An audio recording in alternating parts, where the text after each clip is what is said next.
Chapter 107, Never Leaving You Again. Tingu and Scrimzonius reflecteth the silhouette of the girl, her unique, delicate fragrance wafting into his nostrils. Her soft form nestled close sly in his embrace. There at hine his gaze gradually faded. Sensing his apparent calmness, Chijinyo released him. Shitukashandan said, Im tralizari for not seeking you out sooner. I've been thinking about one missing alike. Buddy have me reasons for not being able to leave, Although I seem to hofklum zalima set things up. I'm sorry for making Giauri dadak know he must have been anxious when it disappeared. Next time, Ipramiza will return toy or Sid without a, alright, you. Before she could finish her sentence, Hepa led Hirantowatai to embrace. It felt as though you were trying to meld Hiranto's for being, making jit slightly difficult for her to breathe. There will be a next time, harassed. He would never allow her to leave his side again. Chijinyo was momentarily taken aback, then gently patted his back, as though soothing gangled, all right, there will be a next time. It will stick by your side tight lion Navir Levewagen. The surrounding individuals, under Tunguyuan's sudden-like common energy, broke free from their mental control. They were taken aback upon witnessing the Cheos Tehadrat upon any another. Hijiaj Hekastad Arkland sought the tightly entwined pair. How had she managed to escape from the handcuffs created by his ability? That girl had effortlessly calmed Theman Hawaz on Thebring cough losing control. Jazakitli asked Lumidong, is that this girlfriend? She's so beautiful not wonder he's in such a hurry. If feelist suck a stunning girlfriend, it'd be frantic too. Lumidong shot them a glary and glance a day, that one their tight embrace, choosing not to respond. Captain, Thysis bad. A troopy sergeant Jin from behind. Suddenly, someone shout das the Rushadover. At that moment, a loud explosion erupted from Thirurov Canyon village, thick smoke billowing into the air. What? Jiao's face fell, and hingrily turned to Quanzai and Hien. So the negotiation swirmlier you see our true intention wasto I puss out. Hien sneered, at least he or clever. Boot it still a tutorialize it now. Heyen, yo willing libby come the lapdog soft tebreeding base how do you know yo want be discarded be theminide? Thu wheel off karma turns, Jiazu retorted angrily. Perhaps you should focus on surviving first, Hien commanded, and the abilitizers rejoined fray. They were around Donal sides, and with the Secondirabili users, from the Thrimajor bases present, coupled with the fact that the owns Jiaz who were Hadriviously sent to negotiate had it arrive, they were utterly isolated. Kwanzar manid fixated Tunguyuan, intent on avenging Gissen. Kid, return Missen's life. Harroward, unleashing Generkanen. A wallow fi seswi fly roast before Tunguyuan, shielding high mash retreated with Chijinyo in his arms. These wall shittered instantly, fragments flying everywhere. Chijinyo's eyes widened. What was that attack just now? What kind of ability was it? How had the ice wall broken apart without the Revenzeing theatic? He must possess air abilities, capably of manipulating air, and he saw 30 Arabili user, Tunguyuan replied in a low voice. That herdy Arabila Wazel sup grady doozing the caress of ability users. Chijinyo clench your teeth, they'll join you in confronting him. Shun Li should water bubbles sand lightning bubbles, swiftly sending them towards Quanzish head, summoning Gaster Mofthunder. Quanzi zensid thethratin advanced, but this subordinate test behind him lots of fortunate, collapsing to the ground, convulsing from Thethunder strike. Jiazao size lit up, it didn't expect this girlfriend Tobe this formidable Shisanother powerful asset. Even with two strong forces, we cannot withstand some ability users. Think of a way out, Lumating gritted her teeth. As a fire ability user nearing Thesecontier, she was still considerably weaker than Thesecontier users, and her fiery ball swirria solicitor be Thesecontier fiery ability users. Captain, our enly escape route has been blocked. They come prepared, cutting off all our revenue so for treat. What do I know? Aja board Nada Russia Davir in a panic. Jaza gritted his teeth. These old scoundrels, this filth, filter them apart. Kanyang village had transformed into a battlefield, where humanititer nedge upon itself amidst heapacalypse, wielding blade against thyron kind.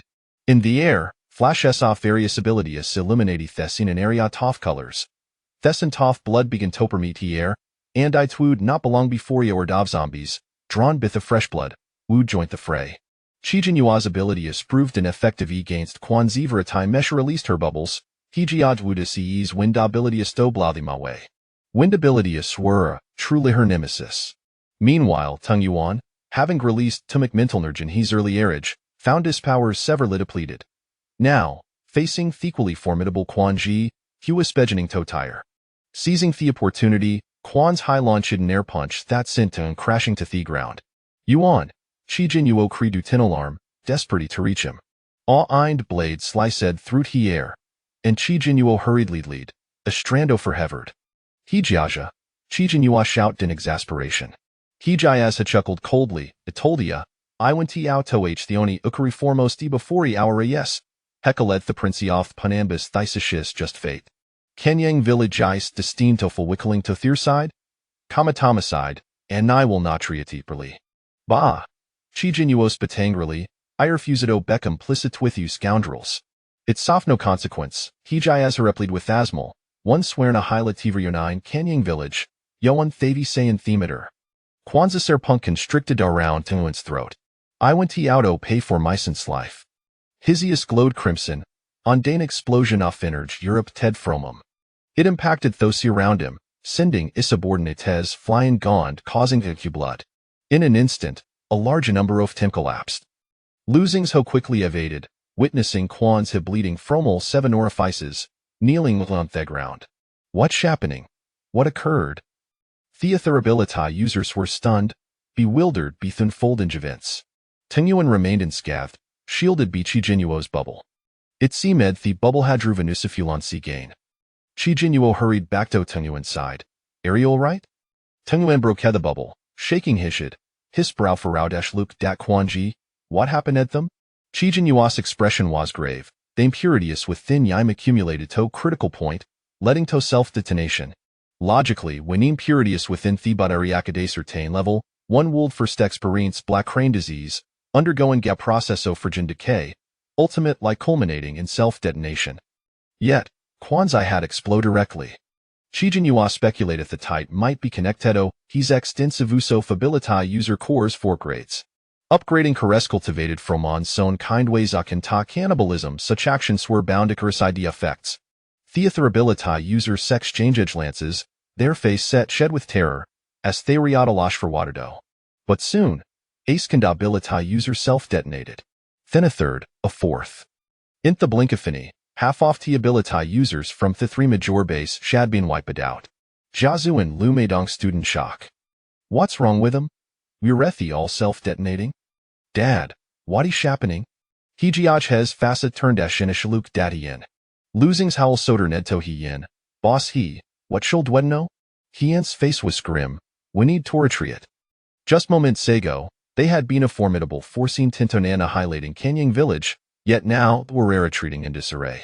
Before leaving, they made sure to collect the self-detonate debility users. Thuft hate exploded, they were not yet dead, still clinging to a faint breath of life. Lu Maiden suddenly acclaimed, "We can just let them go.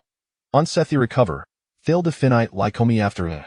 Jiazu blocketer, his expression serious, no wist na the best imito engage imbidalty bility users from various regions shavy or rive. We can attack recklessly. Unbeknownst to them, before the 3 major base could withdraw, the zombie shade already caught wind off to Sintoff blood. However, there were in a particularly formidable zombie stoke contend with those that obstruct at the path were swiftly vanquished by the individualese from Thether, Holefton hast without Tevin collecting the crystal cores. Therian Astadia Fanic, failing to comprehend Thekozoft Heself detonation, Qi Jinyuo remarked. Fortunately, those zombie crystal core shave Becomia Bunforus. As he was about to approach and gather the crystal cores, she was suddenly halted. What's wrong? Shedder ned to look at them, only to find discomplexion alarming lapale, his body swaying asai font the verge of collapsing. She quickly supported him. Yuan, are you alright? Lu Meidong, observing the situation, said, his ability is replete and hasn't fully recovered. Last night, he engaged in a skirmish with the captain of Team 6 from the Punan base, Anto de has expended much energy he soar like Anatin Durian Alanger. Qi Jinyuo sheer te kedferheim as he turned to Lu Meidong. I apologize, but do you have in his spare room swear Weku dressed for a while? Before Lu Maiden could respond, Jiazu hurriedly interjected, yes, of course. There is an empty courtyard dil tikuther. Hey thin called avert wo ability user stow assistant supporting ta. The small courtyard arranged by Jiaz who weighs in an excellent location, relative la closeto high zone residence. Hahadi's zone motive shuish to cultivate rapport with these two individuals, fearing that they might suddenly flay Yanide. Being placed next door Wu Dalo him to keep a closer watch on them. That wo abilituser slayed to on a wooden bed. Chi Jinya prompt lie expressed her gratitude. Thank you so much. Note at all, if I need anything, feel free to seek me out. I am Jiazhou, the head of Kanyang village, he introduced himself. Our village I largely self-sufficient, beautifier choir supplies, you can visit the trading market at Higiof T village. He paused for a moment. Of course, I can also make your arrangements for you. Butit wooden lib rudimentar corsegrains. Harabidisnos. Their village is rather impoverished, with resources primera ligathered be the villagers themselves, unlike Thasajurvavor basis thought boasted abundant provisions. Every own hiru asunited beakaman purpose, which was with a hajithared tagather. All right, thank you. By Thewe, minamize Chijanua, she replied, nodding. Miss Chi, ishant disturb you wanna further. I resident next door, so donna thesite tetoriachiti fi our choir assistants, Jazo did allow be 40 parter with Thetwo ability users. Once the left, Chijanuo close at Theodore. Shua keto the bedside and sit down. When suddenly, Inyan appeared in her shoulder. It feels so much better toe back with female protagonist my entire being, Isata now.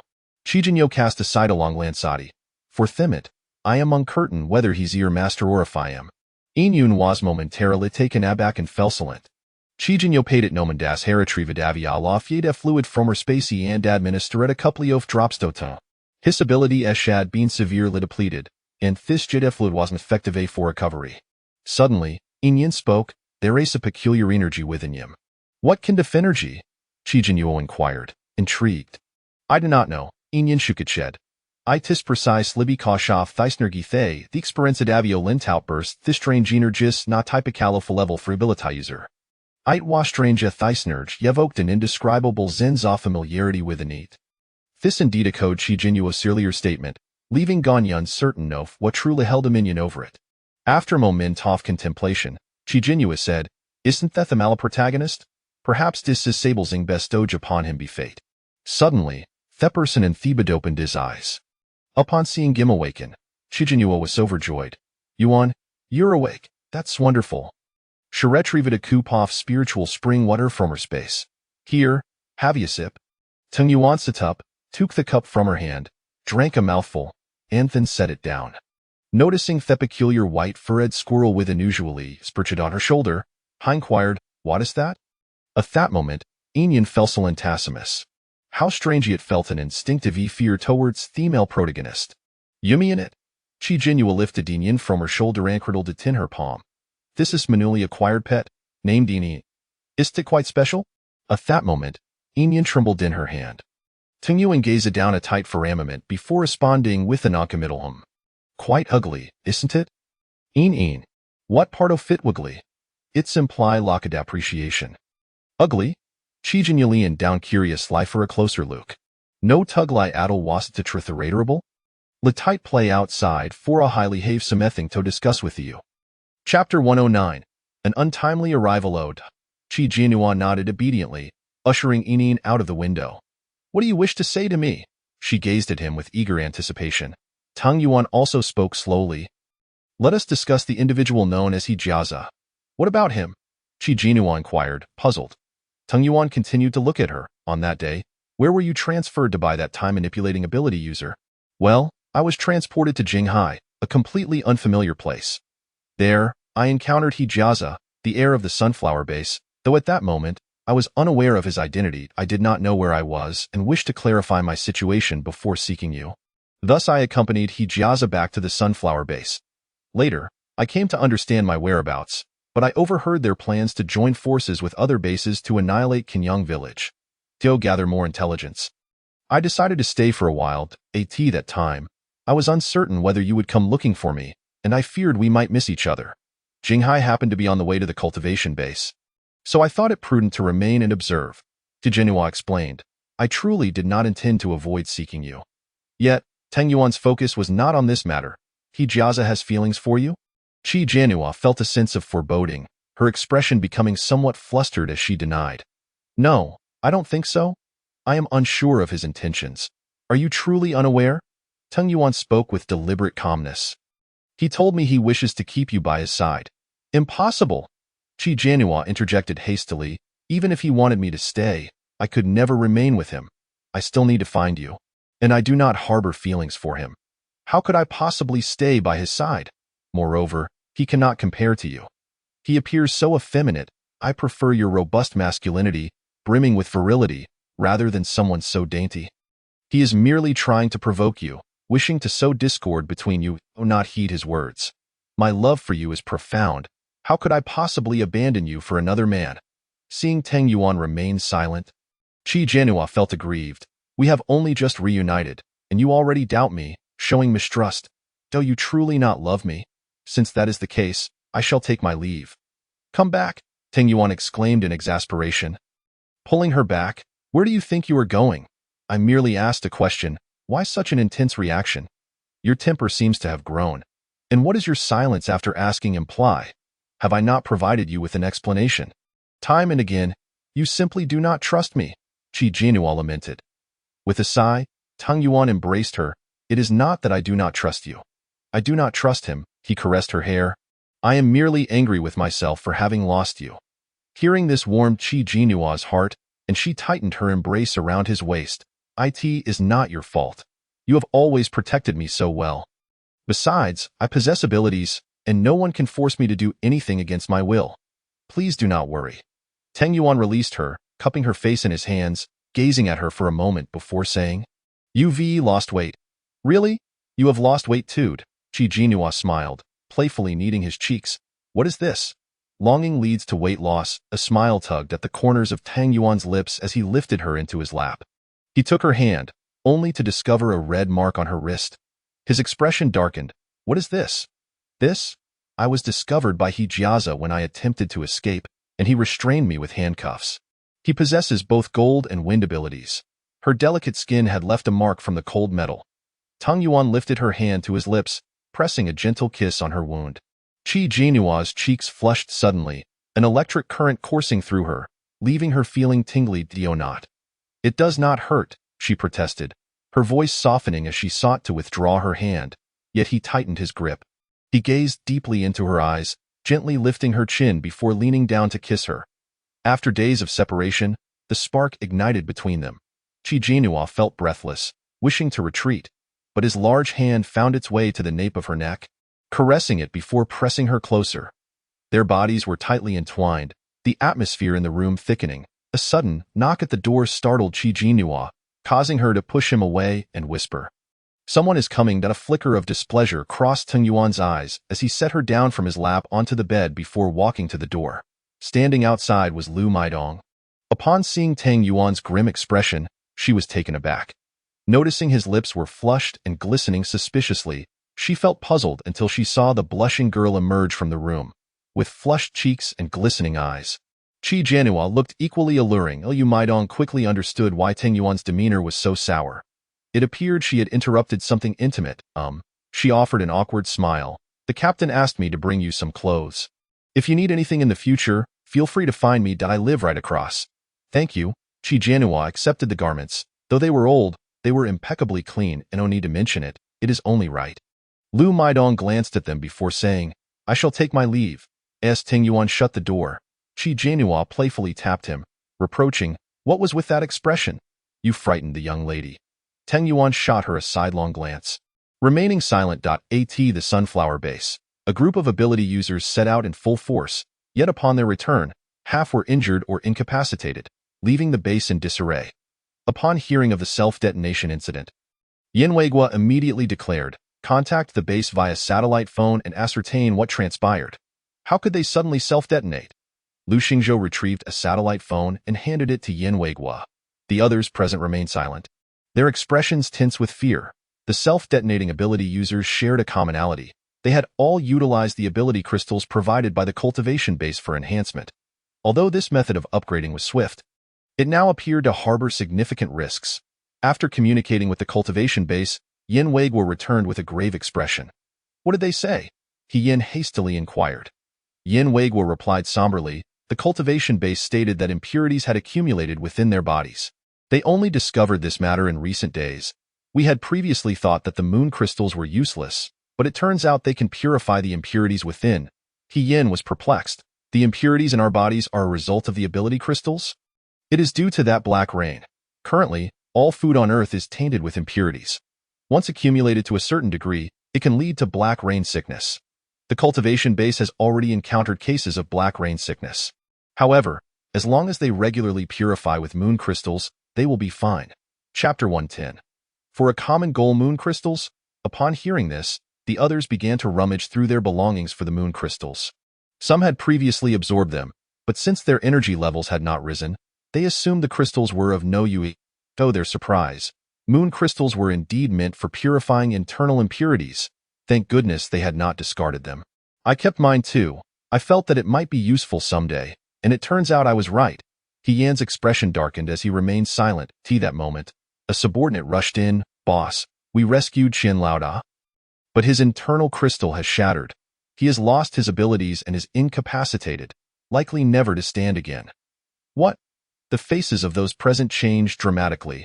Who could have imagined that amidst the self-detonation, his internal crystal had shattered? Without his abilities, he was no different from a cripple in this apocalyptic world. He Yan took a moment to respond. Ensure Qian Laoda is well taken care of. Understood. He then turned to Yin Weigua. Should we inform the cultivation base about this matter? Our 3 bases have suffered significant losses. It seems unlikely we can complete the mission to eliminate Qinyang Village. Yin Weigua's expression was complex as he replied, I will inform the cultivation base of the situation. As night fell, He Jiazi pushed open the door to the study. Dad, did you call for me? He Yin gestured for him to close the door before stating, do not use the ability crystals anymore. He Jiazi immediately grasped the implication. You suspect there is an issue with the ability crystals? He Yan's gaze was profound as he remained silent. Upon reflection, it was evident that something was amiss. So many ability users who had utilized the crystals had self-detonated, losing their powers and becoming incapacitated. Was it merely due to the accumulation of impurities? This seemed more like an excuse from the cultivation base. I suspect the cultivation base has concealed something from us, He Yin declared in a low voice. Perhaps we are merely test subjects for the cultivation base. He Jiazi was astonished. How could that be? They would not dare treat the 3 major bases as test subjects. What wouldn't they dare? He Yin scoffed. They have already extracted the ability crystals from countless ability users, causing their deaths, and have become public enemies of humanity. What more could they refrain from doing? The more He Jiazi pondered, the more alarmed he became. But I have also used the ability crystals. Will I dot from today forth? Do not use them. Use moon crystals to purify the impurities within your body and remain vigilant for any changes. He Yin instructed. He Jiazi nodded. Understood. The name Qinyang Village does not carry a favorable connotation. Its implications are rather ominous, evoking a sense of impending doom. Qi Jianhua pondered the reason behind the name Qinyang Village when Lu Maidong approached her. Is this environment uncomfortable for you? She inquired. Qi Jianhua shook her head. Not at all. At that moment, she was seated beneath a tree in the courtyard, observing others busily preparing a meal. Jiazi expressed that in order to welcome their arrival, she would invite them to dinner that evening. Initially, she intended to offer her assistance, but others insisted that as guests, they should not be required to lift a finger. Nevertheless, she realized she wouldn't be of much help regardless. Qi Jianhua gazed at Lu Maidong, who sported a chic short hairstyle, her features delicately sculpted and her petite figure exuding an air of whimsy. Despite her seemingly frail appearance, she was, after all, a fire-type supernatural being. I heard it was you who brought Yuanyuan back. Thank you. Qi Jianhua expressed her gratitude. Lu Maidong replied, it was nothing, just a small favor, and besides, I gained as well 2 formidable forces for Qinyang Village.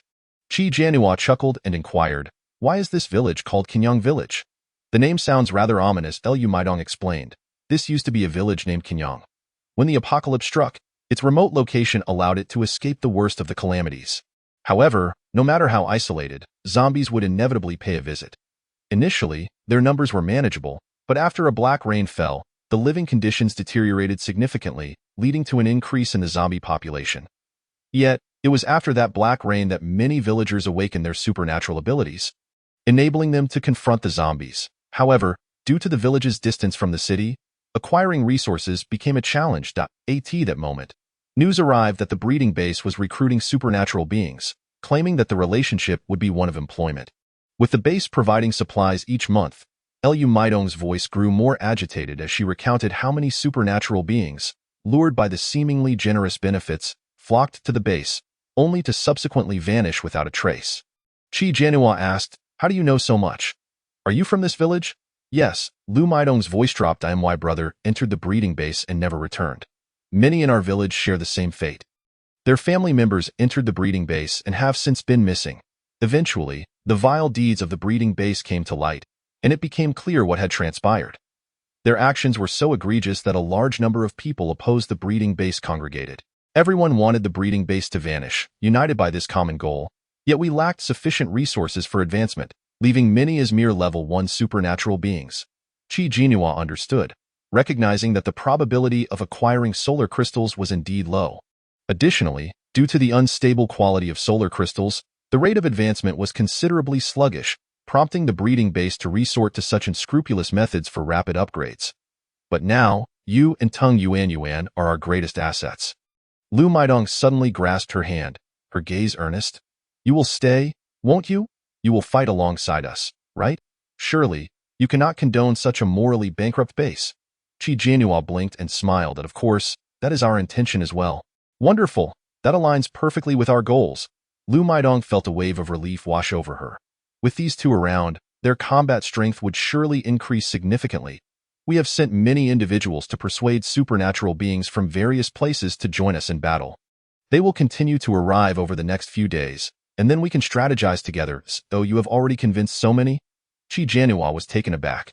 Lu Maidong replied proudly, "Of course, we never engage in battles without a plan." "That's excellent." Qi Jianhua felt more assured. Gathering other supernatural beings would enhance their chances of success. "Dinner is ready," someone called out. Lu Maidong stood and said, "Let us go inside." They entered the room, where everyone else had already taken their seats. Qi Jianhua immediately sought out Tung Yuan, and upon spotting him, she sat beside him. Those present were all core members of Qinyang Village. Jiazu, the overall leader and captain, along with 12 squad leaders, both male and female, were gathered here today. "The dishes are quite simple. I hope you won't mind," Jiazu remarked. Chapter 111. Who is your husband? I am truly grateful for your presence. Opposing the breeding base is no easy feat, especially considering the formidable forces backing it, Jiazu stated. Their power extends beyond the 3 major bases. Those bases are merely their puppets, with even stronger forces behind them. Nevertheless, we will never relent. The breeding base must be eradicated. Jiazu raised her glass, directing her gaze toward Tung Yuan and Qi Jianhua. All of us here are united by this goal, and I believe you share the same sentiment. Without further ado, let us toast to our success. Everyone rose, lifting their glasses in unison. To our success. Qi Jianhua glanced around and joined in, raising her glass. In truth, she had never been fond of alcohol, or rather, she had never consumed it before. Due to her heart condition, she was particularly cautious about her diet. However, now inhabiting the body of a female supporting character, she thought it might be permissible. Taking a sip, she found the drink to be harsh and unpleasant. Yet, after a moment, she felt an odd craving and couldn't resist taking another sip. Unbeknownst to Tung Yuan, she had already finished her glass, her cheeks flushed. With her enchanting features, shimmering eyes, and rosy lips, she resembled a delicate sprite. Exuding softness, Tung Yuan noticed the 2 squad leaders at the opposite table staring intently at Qi Jianhua and discreetly shielded her behind him. "We're leaving now." Jiazu, engrossed in conversation with the nearby squad leader, immediately turned at his words. "Are you leaving already? You haven't even sampled half the dishes." "My girlfriend is drunk," he said, removing his jacket to wrap it around Qi Jianhua. "I'll take her back to rest." Jiazu, seeing his protective demeanor, refrained from insisting they stay, merely saying, "Oh, very well. Off you go then." Qi Jianhua felt merely a touch tipsy, not truly drunk. Hearing Tung Yuan's words, she was about to protest when his thumb pressed against her lips. Annoyed, she pushed him away once they exited, perplexed. "Why did you say I was drunk?" "I'm not." Tung Yuan looked down at her. Under the moonlight, her dreamy eyes seemed to shimmer with a layer of moonlight. Her exquisitely delicate face was graced with a subtle glow, resembling a fairy bathed in moonlight, enchanting and ethereal. He murmured, "You're not drunk?" "I am." "Huh?" She blinked at him. Suddenly, she was hoisted onto his shoulder as he strode toward their lodgings. Qi Jianhua felt queasy and looked up at the moon above, eyeing her blurred vision. The moon appeared to sway as well. She pondered dizzily what he meant by saying he was drunk. Did he truly drink? Suddenly being placed onto a hard wooden bed, Qi Jianhua looked up at Tung Yuan and asked, "Are you drunk?" She scrutinized his face, grasping his hand and pulling him closer. The sudden proximity allowed her fragrance to envelop him. From her elevated position, he could faintly glimpse the alluring neckline of her attire. Tung Yuan instinctively held his breath. "Are you really drunk?" Qi Jianhua teasingly pinched his chin. Inspecting him closely, "You don't seem drunk. You seem quite clear-headed." Tung Yuan's gaze locked onto hers, revealing a hint of possessiveness. "If you claim you are not drunk, then tell me, who is the person you love the most?" Qi Jianhua regarded him. "The person I love the most? Yes, the one you love the most." She contemplated, uncertain who to think of, furrowing her brow momentarily before relaxing it, a smile gracing her lips, yet she never articulated an answer. Tung Yuan's eyes darkened, a trace of displeasure surfacing. "I love my husband." She giggled. A dangerous smile crept onto his lips. "Who is your husband?" "My husband." Qi Jianhua looked at him, chuckling foolishly. "My husband is you."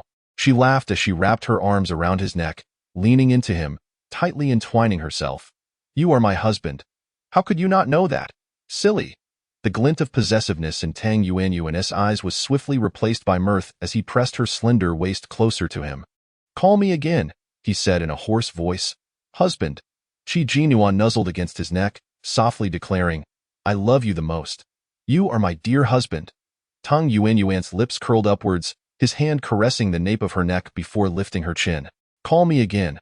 "Husband, The final word was swallowed before she could finish it. Under the moonlit night, two dark silhouettes entwined closely by the window, eyeing the stillness of the night.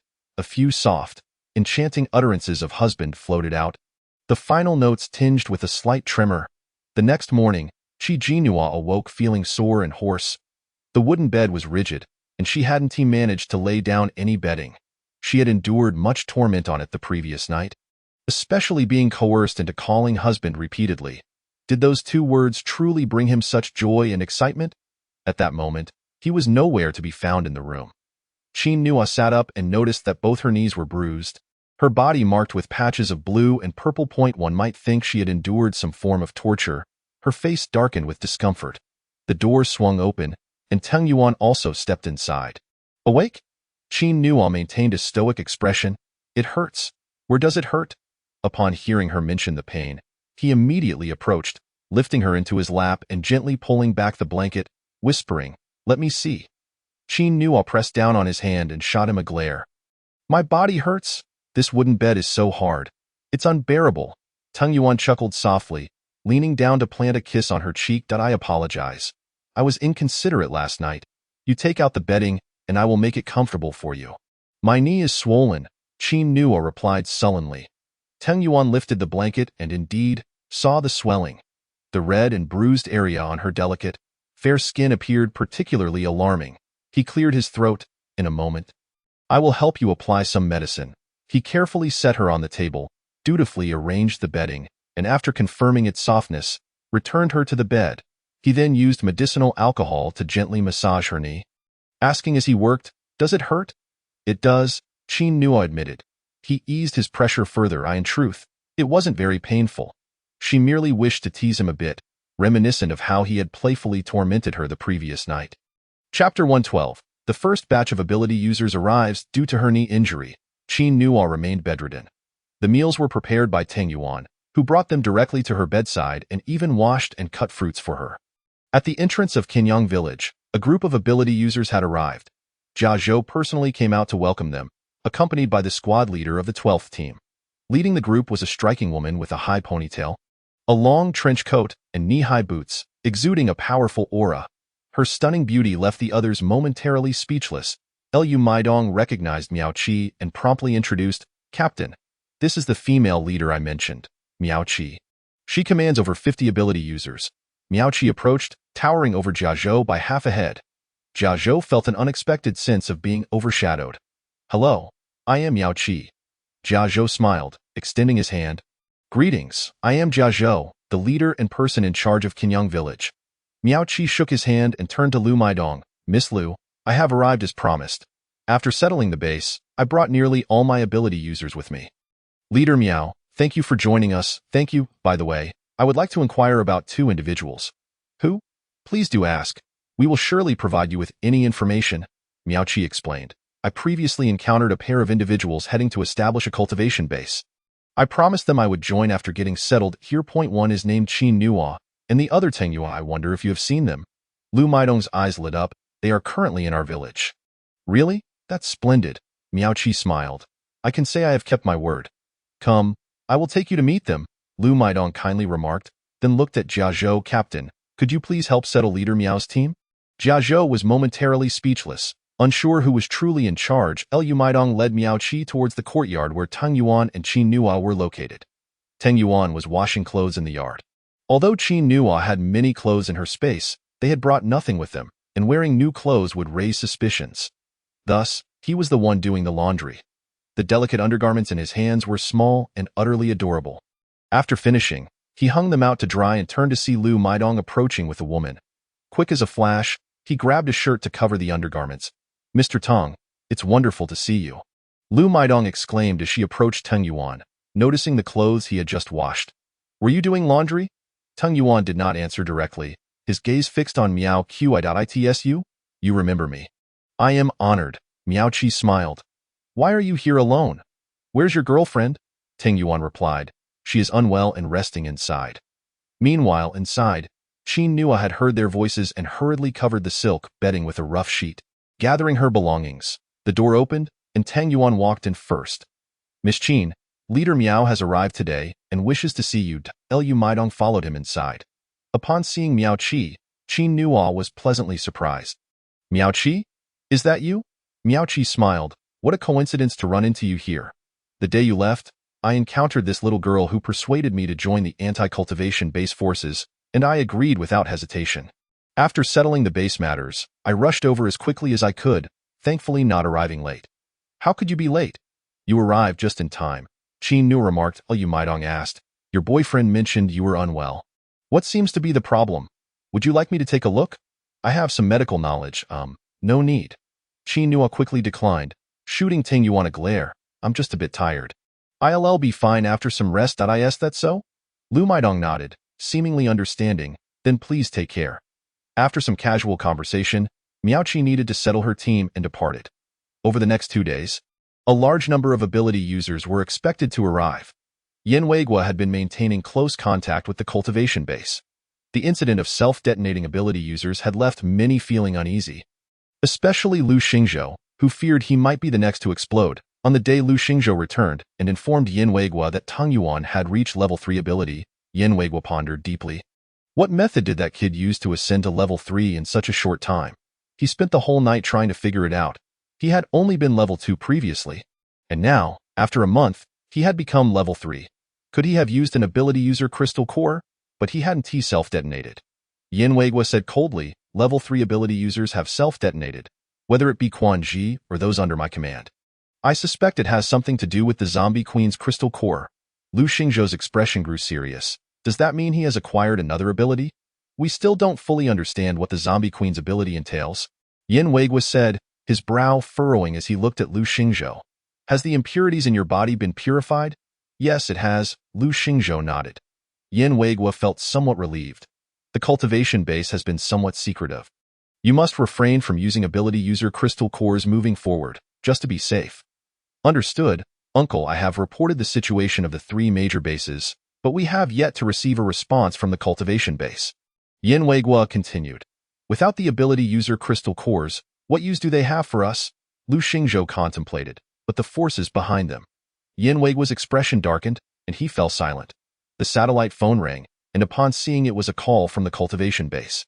He answered. After listening to the other side, Yen Weigua's expression soured as he hung up. Uncle, what did they say? Yen Weigua replied coldly. The cultivation base blames us for being ineffective, for failing to eliminate the people in Qinyang village. They said they would send someone to take over and eradicate all those opposing the cultivation base, and that we 3 major bases are to obey their orders. Are they planning to use us as pawns? Lu Xingzhou gritted his teeth. This is outrageous. Are we really expected to comply with them? Yin Weiguo remained silent for a long time. Of course, we cannot follow all their orders. Otherwise, it would be self-destruction. However, the person sent from the cultivation base is just a rookie. I am curious to see how capable this person is. The cultivation base has great confidence in these individuals, so let me witness the talents they have painstakingly cultivated. Chapter 113. He can hear life in Kenyang village was rather mundane and somewhat dull. As they awaited the arrival of other ability users, the only way to pass the time was to entertain themselves. Qin Nuo could no longer sit still. Can we pretend to go gather some supplies? She couldn't access the items in her space, and the rough fabric of the clothes here was uncomfortable for her. Teng Yuan asked, "Are you bored?" "A bit," Qin Nuo admitted. "Besides, using the pretense of collecting supplies would allow me to retrieve items from my space." Teng Yuan replied, "Then let us go." "Really?" Qin Nuo exclaimed with delight. Throwing her arms around him, "You're the best." Teng Yuan smiled, patting the back of her head, and asked, "Does your knee still hurt?" Qin Nuo immediately released him, glaring at him. "If I can go out? Then it doesn't hurt. Shall I carry you out?" Teng Yuan raised an eyebrow. "In a way, that would be ridiculous. I'm fine now. I'll walk out myself." Without a second thought, Qin Nuo adamantly refused. Teng Yuan's vehicle had been returned by Lu Maidong and was parked at the village entrance. They made their way to the entrance, where many people were watching them and whispering among themselves. "Are those new ability users?" "Yes, they're incredibly powerful. If you haven't been on the battlefield without abilities, you wouldn't know. They're fierce. Are they really that fierce? That woman doesn't look like someone who can fight. I'm not certain either. I heard others say it, and it seems they are implying that the man is particularly fierce." In the village of Kenyang, there are quite a few elderly individuals and middle-aged women who have spent their entire lives there without venturing outside, resulting in their rather feudal and outdated mindset. Today, Qi Jinhua donned a pair of jeans and a fitted white long-sleeve top, which was not inappropriate in any way. However, due to her attractive figure, she appeared to be deliberately accentuating her curves. Those clusters of women who were gathered together to work frowned and whispered among themselves upon seeing her. Qi Jinhua vaguely heard them murmur, "Dressing so provocatively, who is she trying to impress?" She felt as if she were being scrutinized by the village's matriarchs and, noticing that Teng Yuan also bore a displeased expression, quickly tugged at him to leave. There was no need to stoop to their level. Their narrow-mindedness and limited thinking meant that engaging with them would only lead to defeat. Teng Yuan remarked, "If they irritate you, just slap them back. There is no need to endure it, rest assured." "I will not let myself be wronged," Qi Jinhua replied with a smile. They found a filthy vehicle at the village entrance and got in. The village was surrounded by guards, who, upon seeing them about to leave, casually inquired, "Where are you headed?" "We are going outside to gather some supplies," Qi Jinhua responded. The guard replied, "This area is quite remote, far from the city, and you won't be able to collect much. Currently, the supplies in the village are gathered by the captain, who sends ability users to the city regularly to collect and distribute them. It would be unwise for you to take such risks. Moreover, it is said that there is a gathering of zombies nearby, making it quite dangerous." Qi Jinhua suddenly recalled that when she first arrived in Jinghai City, she had also heard of a zombie gathering in the vicinity. It seemed to be true. "It's all right. We will be cautious, thank you." Qi Jinhua expressed her gratitude for the guard's concern. Teng Yuan started the vehicle. Suddenly, Yining jumped from the back seat onto her shoulder. "Oh, where did you come from?" Qi Jinhua exclaimed, surprised to see it after not having spotted it for the past few days. Yining cautiously glanced at Teng Yuan. "I have always been here. I just didn't dare to show myself because I was a bit scared of him." Teng Yuan sneered, "I can hear you." Yining was so frightened that it fell silent. It had forgotten that now. Having emerged from the space, the male protagonist possessed psychic abilities and could hear its conversations with Qi Jinhua. "You can hear it?" Qi Jinhua looked at him in astonishment. Teng Yuan glanced at Yining, pondering what kind of creature it was. A mutated animal. For some reason, he felt a strange connection to this little being, and seeing it made him feel displeased. "Well, you could interpret it that way. Otherwise, I wouldn't know how to explain Yin's uniqueness." Teng Yuan stated, "I can hear it because I possess psychic abilities, but how is it that you can hear it speak?" This question left Qi Jinhua momentarily at a loss for words. As she had not prepared an answer, she stammered, "I don't know. It's just magical. In any case, I can hear it speaking, so it follows me." "What abilities does it have?" "It can talk. That seems rather useless." Teng Yuan remarked indifferently, suggesting she should throw it away. Inin trembled in fear, desperately clawing at Qi Jinua's hair, trying to plead for mercy. That might not be appropriate, Qi Jinhua said, feeling embarrassed. She couldn't understand why he disliked Inin so much. After all, it was a small life. It could serve as a source of amusement, and besides, it wouldn't consume much. I can conceal our presence for an hour. For that hour, zombies won't be able to sense your scent. Inin exclaimed eagerly. Has it leveled up? Wasn't it only half an hour before? Tang Yuan replied slowly. Before? When did you use it? Qi Jianhua broke into a cold sweat. Well, it was when I encountered it after separating from you. I used it once then. Is that so? Tang Yuan said. Since it has some use, let's keep it. Both the girl and the mouse sighed in relief. That was close. Where are we heading now? Qi Jianhua hurriedly changed the subject. To the city. Aren't you bored? Let us go explore and collect some crystal cores from the zombies, Tang Yuan replied. That sounds great.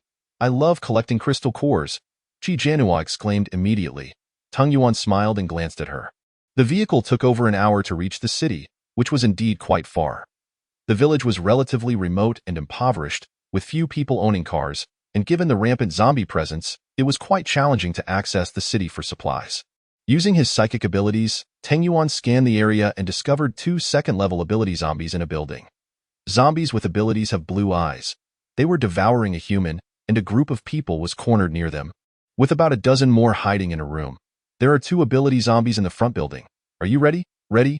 Qi Jianhua replied confidently. Don't worry. I am quite strong now. Is that so? Tang Yuan looked at her meaningfully. Shall we have a little competition? Qi Jianhua blinked. How do we compete? Whoever kills a zombie the fastest can demand the other person do something for them. And that person cannot refuse. All right. Qi Jianhua readily agreed, feeling confident she might win. The vehicle stopped by the roadside. As soon as Qi Jianhua got out of the car, Tang Yuan seized Inin from her shoulder. It's inconvenient for you to keep it. Let it follow me. Inin blinked its big, watery eyes, pleadingly looking at Qi Jianhua. Qi Jianhua, unfazed, replied, Then let it follow you. Chapter 114. The zombie flees. Poor Inin stared wide-eyed, wanting to curse but too frightened to do so, knowing Tang Yuan could hear it. Tang Yuan placed it on his shoulder, giving it a stern look. Behave. Inin quickly nodded, too scared to utter a sound. Remaining as quiet as a chicken, Qi Jianhua gazed at the towering office building before her. Is this the one? Yes. Very well, watch me showcase my skills. Qi Jianhua released a water bubble and a lightning bubble, eagerly striding into the building, with the 2 bubbles trailing behind her. Upon entering, she was immediately struck by a strong metallic scent of blood. Looking down, she saw tattered, blood-soaked clothing, hair, 2 severed fingers, and some intestines strewn across the floor. A grim tableau of remnants left behind. Qi Jianhua frowned and scanned her surroundings, but there were no signs of zombies. The building was eerily quiet. No zombies? Have they left? Tang Yuan approached slowly. No, they are hiding in the shadows, poised to strike. High-level zombies have developed awareness. They are quite intelligent. Qi Jianhua furrowed her brow in confusion, scanning the area once more, finally zeroing in on a pitch-black corner. Hiding there, she commanded the 2 bubbles to fly over. And upon arrival, the bubbles burst, unleashing a thunderous roar. The sound echoed throughout the vast building, reverberating endlessly. Amidst the smoke, 2 blue-eyed zombies emerged, roaring and lunging towards them. Qi Jianhua quickly dodged and unleashed a flurry of bubbles. Wow, they really did hide in the shadows. What clever creatures! Qi Jianhua beamed with delight. Let me see if you contain moon crystals or sun crystals. The bubbles prepared to strike, but suddenly, the 2 zombies halted. Just as Qi Jianhua was puzzled, they turned and fled. Where are you going? Come back! Qi Jianhua exclaimed in frustration. Was she really that terrifying? In a hurry to chase after them, Tang Yuan held her back. Don't run too far. Stay safe. I know. Qi Jianhua, determined to outdo him, broke free from his grasp and pursued the zombies. The 2 zombies reached an intersection and split in different directions. They even know to escape separately. How intriguing! She turned back to Tang Yuan and shouted, You handle the other one. After you kill it, return to this intersection. Whoever comes back first wins. Without waiting for Tang Yuan's response, she dashed after the zombie. How strange! Why did they run upon seeing her? Qi Jianhua chased one of the zombies for 2 blocks, but it was simply too fast. With no other option, she released a large bubble and sat on it to pursue. Upon reaching an intersection, however, She lost sight of the zombie in another street. A convoy was moving steadily forward, orderly and at a slow pace. Suddenly, a blue-eyed zombie lunged out from the corner. The lead vehicle immediately halted, and a cup flew out of the window, striking the zombie in the abdomen. The zombie was sent flying and landed heavily on the ground, emitting a hissing sound of threat. The cup hit the ground, creating a deep crater in the cement. The zombie lay motionless, rolling on the ground. The driver squinted, observing, "Young master, it's a blue-eyed ability zombie." The person in the back seat lazily sat up, stretched and yawned, moving his neck. Having slept for so long, it was time to get some exercise. He pushed open the car door, and as his feet touched the ground, the earth trembled slightly, raising a cloud of fine dust. With both feet firmly planted, he closed the car door and walked forward, his footsteps so light that they made no sound. He tossed a coin in his hand, strolling carelessly toward the blue-eyed zombie.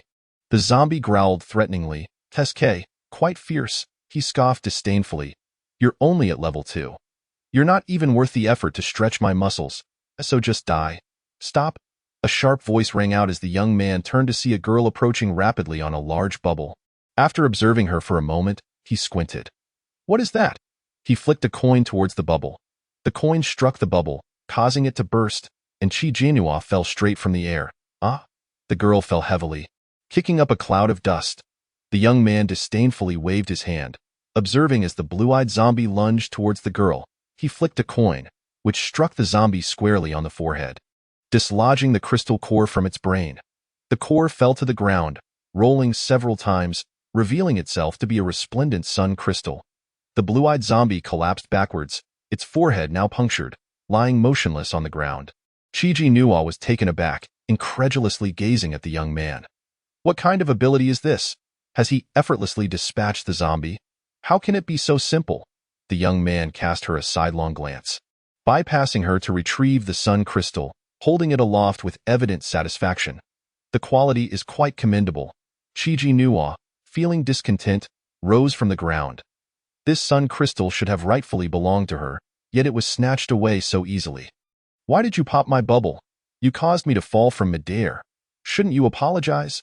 she exclaimed, irritation evident in her voice. The young man glanced around. "Are you speaking to me? Besides you, who else could have popped my bubble?" Chi Jinhua suspected he was feigning ignorance. The young man replied, "Oh, that was a bubble. I thought it was something else."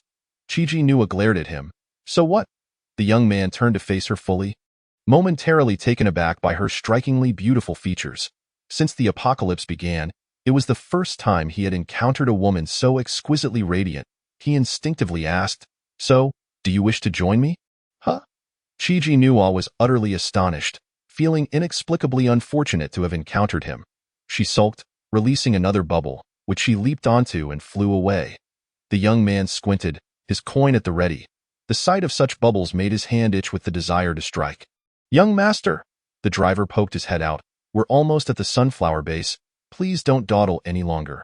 It will be troublesome once night falls." "Oh." The young man pocketed the coin and returned to the vehicle. The sun gradually descended, indicating it was already past 4 in the afternoon. "Why is the sun sinking so swiftly? Will we reach Kenyang village before nightfall? It's all your fault.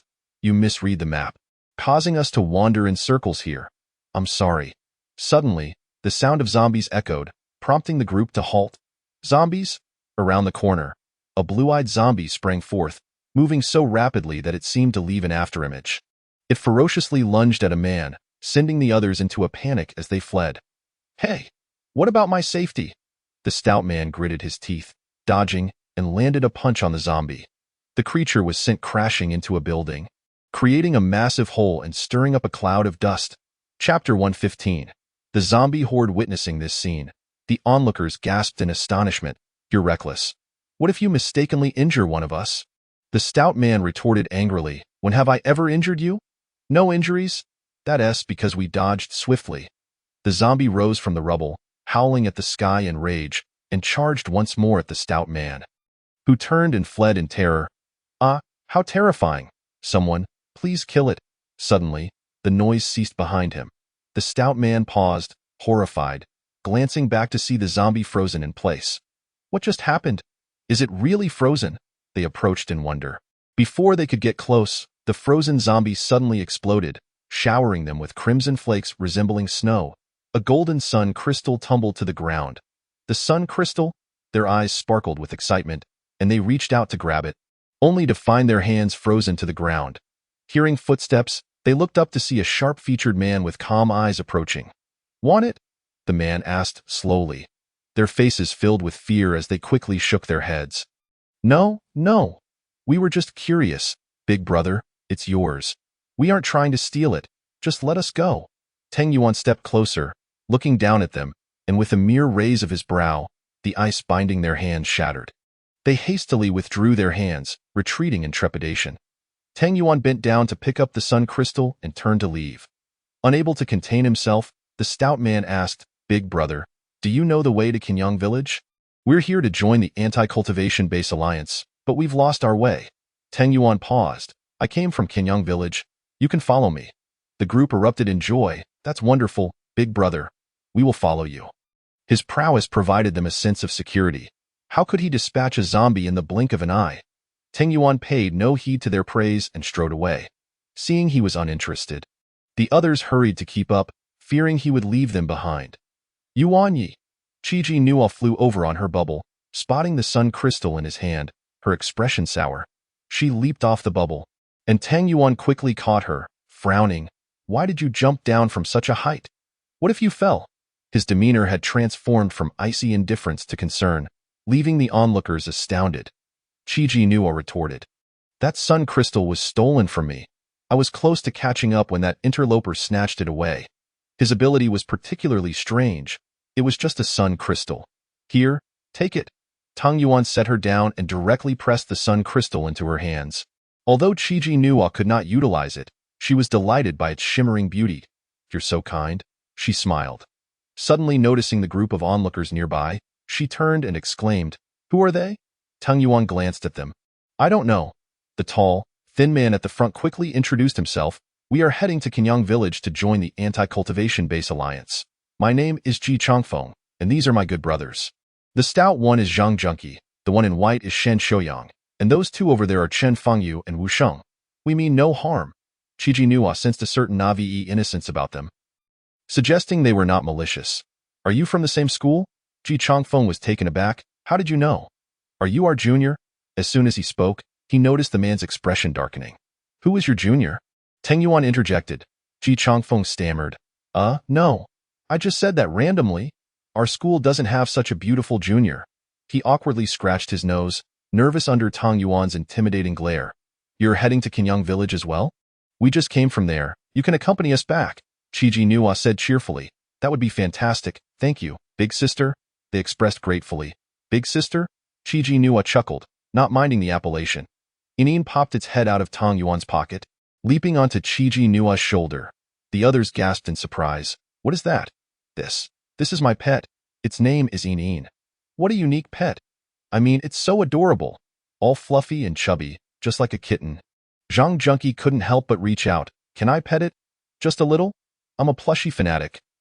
Sure." Qiji Nua glanced at his imposing physique, bemused.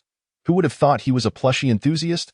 Perhaps Zhang Junqi's eager expression was too intimidating, as Inin scampered back into Tang Yuan's pocket before he could touch it. Zhang Junqi rubbed his hands together, feeling disappointed but reluctant to reach into Tang Yuan's pocket. "I think the sun is setting. We should head back soon. By the way, where's your vehicle?" Ji Changfeng sighed. "We don't have a car. We've been walking all this way." "Walking here?" Qiji Nua was astonished. "How long has that taken?" "About a week. However, our vehicle might not accommodate so many people." Qiji Nua tactfully remarked. "That's fine. They can ride on the roof." The five chimed in unison, pointing at one another, leading to a quarrel. "You sit on the roof?" "No, you." "Why not you? Aren't you able to ride?" Tang Yuan interjected. "Did I agree to let you ride?" They were nearly in tears. "Are we really expected to walk? Please, big brother, it's almost dark. What if we encounter zombies?" At this point, the sun was nearing the horizon, casting a fiery glow across the sky. Just as Qiji Nua was about to speak, the sound of a horde of zombies erupted nearby. "A zombie horde?" she gasped, peering in the direction of the noise. Tang Yuan expanded his mental field, his expression darkening. "A group of second-tier zombies. Second tier? And a whole horde? The five nearly fainted from fear. Why are there so many zombies all of a sudden? Qi Jinhua wondered anxiously, what could have happened? Although Tang Yuan was a third tier, confronting such a large number of second-tier zombies would still be quite challenging, not to mention the uncertainty of their numbers. We need to find a place to hide. It's easier to be detected if we leave now, and being cornered would be quite troublesome. Good idea, Qi Jinhua nodded. They found a hotel where a few low-level zombies lurked, quickly clearing them out and securing a clean room to hide in. Just as they entered, a woman's shrill scream pierced the air. Chapter 116. That bastard, addendum. Who's out there? Qin Jinhua rushed to the window and observed a solitary woman below. Suddenly, a zombie scaled the walls, landing right before her, baring its teeth in a menacing grimace. Terrified, the woman's legs gave way, and she collapsed onto the ground, emitting a piercing scream. No, please. The zombie let out a furious roar and lunged toward her. In a moment of urgency, Qin Jinhua conjured a protective bubble, encasing the woman within. The bubble ascended into the air, leaving the zombie momentarily bewildered. Just as it raised its head, it was silently encased in ice. Qin Jinhua turned to Tang Yuanya, offering him a sweet smile. The bubble floated to the window, and she opened it wide, drawing the bubble inside. When it burst, the woman sat dazed on the ground. Confusion etched across her face. What was that? Qin Jinhua closed the window. It was my bubble. Bubble? The woman seemed perplexed, still shaken from her earlier fright. Thank you, she managed to say, slowly rising to her feet. Ji Changfeng regarded her curiously and asked, How did you end up alone? Where are your companions? The woman's expression darkened. I lost them. Qin Jinhua sensed an unspoken burden in her demeanor and gently patted her shoulder. It's all right, you're safe here for now. You can wait until dawn to search for your companions. Those who typically find themselves here are heading to Kenyang village. Are you on that path as well? Zhang Junqi inquired. The woman nodded. Yes, but... She hesitated, her demeanor suggesting she was concealing something. The others noticed her unease but refrained from probing further. Do you know what happened up ahead? Qin Jinhua asked. The woman shook her head. I do not know. Tang Yuanya continued to scan the vicinity with his mental powers and unexpectedly detected a group nearby, including a secondary-level ability user and several primary-level ones. They likely formed a team. He glanced down at the woman. Perhaps she was connected to them. During their last encounter with a horde of zombies, a mother zombie had been slain, inciting the others to seek vengeance. What would transpire this time? As he extended his mental probe outward, he found no anomalies, as if the horde merely passed by. How peculiar. He approached the window and lifted a corner of the curtain. Below, all was silent. Not a single zombie in sight. Suddenly, a deafening explosion erupted, accompanied by a slight tremor. Qin Jinhua joined Tang Yuanya at the window, pulling back the curtain. What was that commotion? Won't it attract all the zombies? Just as she opened the curtain, a zombie pressed itself against the window, its mouth agape in a gruesome snarl. She nearly screamed in fright, but before she could react, the zombie was frozen in place and fell to the ground, shattering upon impact. Are you all right? Tang Yuanya lowered the curtain and enveloped her in his arms from behind. Qin Jinhua patted her chest, exclaiming, You nearly made my heart stop. Ji Changfeng and the others also felt a lingering dread. Thank goodness you're here. Why is Jinghai City so perilous? Zhang Junqi couldn't help but complain. Qin Jinhua suddenly remembered something and pulled Yining from her pocket. Go see what's happening outside. Yining nodded. Ji Changfeng exclaimed, Your pet understands human speech. Of course, Qin Jinhua replied meaningfully. It's no ordinary pet. This time, she hesitated to lift the curtain, casting a pleading glance at Tang Yuanya. He lifted a corner of the curtain, cracked the window slightly, and released Yining. The sounds of explosions continued, indicating a fierce battle was underway. Qin Jinhua grew restless. Should we go see? Tang Yuanya suggested, Let's wait a bit longer. After a short while, Yining returned and a team has been surrounded by zombies. They're on the verge of collapse, a team surrounded by zombies. Qin Jinhua was taken aback. Upon hearing this, the woman jolted, rushing forward to grasp Qin Jinhua's hand. Her voice frantic. It's my husband. It's my husband's team. Can you help him? I'm begging you. She began to kneel, but Qin Jinhua quickly supported her. Don't. Please, I'm begging you. Save my husband. The woman's eyes glistened with tears. Her voice choked with emotion. Qin Jinhua felt torn, glancing at Tang Yuanya. To her surprise, Tang Yuanya, who usually refrained from meddling, suddenly said, "We can go take a look." Qin Jianhua was astonished, but soon realized he was likely motivated not by a desire to save, but rather by an interest in what lay within the horde of zombies. "Then I'll go with you. There's no need. You stay here, I'll go alone." Teng Yuanya shook his head. "But I'm worried about you. I can't let you go alone. Let's go together."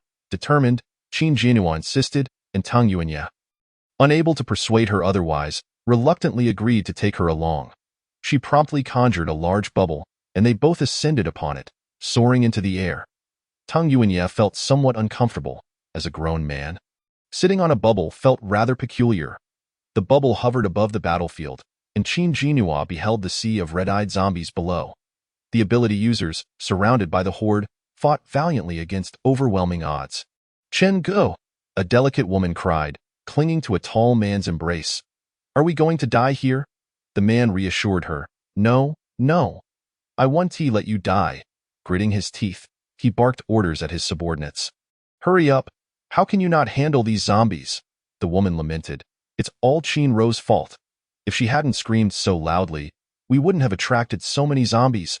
Now, she was left to suffer the consequences while Qin Ro was devoured. The man's expression darkened, and he fell silent, his fear escalating as his team began to falter. Suddenly, an unidentified object flew through the air, striking a zombie squarely on the forehead, dislodging its crystal core. The zombie collapsed lifelessly. Qin Jianhua was startled. That technique was all too familiar. She turned her gaze toward the source of the projectile and, through the haze of light, spotted a young boy slowly emerging. "How could it be him?" Qin Jianhua ground her teeth. Teng Yuanya inquired, his demeanor calm. "Do you know him?" "I don't know him, but he is the one who stole my sun crystal." Just then, the boy seemed to sense something. Lifting his head to see her bubble, a malicious grin spreading across his face, he tossed the coin in his hand, suddenly targeting her direction. "Oh no, he's going to attack my bubble," Qin Jianhua cursed. At that instant, as the coin soared toward her, a flash of white light flickered in Teng Yuanya's eyes. The wall of ice materialized abruptly, intercepting the coin, which embedded itself within the icy barrier before shattering into pieces. The boy glared at Teng Yuanya, his gaze darkening. Chapter 117. The numbered mother zombie Teng Yuanya towered above the boy, their eyes clashing in a spark of intensity. The zombies, noticing the boy, redirected their aggression towards him. A sphere of lightning hurtled through the air, causing the boy to take a step back, releasing a flurry of coins. Each one struck a zombie's forehead with pinpoint accuracy, scattering sun and moon crystals across the ground alongside the fallen corpses of the undead. Teng Yuanya observed closely. The boy's ability was indeed unique, seemingly capable of manipulating both weight and speed. Thus, mere coins in his hands unleashed tremendous power. "His ability is rather peculiar, isn't it?" Qin Jianhua whispered to Teng Yuanya. "It's unlike anything I've seen before. Your ability must seem strange to others as well." "Really?" Qin Jianhua blinked in surprise. "Stay up there. Don't come down," Teng Yuanya instructed before leaping down. Qin Jianhua intended to question him about what piqued his interest, but he had already jumped as he landed. A barrage of ice arrows erupted, encircling him and freezing the area. The surrounding zombies retreated in fear.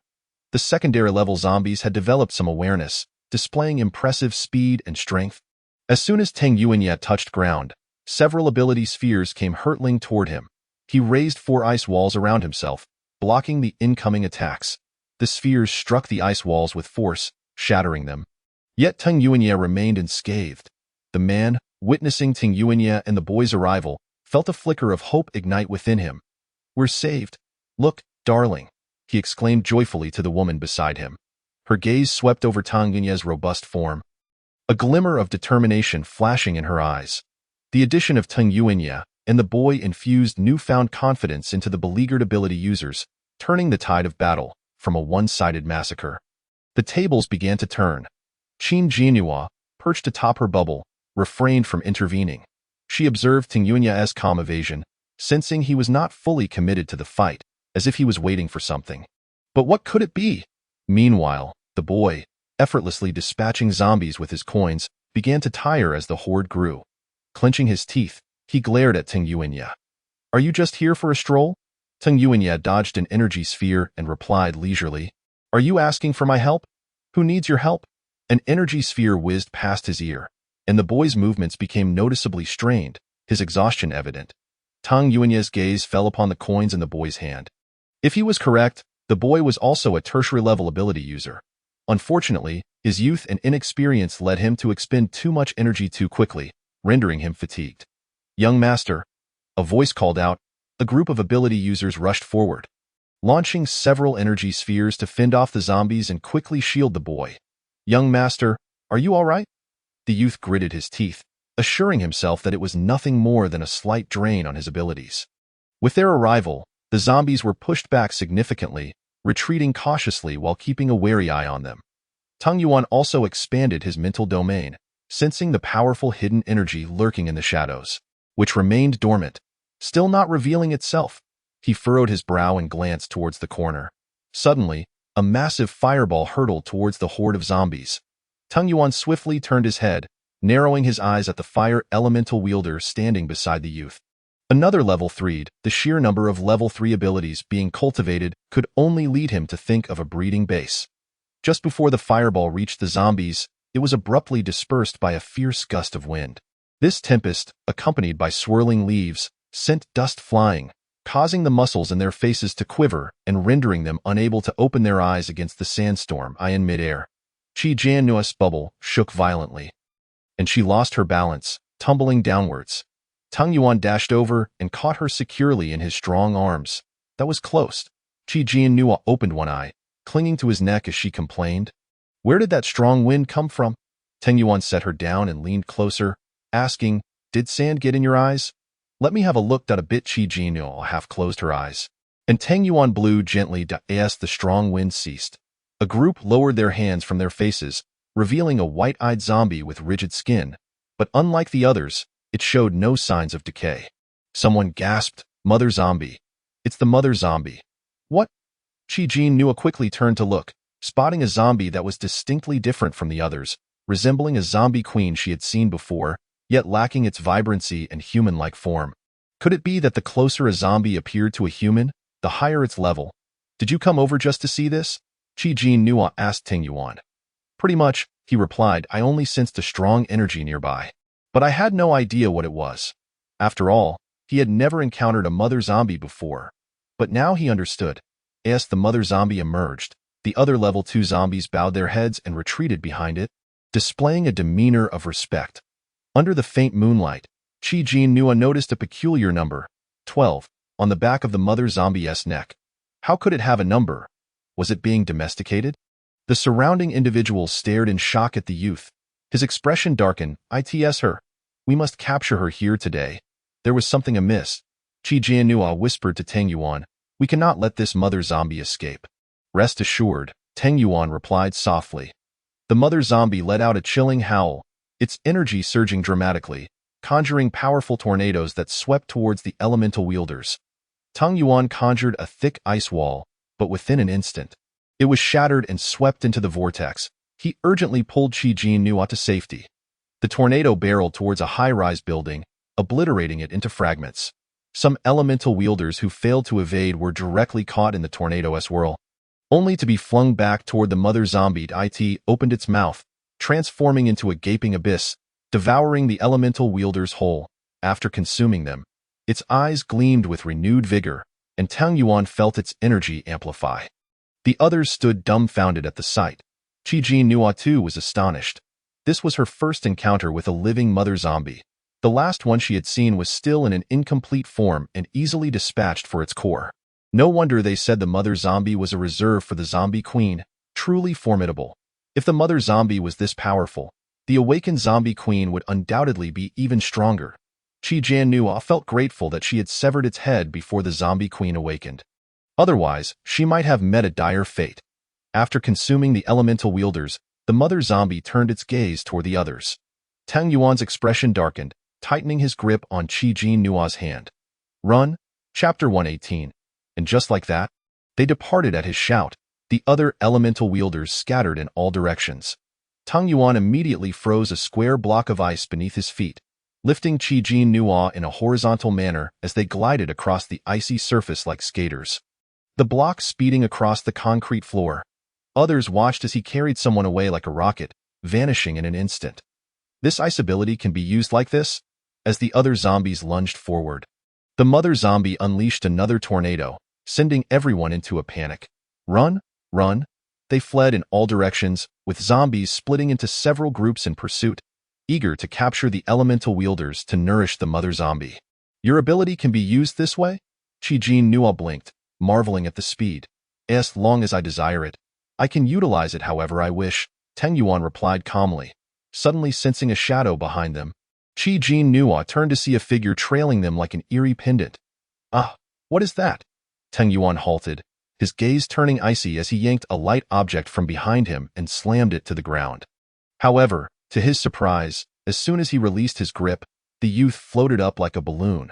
The moment his feet touched the ground, he suddenly felt heavy, dust swirling around his feet. "ITSU?" Qi-Jin Nua exclaimed, "Why are you following us?" And in such a frightening manner. She had initially thought they were being haunted.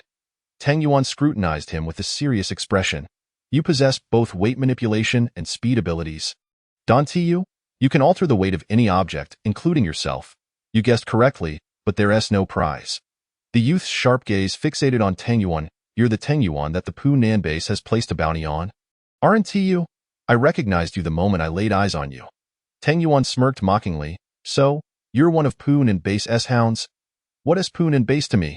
the youth scoffed. "I can't stand arrogant people, especially those who act boastful in front of me." A sardonic smile crept onto his lips. "Anyone who dares to be arrogant before me meets a grim end." "Care to test that? What a coincidence," Teng Yuan replied coldly. "Those who show off in front of me also do not end well." The youth's smile slowly faded as his gaze shifted to Qi-Jin Nua in Teng Yuan's arms. "How long do you intend to hold on to her? As a man, you should fight me fairly. I want to see just how formidable someone is to be considered a threat by the three major bases." Qi-Jin Nua clung to Teng Yuan's neck, exclaiming, "Have you lost your mind? The mother zombie is right behind us. You want to fight now? If you're so capable, why not confront the mother zombie instead? Shouting here only makes you look impressive," she retorted. The youth's expression soured as he opened his mouth to speak, but then he noticed a tornado approaching from behind, causing his face to shift. He quickly dodged. Teng Yuan instinctively sensed it too and swiftly moved aside with Qi-Jin Nua. The tornado passed by, but unexpectedly, it reversed direction, sweeping back toward them. The youth couldn't help but curse. "This damn tornado has a tracking function, sir." A group of people came rushing towards them. The youth narrowly evaded the tornado and, upon focusing, saw that the group was followed closely by the mother zombie and a throng of level 2 zombies. He couldn't help but curse, "Fools, don't lead the mother zombie over here." The people in front shouted, "What did you say, sir? I can't hear you clearly. Are you all right?" 2 fireballs came crashing down, toppling the group and sending them sprawling at the youth's feet. He watched with a cold gaze and scolded, "Fools!" Looking up, he realized that the zombies and the mother zombie had encircled them. It seemed there was no escape now. He glanced at Teng Yuan and Qi-Jin Nua, only to find that they had floated up in their bubbles to the sky. "Hey, you guys are just leaving?" the usually calm youth exclaimed, furiously stomping his feet. Qi-Jin Nua looked innocently at him. "What else can we do? We're not very familiar, so we'll leave the mother zombie and the level 2 zombies for you to deal with." The youth gritted his teeth and pulled out a coin, declaring, "You're not getting away." Qi-Jin Nua, frightened, hurriedly sped up. Teng Yuan raised an ice wall to block their path. The mother zombie pursued them due to their high levels, 2 level 3s. Prime for nourishment. Additionally, the woman emitted a potent energy, yet her level remained undetectable. With 2 delectable targets attempting to escape, the mother zombie immediately unleashed a tornado. The bubble ascended to the rooftop, and Qi-Jin Nua quickly jumped down with Teng Yuan. The tornado swept through the middle of the building, splitting it in half. Qi-Jin Nua shrieked in fright, covering her head as debris flew. Teng Yuan shielded her in his embrace, swiftly raising an ice wall for protection, enveloping them on all sides. Once the tornado passed, he withdrew the ice wall, revealing the building's middle had been severed, but fortunately, they were unharmed for the time being. Qi-Jin Nua lowered her hands, her heart racing. This mother zombie was terrifying. With just a thought, it could destroy a building several stories high. Teng Yuan's gaze darkened as he approached the edge to look down, seeing the youth and his people had already engaged the mother zombie in battle. It appeared the mother zombie was momentarily preoccupied. "Now is our chance. Let us go," Teng Yuan urged. Chi Jianhua promptly conjured another large bubble, and the two of them quietly departed. This area was far too perilous. They intended to return to their hotel room and warn Ji Changfeng and the others to flee. Little did they know, they would soon encounter a group of elemental wielders being chased by level 2 zombies on the nearby street. Chi Jianhua recognized one of the men and women among them. The man was evidently the leader of the group, quite possibly the husband of the woman he had saved. Beside him stood a woman with a pointed face. Although her features were finely chiseled, her appearance was excessively alluring, exuding a seductive charm that would not be favored by the elders.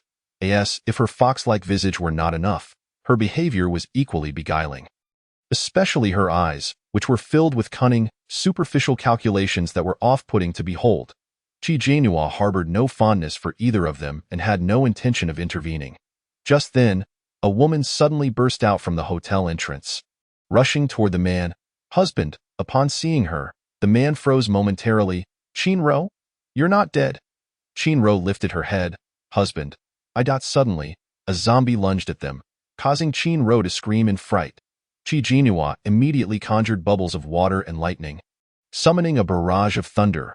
However, these were merely second-tier zombies. The attack only drove them back, inflicting pain but no substantial harm. The three of them looked up to see Chi Jianhua and Tang Yuanya perched upon their bubbles. Both taken aback. Chapter 119. More affected than her, Tang Yuanya jumped down from the bubble, cradling Chi Jianhua in his arms. Concealed in the shadows, Ji Changfeng and the others, upon witnessing their return, hurriedly rushed out. "Boss, sister-in-law, you finally made it back." This woman suddenly went insane, insisting on finding her husband. "We couldn't hold her back." Tang Yuanya shot them a glance. "Who is your boss?" The woman, seeing Qin-ro nestled in the man's embrace, angrily yanked Qin-ro away. "How dare you come back?" "You screamed and attracted the zombies, nearly costing us our lives. How can you still call him husband?" Qin-ro, chastised by the woman, looked at the man in confusion. "Husband, I didn't." Chi Jianhua could scarcely bear to watch. Just as she was about to speak, a horde of zombies hovered nearby, emitting low growls. The woman, startled, quickly sought refuge in the man's arms. "Brother, I'm so scared." Chi Jianhua felt a shiver run down her spine.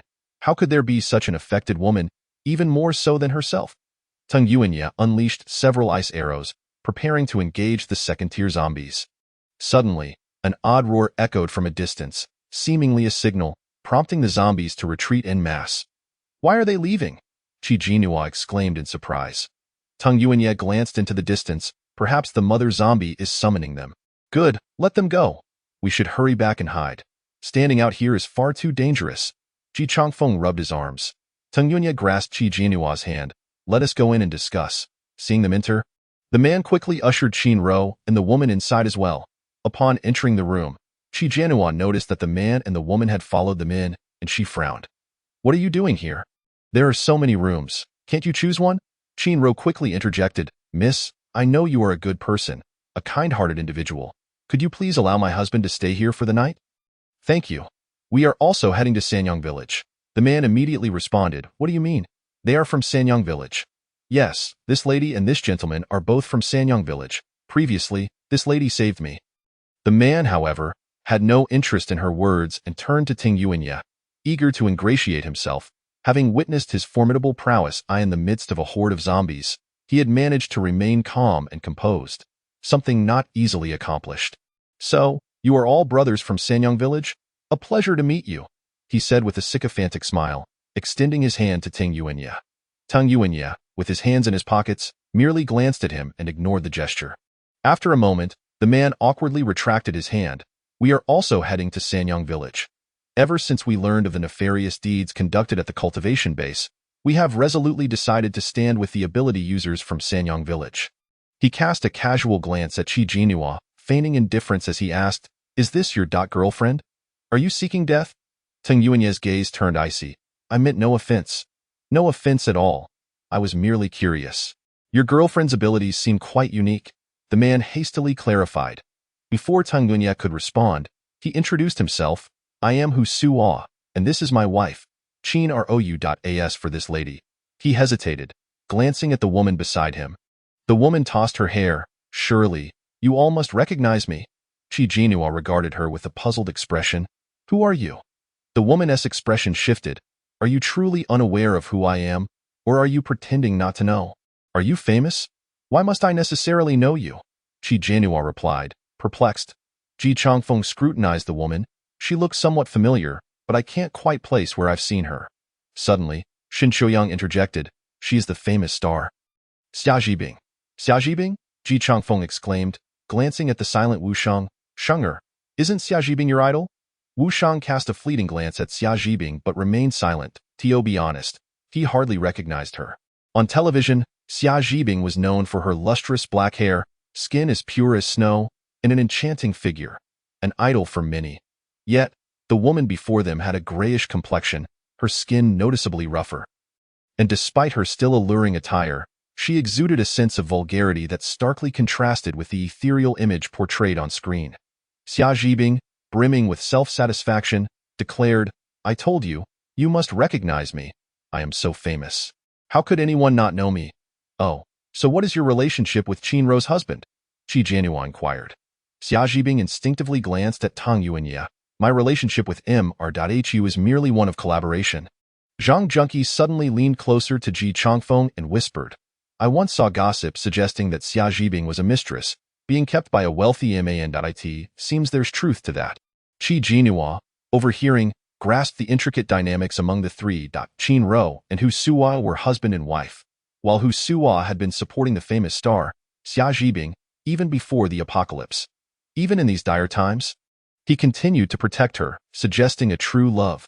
She glanced at Qin Ro, who appeared meek and timid, devoid of any spirit, and felt disinclined to intervene, fearing it would only aggravate her frustration with a yawn.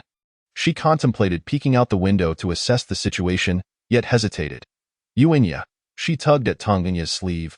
What's the situation outside? Have the zombies left? Tang Yuanya extended his mental prowess to investigate and shook his head. Not yet. The others remained silent. Despite their fatigue, they dared not sleep, fearing an unexpected invasion by zombies. Tired of standing, they settled on the sofa and beside the bed, Hu Suwa tugged at his collar. Exhausted and collapsed onto the sofa. Just as he sat down, Xia Zhibing attempted to lean closer but abruptly stopped, seemingly recalling something. Darling, come here. You must be tired. Sleep, and I will hold you. Xia Zhibing awkwardly chuckled. No, I'm not tired yet. I'll just stand for a while. Hu Suwa felt somewhat disheartened, puzzled by her sudden formality. Had she not previously sought his affection? Qin Ro hesitated, looking at her husband. Husband, I'm tired, if you're tired. Why not sit down? Hu Suwa replied, his demeanor contrasting sharply with how he treated Xia Zhibing. Qin Ro's eyes reddened, and she sat down quietly. Qi Jianhua, equally fatigued, felt her eyelids growing heavy. Tang Yuanya glanced at her and pulled her into his embrace. Are you tired? He whispered. Qi Jianhua nodded. A little. Ji Changfeng and the others, previously seated by the bed, immediately stood up upon hearing this. Sister-in-law, sleep here. We will keep watch over you. Tang Yuanya shot them a glance. Do you really think that's necessary? He directly carried Qi Jianhua over, laying her on the bed and pulling the blanket over her. Sleep now. I'll keep an eye on you. Chapter 120. The long night comes to an end. Supplement.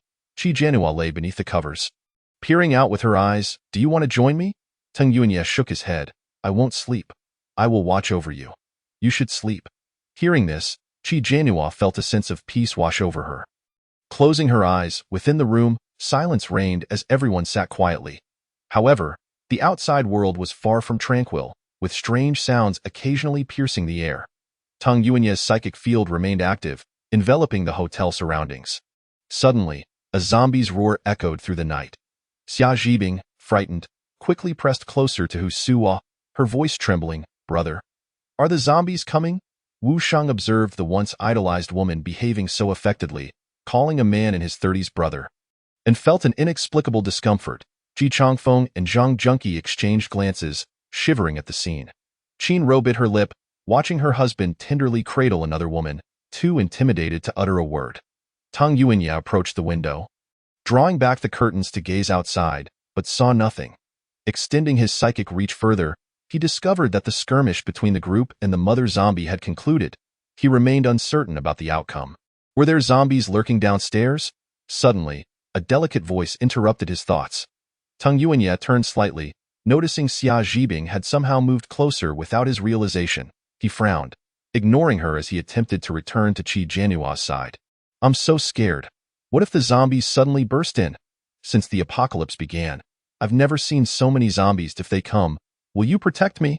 She blinked her doe-like eyes, looking at Teng Yuanye with a pitiful expression.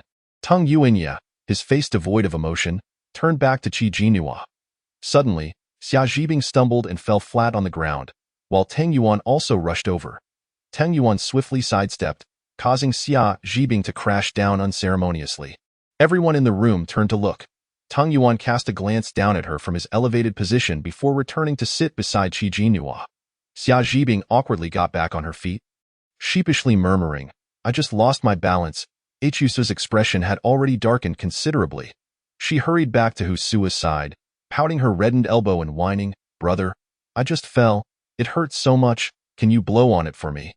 Husua's grim demeanor softened as he gently rubbed her elbow, chiding, Why can't you be more careful?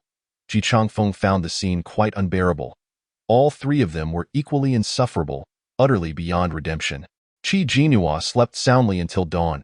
Upon awakening, she noticed Teng Yuan sitting at the bedside, eyes closed in a meditative state. Cautiously, she sat up, intending to drape a garment over him, only to find him opening his eyes. Awake? I am. Qi Jianyua nodded, observing the bloodshot veins in his eyes, feeling a pang of sympathy. You haven't slept all night? Do you want to lie down for a bit? No need.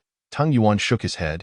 We should be heading back. As they conversed, Ji Changfeng and the others began to stir. As at dawn, Ji Changfeng rubbed his eyes, relieved that the night had finally passed. He had never found the darkness so arduous before. Qin Rou and Xia Zhibing were snuggled up against Husua, and upon hearing their voices, they too roused from sleep. Seeing the light of day, Husua hastily woke Xia Zhibing.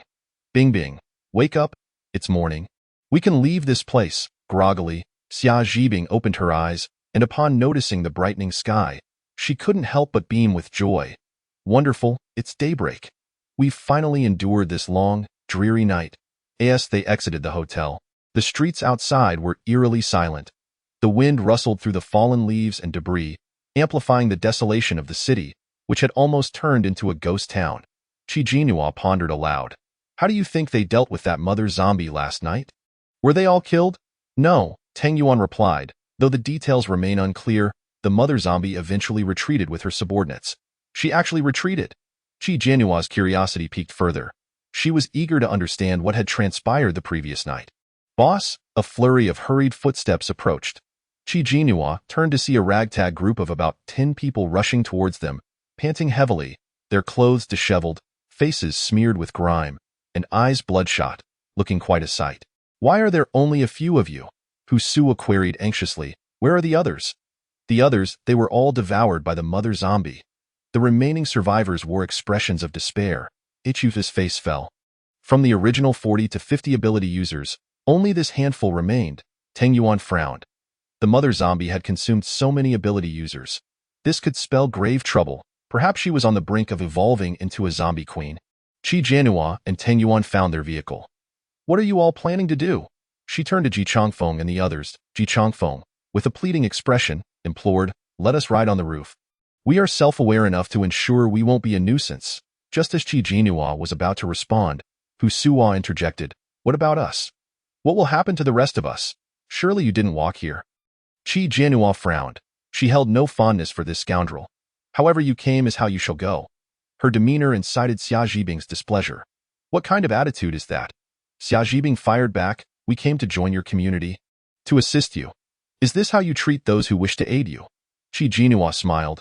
Firstly, you are not helping us. You are helping yourself. If the breeding base continues to develop unchecked, can you guarantee that the next victim won't be your interests? Don't indulge in self-aggrandizement. Secondly, I am also a recent addition to the community. Your words carry no weight with me, join or not. Who cares? You. Xia Zhibing's face flushed with anger. Teng Yuan shot her a cold glance. Causing her to fall silent, he turned to Ji Changfeng and the others. You may ride on the roof. Fantastic, thank you, big brother. As for the others, they could figure it out themselves. Husua felt overlooked, his face alternating between shades of green and white. Xia Zhibing pouted in dissatisfaction, Am I supposed to walk over there? How can my delicate frame manage that? Handsome, could you allow me to ride in your vehicle? I take up very little space on my own. Teng Yuan ignored her completely and boarded the car. Sorry, no space. Figure it out on your own. Qi Jianhua shot her a glance before turning to get in the vehicle as well. Xia Zhibing gritted her teeth, seething with indignation. It had been a long time since she had experienced such neglect. She looked up at Hu Suo with a pitiful expression. Brother, don't worry. Brother will find a way to ensure you don't have to walk. Hu Suo reassured her. Just then, a convoy approached. The convoy was not particularly long, comprising about 10 vehicles, and they halted upon spotting the group. The lead vehicle rolled down its window, and a man with a buzz cut leaned out. Hey, what are you all doing here? Are you heading to the community? Hu Suo replied, yes, our vehicle broke down. Could you give us a lift? The buzz-cut man readily agreed. No problem, hop in. Hu Suo joyfully led Xia Zhibing over, even personally opening the car door for her, leaving Qin Ro behind. Qi Jianhua couldn't comprehend how Qin Ro, a primary partner, had fallen to such a lowly status. Her demeanor reflected the shadows of self-doubt, timidity, and submissiveness typical of oppressed women. Never mind, it wasn't her concern. Their vehicle led the way, with 3 people seated in the back, Ji Changfeng, Zhang Junqi, and Shan Xiaoyang, while the remaining 2 rode on the roof. A procession of a dozen vehicles followed, triumphantly returning to the community.at the sunflower base.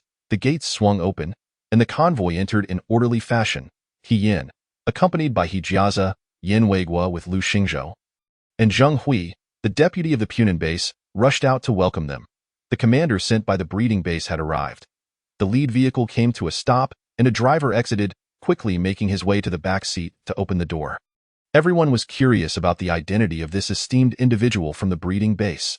However, they waited in vain as no one emerged. The driver, a bit anxious, quietly called out, Young master, we've arrived at the sunflower base. Young master, the young man, still half asleep, mumbled, Have we arrived? Yes, he lingered in a daze for a moment before finally sitting up, revealing bloodshot eyes that spoke of his exhaustion.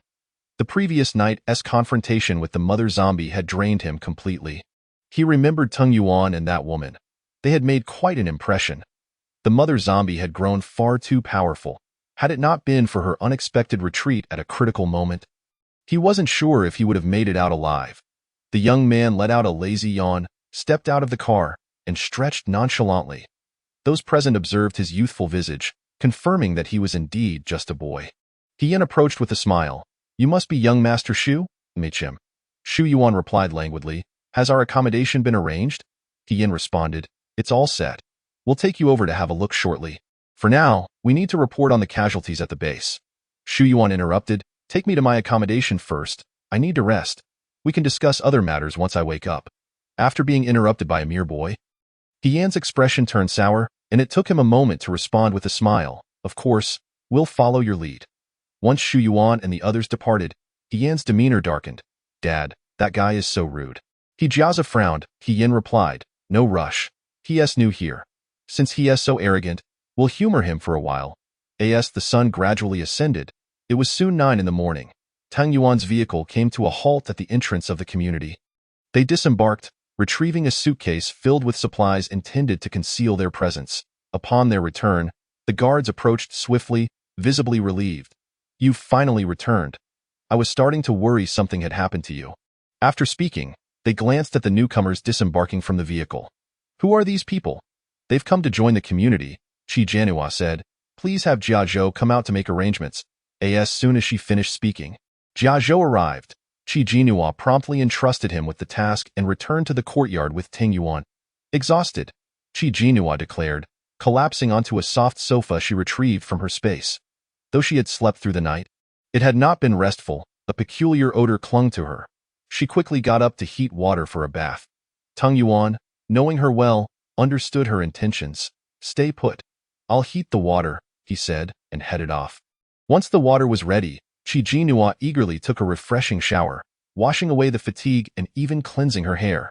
Dressed in a silk nightgown, she emerged from the bathroom, towel drying her hair. The environment of the community was truly rudimentary. The houses were wooden and quite dilapidated. The bathing facility was a separate small structure, dim even during the day. The cooking area was a simple earthen stove, and while others had to rely on firewood to cook. They were spared that burden, as her space contained various stoves and gs. At first glance, the courtyard evoked a sense of time travel back to the 70s or 80s. Yet, in this apocalyptic era, regardless of how harsh the conditions were, as long as safety was assured, no one complained. As she approached the window, she began to hear lively sounds from outside. It is Lu Maidong who has brought Hu Suo and a group of people here. Their accommodation has been arranged in the courtyard opposite to theirs, adjacent to Lu Maidong's residence. Coincidentally, it faces the courtyards of Tangyuanya and Qijinhua as well. This village is not abundant in anything, save for courtyards. In the aftermath of the apocalypse, many elders in the village have passed away, and some young individuals, unable to endure the remoteness, have relocated, resulting in a considerable number of vacant houses. Qijinhua observed for a while before hearing the disdainful voice of the celebrity. The ground lacks even cement, being nothing but dirt and sand, filthy indeed. And this house, why is it so dilapidated? I haven't encountered such a ruinous dwelling in many years. Are there not better houses available? We have come to assist you, not to suffer in your midst, Xia Zhibing exclaimed in anger. Upon hearing her words, Lu Maidong was equally incensed, retorting with a harsh tone. This is the environment of our Kenyang village. If you do not wish to stay, feel free to leave. It is not as if we have begged you to come. With that, she turned on her heel and departed. You? Xia Zhibing's face flushed with fury. Well, the conditions in the apocalypse are what they are. We must make do. Hu Suo, feeling a headache from Xia Zhibing's outburst, thought that no matter how much he indulged her, she was indeed overly delicate. Xia Zhibing, feeling aggrieved and wishing to say more, suddenly noticed Qijinhua standing by the window. She immediately approached. Qijinhua rolled her eyes and removed the towel from her head. Tangyuanya was still outside boiling water when Xia Zhibing saw him and could not help but exclaim, "Why are you boiling water here? This is not your responsibility." She had witnessed Tangyunya's prowess. Individuals with abilities were revered outside, so how could he be doing such menial tasks? At that moment, the door opened, and Qijinhua stepped out. Upon seeing her, Tangyuanya rose. "Why are you out here? Is there not enough water for bathing?" Qijinhua shook her head, stating, "I have finished. You should hurry and wash up as well." Tangyuanya frowned at her attire, a flimsy camisole dress, deeming it too scant. After saying this, he entered the house, retrieving a thin blanket to drape over her. He also stroked her hair and fetched a dry towel. "Your hair is not completely dry. This is a bad habit. Be careful not to catch a chill." He placed the towel over her head and rubbed it a few times. Qijinhua accepted it, urging, I understand. I can manage on my own. You should hurry and wash up." Only then did Tangyuanya carry a bucket of water into the room. Xia Zhibing, witnessing Qijinhua comfortably enjoying the attentions of a man, felt a twinge of jealousy. Chapter 122. Upgrades. You, lounging about and expecting a man to attend to you, should beware of being abandoned one day. Xia Zhibing could not refrain from saying, "You need not concern yourself with this. Do you have any other business?" Qijinhua adopted an impatient demeanor, as if to shoo her away. Xia Zhibing could not help but glance into her room, curious about its interior. Qijinhua would not allow her to see her sofa, blocking her view, and impatiently remarked, "We are not well acquainted. What are you staring at? How rude. Could you please return to your own courtyard? I am merely taking a glance. Will I die from it? You offer me entry, and I would not care to see." Xia Zhibing turned away awkwardly. Qijinhua returned to her room and closed the door. In the coming days, more individuals with abilities would arrive, and it would soon become lively. She sat on her bed when Enin leaped in through the window. Qijinhua glanced at it. "Where have you been?" Its white fur was adorned with various clingy grass seeds. Appearing somewhat disheveled, Qijinhua, feeling a headache, helped to remove them. "What grass pile did you burrow into for fun? Truly like a squirrel. Bah, bah, bah." "I am not," Enin protested. "I went to find that mother zombie." "Oh." Qijinhua was taken aback. "How did you come to seek her out? Did you find her?" "I did find her. She devoured quite a few supernatural beings last night, and I sense she is on the verge of evolving into a zombie queen." "Really?" Qijinhua exclaimed in shock. "Another zombie queen is about to emerge." Just then, Tangyuanya stepped out of the bathroom, toweling his hair, and inquired, "What is true and what is not?" Enin explained, "It found the mother zombie, and she is subtly on her way to becoming a zombie queen." Tang Yunya tossed the towel onto a chair, his eyes deepening. I suspected as much. She indeed had a hearty feast last night. Coincidentally, Hu Sua's team has just arrived. Out of dozens of supernatural beings, only a few remain. Additionally, those from the cultivation base must have been consumed as well. Having ingested so many supplements, evolution is only to be expected. Wouldn't that be quite troublesome? Qi Jinhua frowned, pondering the implications of a zombie queen attacking Kenyang village.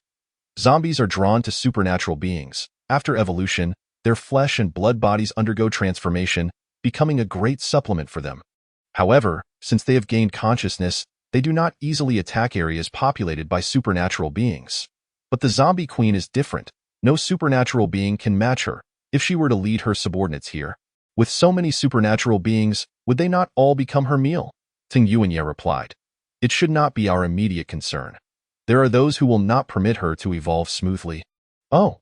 Qi Jinhua recalled the number assigned to the mother zombie's nape. She thought of something and retrieved the mother zombie's crystal core from her space. Would you like to evolve as well? In case the mother zombie truly arrives, reaching level 4 would at least provide some means of defense. Tang Yuanya gazed at the blood-red crystal core in her hand, contemplating for a moment before taking it. That could be beneficial. In the evening, Shu Yuan finally made a leisurely appearance in the hall. The representatives from the 3 major bases awaited him. Hijiaza frowned slightly, feeling quite displeased with the commander sent from the cultivation base. Not only was he rude and seemingly oblivious to others, but his languid demeanor was also infuriating.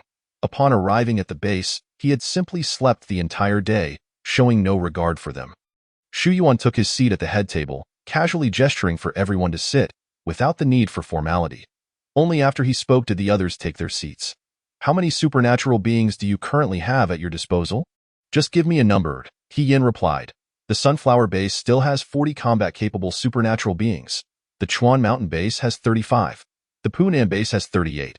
Shu Yuan calculated for a moment. The total number of usable supernatural beings was not particularly large. Yin Weiguo inquired. Are we preparing to take Kenyang Village? Not in haste. Shu Yuan replied in a deep voice. Before taking Kenyang Village, there is an important matter to attend to first. What matter? Recently, a mother zombie being experimented on at the cultivation base escaped. I encountered her last night in Jinghai City, and she devoured quite a number of supernatural beings. Upon hearing the term mother zombie, the faces of the others changed. The Punan base had encountered a mother zombie before, failing to capture her and instead losing numerous supernatural beings to her, allowing her to escape successfully. They were well aware of the mother zombie's formidable nature. The primary task now is to take her down first, to avoid future complications. As soon as Shu Yuan finished speaking, a subordinate approached and leaned in to whisper something in his ear. My men have located the mother zombie's position. We will set out tomorrow to capture her. The others expressed slight dissatisfaction. Their task was to eliminate the people of Kenyang village for the cultivation base, not to clean up after them. Such matters should not fall to them. However, in the face of Shu Yuan, they held their tongues in the dead of night. Qi Jinhua took advantage of Tang Yunya's absorption of the crystal core's energy to enter the space. It had been a long time since she had last been here. She checked the jade milk liquid and found it had accumulated quite a bit, nearly half a cup. After consuming a drop, she examined the growth of the fish and shrimp, which were thriving. She harvested a crop of ripe vegetables and fruits and planted new seedlings. Qi Jinhua took a stroll around the warehouse and spotted the sword that Yinyin had given her when she defeated the zombie queen last time. She picked it up and suddenly, Yinyin's figure appeared in the space. This sword feels quite familiar. She looked at Yinyin. Can you tell me its origin? Yinyin shook its head. I do not know. It has been here since I awakened. Is that so? Qi Jinhua caressed the water ripple carvings on the sword sheath, suddenly struck by an idea. What if this sword were to be used by the male lead? Yinyin thought for a moment, feeling it suited the male lead quite well. Since it would be a waste to leave it here, and I have no use for it, it is settled. She exited the space with the sword in hand.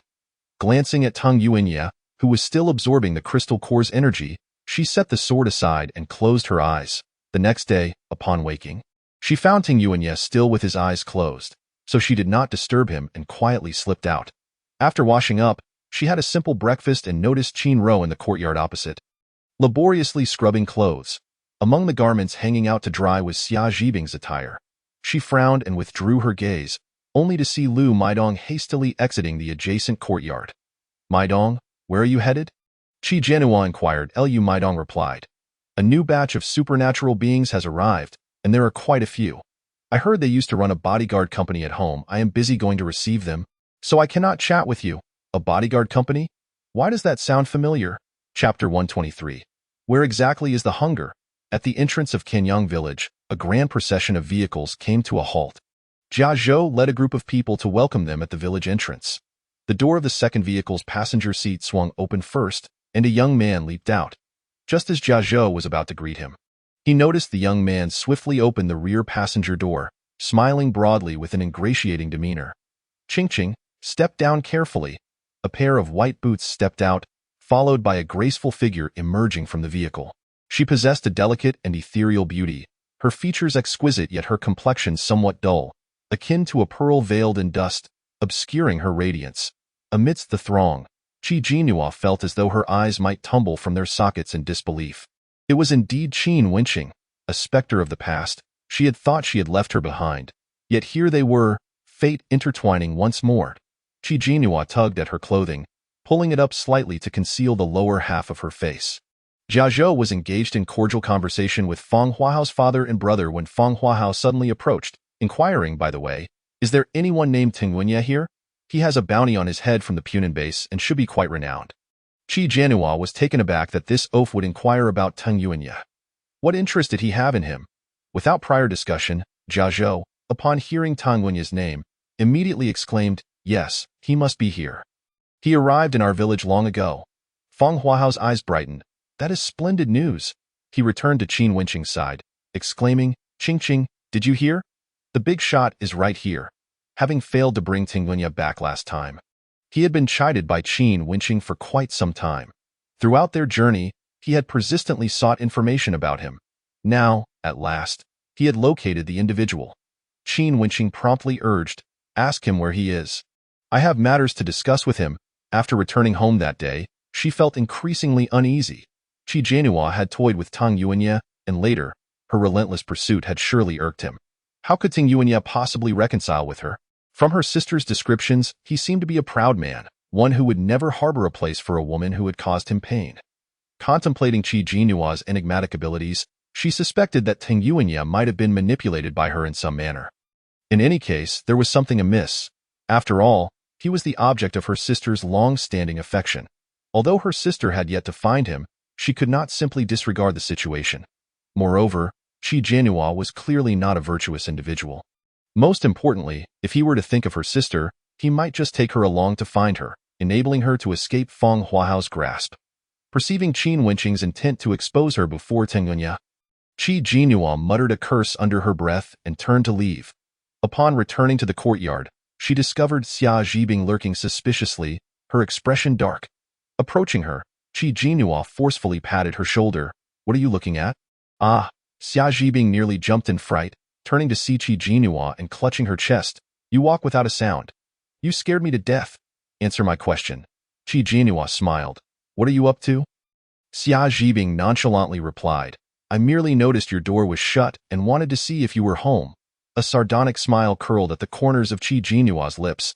Such a clumsy lie lacked any semblance of credibility. Seeing her bathed in sunlight, with skin that glimmered like crystal, luminous and smooth as polished jade, Xia Zhibing couldn't help but inquire, how do you maintain such flawless skin? It's merely natural beauty, no maintenance required. Qi Jianhua replied dismissively, you're just boasting. Xia Zhibing retorted, rolling her eyes. Qi Jianhua ignored her and attempted to enter the house. Her mind was preoccupied with thoughts of evading Qin Wenqing, leaving her no time to engage with others. Suddenly, Xia Zhibing grasped her arm, stammering, You wouldn't mind sharing your secrets on how to handle men, would you? How can one make a man obedient, attentive, and cherishing? Xia Zhibing whispered. Having long desired to ask, Qi Jianhua regarded her with a bemused expression. What, is your brother not treating you well enough? That good comes with conditions. I must serve him diligently. He likes me, my mouth is exhausted every time. Is that appropriate to say? Are you like that too? Xia Zhibing inquired conspiratorially. Intercourse techniques? Have you ever used your mouth? Qi Jianhua was rendered speechless. No, how could that be? Xia Zhibing's eyes widened in disbelief. Men love that. How could you have never tried? Qi Jianhua was baffled by her train of thought. Conversing with her felt like a waste of time. You should head back now. I can't entertain you any longer. She entered the house and closed the door, ignoring Xia Zhibing's calls from outside. Pressing against the door, her mind wandered to the imagined scene, her face flushing crimson. Did all men truly enjoy such things? Yet Ting Yuanya had never broached the subject. Even if he did, she would never acquiesce. Turning around, she found Ting Yuanya had opened his eyes, staring intently at her. Startled, she exclaimed, "You're awake? Have you absorbed the crystal core?" Ting Yuanya did not answer her question but slowly asked, "What were you discussing with that person outside?" "Nothing of consequence." Qi Jianhua averted her gaze, hastily changing the subject. Are you hungry? Would you like me to prepare something to eat?" She fumbled to retrieve a sandwich and a fruit salad from her space. "What do you want? A sandwich? A salad?" Yet the man approached her quietly from behind, enveloping her in his embrace, capturing her wrist. He leaned close, whispering in her ear, "I just heard something that about mouths." Qi Jianhua's face flushed once more. He had indeed heard. His psychic abilities had surely reached level 4, expanding his range of mental coverage, but she refused to concede. "You must have misheard. I meant her mouth is rather loquacious. You must be hungry. Let me prepare something for you." Before she could finish her sentence, her body was suddenly lifted off the ground. Before she could react, she found herself pressed firmly onto the bed. "I am indeed hungry." Ting Yuanya gazed down at her, his deep eyes shimmering with a certain excitement. His hand caressed her cheek, his thumb gliding suggestively over her tender lips. "Perhaps don't even think about it." Qi Jianhua's face burned with embarrassment. "Absolutely not. And I will not." Ting Yuanya raised an eyebrow. "Isn't that what you already know? Why pretend to be oblivious?" Qi Jianhua observed his eager demeanor, recalling how he had seemed particularly invigorated during previous upgrades. A sense of foreboding gripped her heart.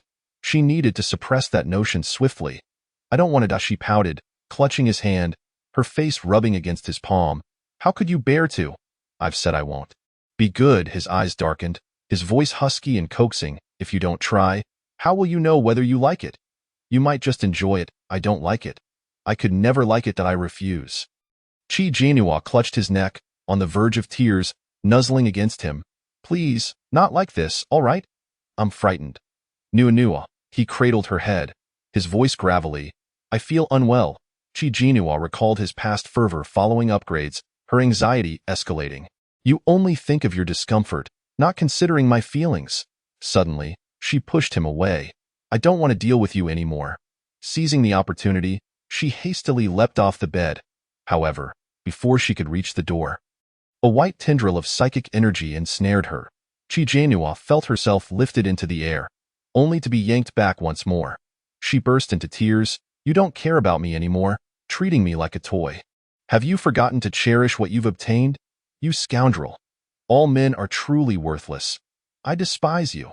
Ting Yuanya, witnessing her tears, panicked and quickly pulled her into his embrace. "How could I treat you like a toy? You are my precious little one. When have I not held you dear? You lie. You just forced me. I was wrong, darling. I was only joking. Please don't cry. All right?" Ting Yuanya gazed at her tear-streaked face, wishing he could fold her into his arms. "If you truly do not wish to, I promise not to pressure you. All right? Really?" Qi Jianhua sniffled.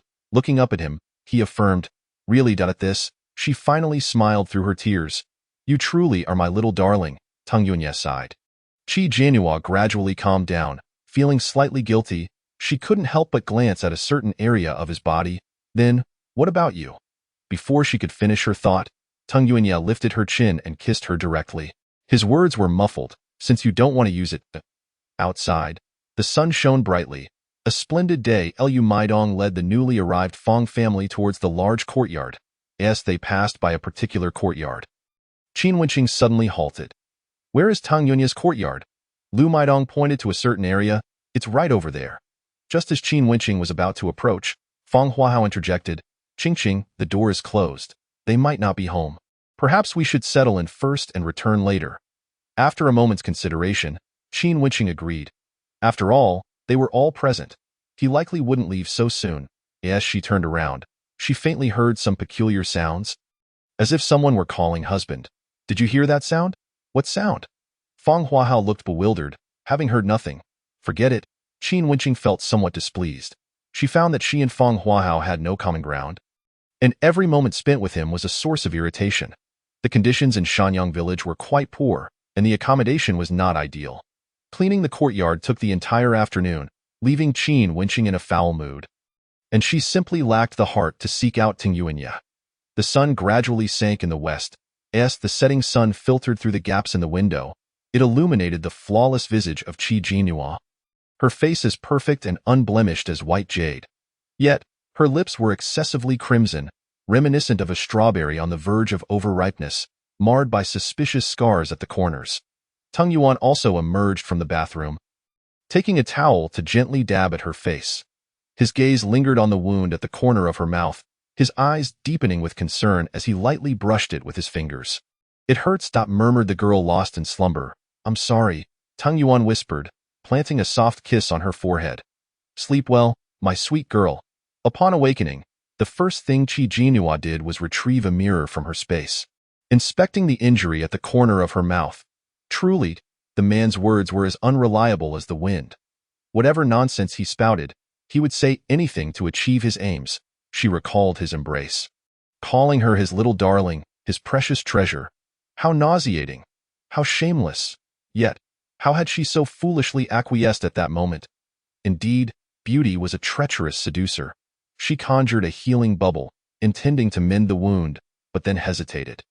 No, she would keep it, a constant reminder of his vile deeds, to instill guilt within him. The door creaked open, and Tang Yuan stepped inside. "Awake? Do you feel unwell?"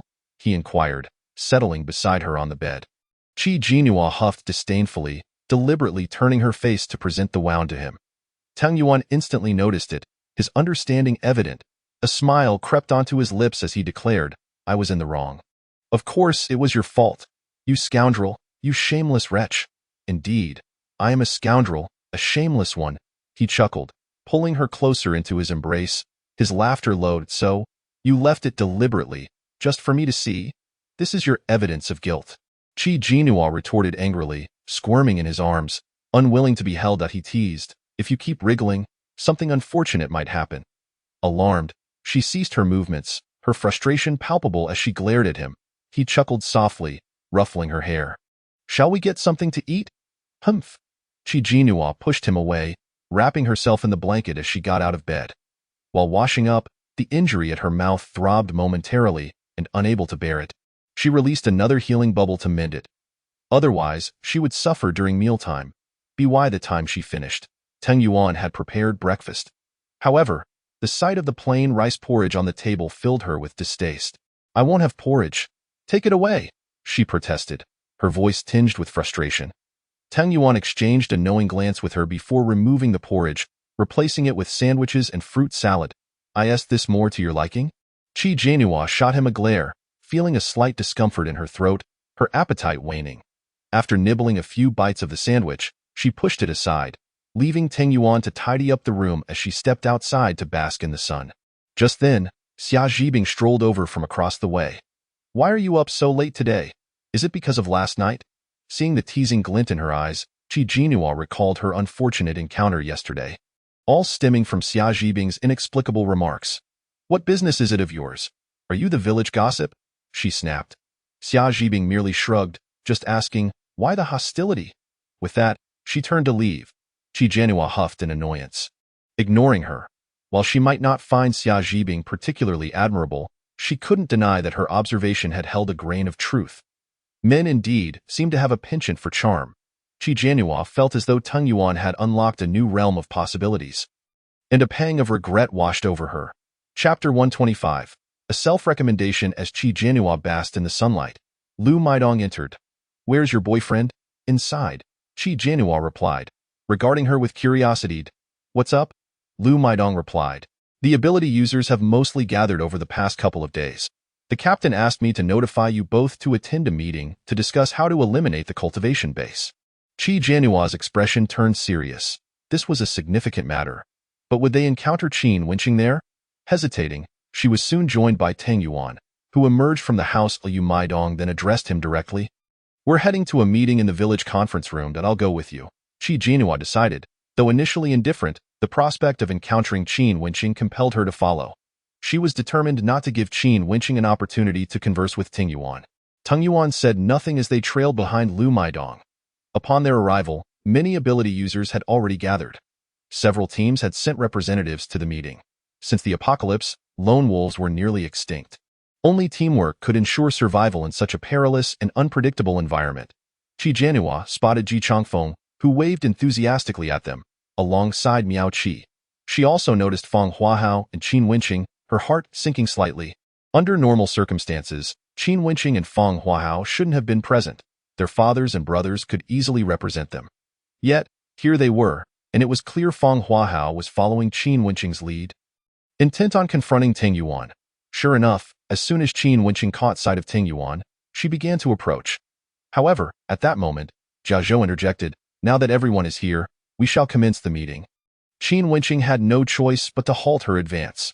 "The purpose of our gathering is to eradicate the cultivation base, which has harmed far too many ability users.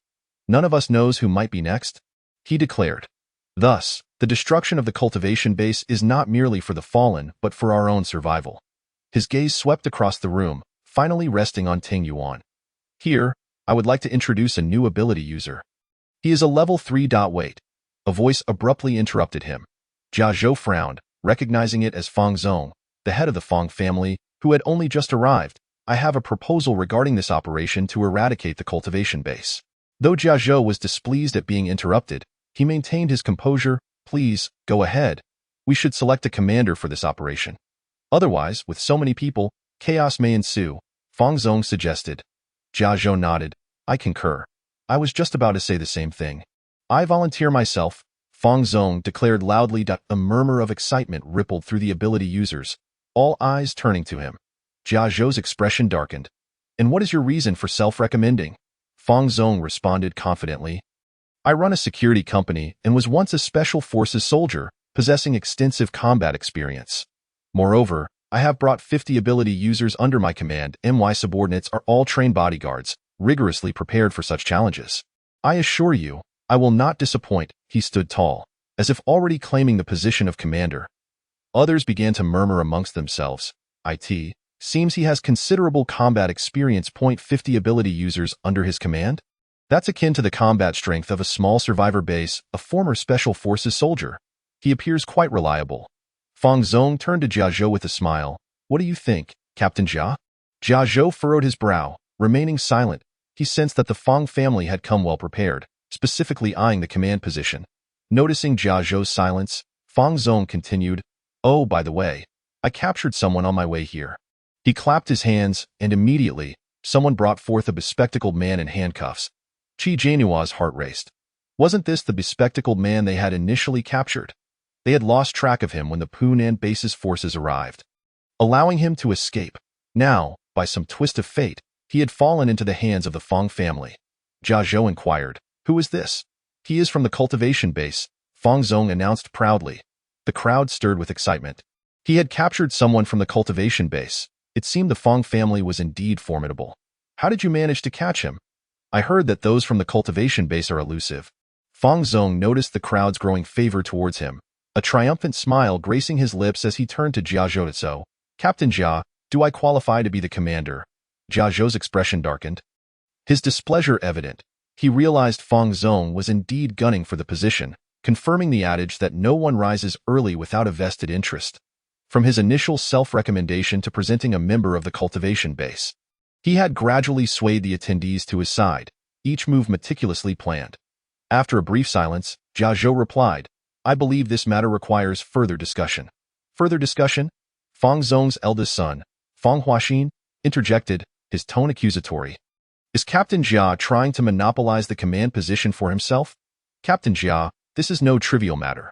The commander must be responsible for the lives of so many ability users present. If you lack combat experience, how can we trust you with our lives?"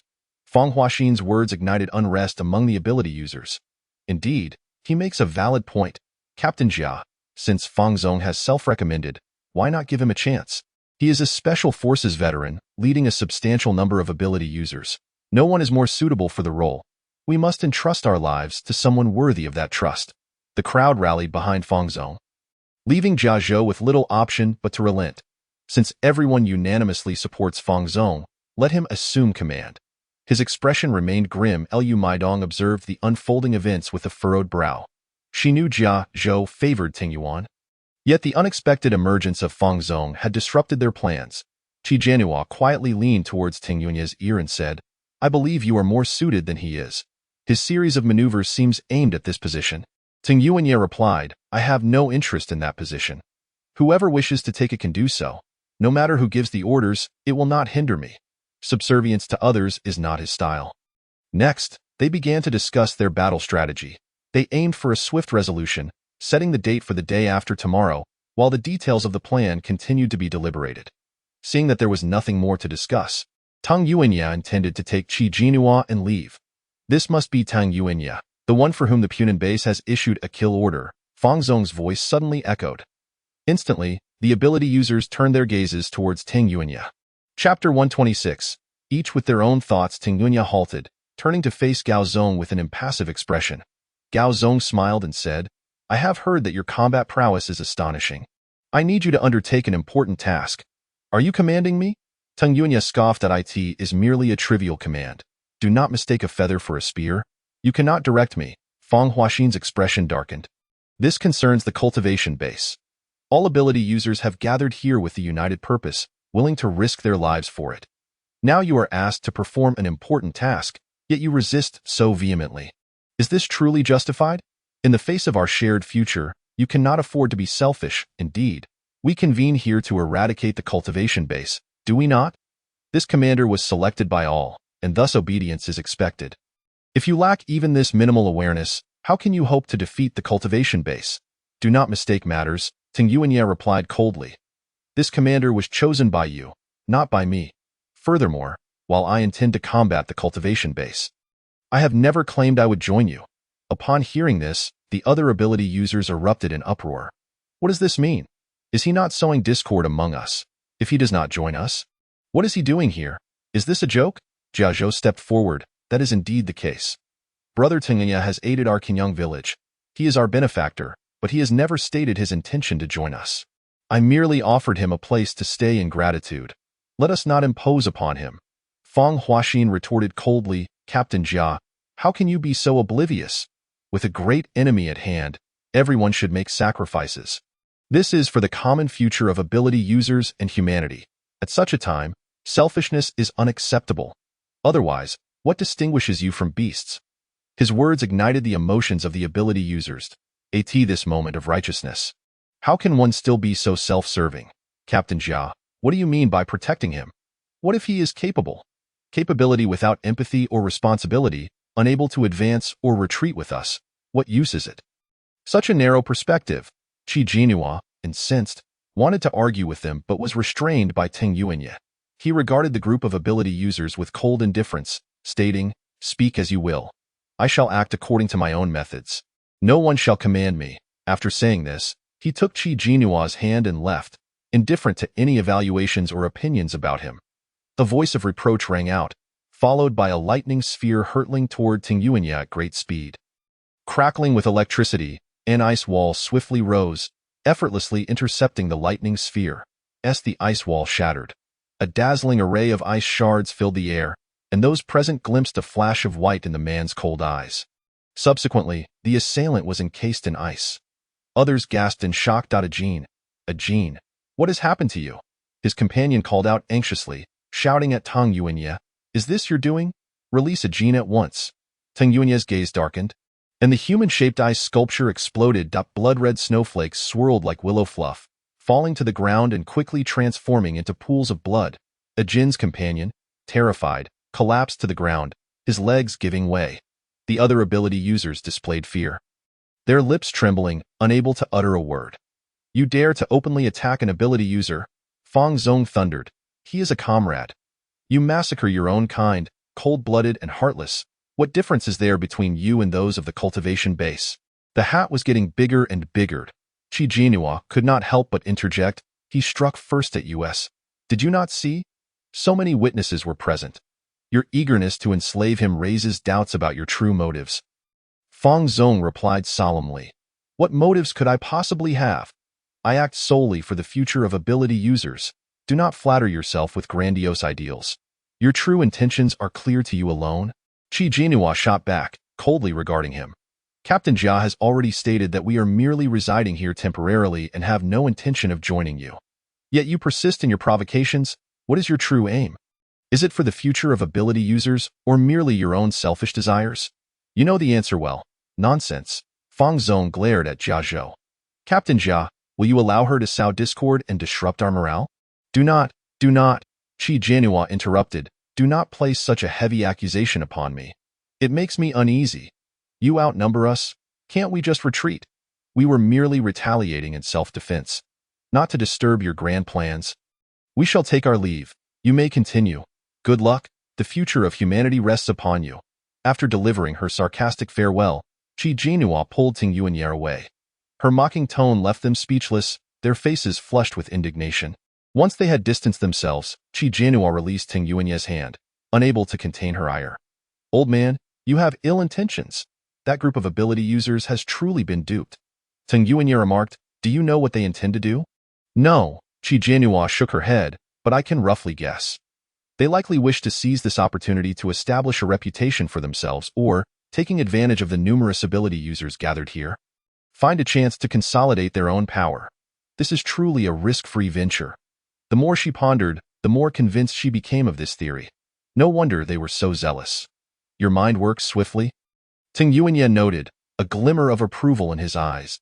Qi Jianhua chuckled. Wasn't I quite clever just now? I placed a lofty accusation upon them and made my escape, leaving them speechless. Indeed, a clever little devil. Ting Yuanyi smiled, ruffling her hair.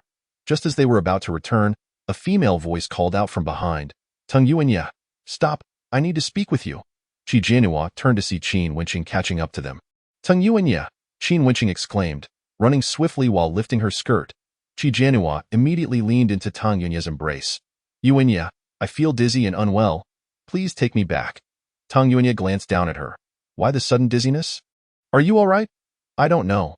I just feel so dizzy all of a sudden. I must have overexerted myself last night, she replied, sounding pitiful. Ting Yuanyi thought little of it and lifted her effortlessly.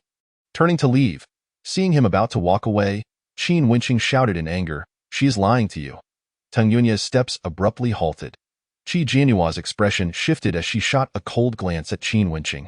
She wanted to cast a charm to silence her, but Ting Yuanyi would surely notice, making her appear guilty. Qin Wenqing provocatively eyed her before continuing, she has deceived you. You are not truly a couple. She has abandoned you before and does not love you. Her association with you is merely a game. Have you forgotten all this? You and my sister, Qin Yoxia, are the true couple. This woman tricked you and abandoned you, only to shamelessly seek reconciliation later. After so many words, was she trying to promote her sister?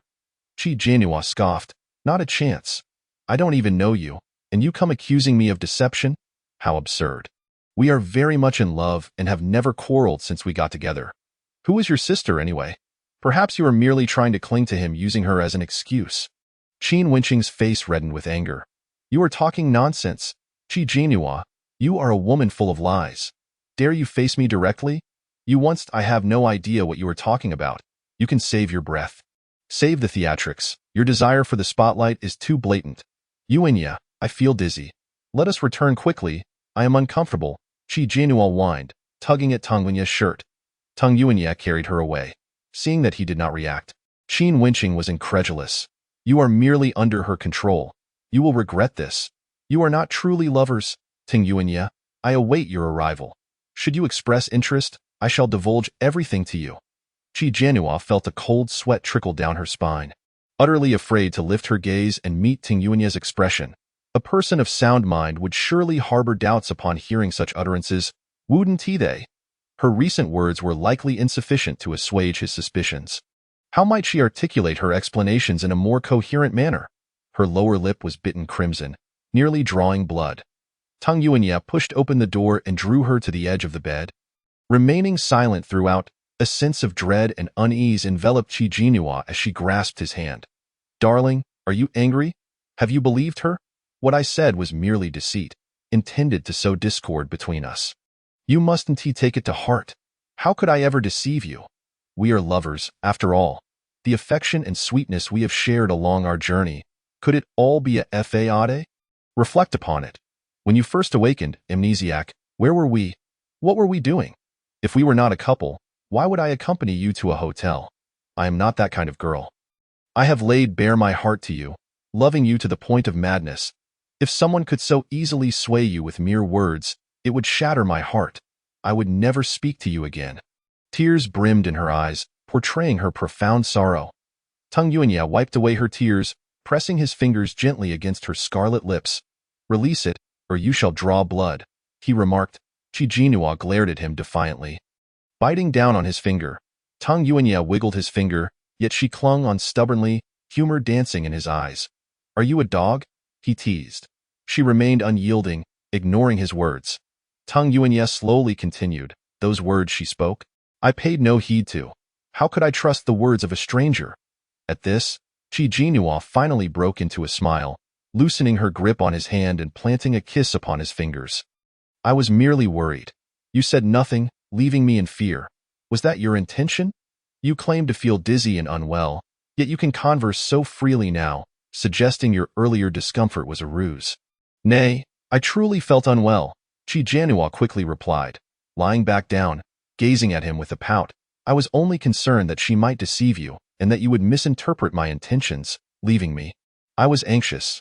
Tung Yuanya caressed her face. Are you truly unable to part from me? Of course not, she replied, affectionately rubbing his hand. We have always been together. How could I ever drift away from you? A subtle smile tugged at his lips as he patted her head. Rest for a while. I shall remain here with you. Qi Jinhua continued to hold his hand tightly, fearing he might seek out Qin Wenqing. Come lie beside me. I cannot sleep without you near, fear not. You shall soon slumber, he assured, a silvery glint flashing in his eyes, his mental energy softly enveloping her, providing comfort. Qi Jinhua's eyes lost focus, gradually fluttering shut as she sank into a deep sleep. Tung Yuanya gazed down at her delicate features, his dark, inscrutable eyes betraying nothing. His large hand gently caressed her cheek before he withdrew. Rising to leave the room, Qin Wenqing had yet to depart, standing beneath a tree in the courtyard, waiting.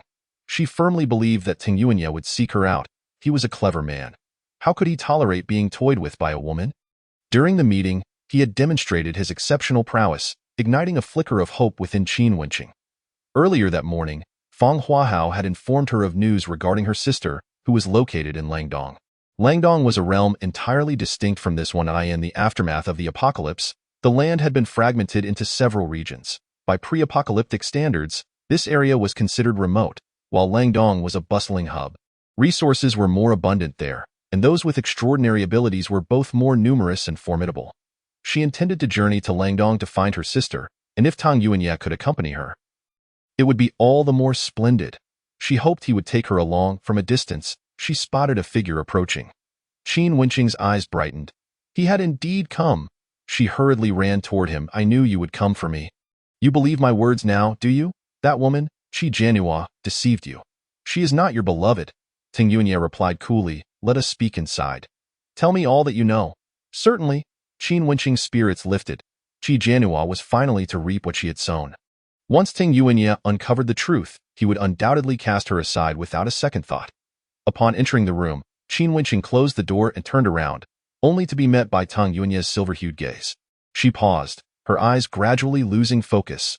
The man's alluring voice whispered in her ear, Now, tell me everything you know. Chapter 128, Do you love me?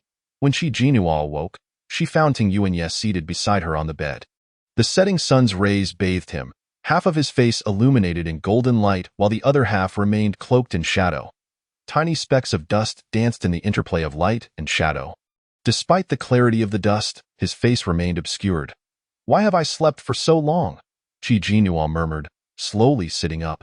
She recalled him suggesting she rest, after which she had closed her eyes and drifted off. How peculiar. She had certainly not felt tired at the time. Was she merely pretending? How could she have succumbed to slumber so swiftly? You're awake, he remarked, directing his gaze toward her, his tone flat. Yet she still could not discern his visage, and an odd sensation stirred within her. The atmosphere between them felt altered, no longer as light-hearted and joyous as before. but rather imbued with an inexplicable weight. "Why is it so dark in here? Why not turn on the lights?" she queried, lifting the covers and preparing to rise. Suddenly, Teng Yunya pressed her hand down. "Do not turn on the lights just yet," he instructed. Qi Jinhua was taken aback. "What is the matter?" He leaned closer, allowing her to finally see his face. His expression was devoid of emotion, yet somehow it felt different from usual. She struggled to articulate the sensation, but it sent a chill down her spine. His strong frame loomed over her, enveloping her in a sense of overwhelming pressure as he locked her in his embrace, lowering his gaze upon her. His downcast eyes resembled an unfathomable abyss. "Do you love me?" he asked softly. Qi Jinhua paused, momentarily stunned, before responding without hesitation, "I love you. Do you not believe me? Are you still contemplating the words spoken by Qin Wenqing? Have I not clarified everything for you?"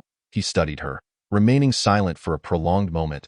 The woman before him diverged sharply from the one Qin Wenqing had described. Yet the fragments of memory he had once glimpsed mirrored Qin Wenqing's words. The woman she described was hypocritical, vain, morally reprehensible, and manipulative, willing to exploit others' feelings to achieve her goals.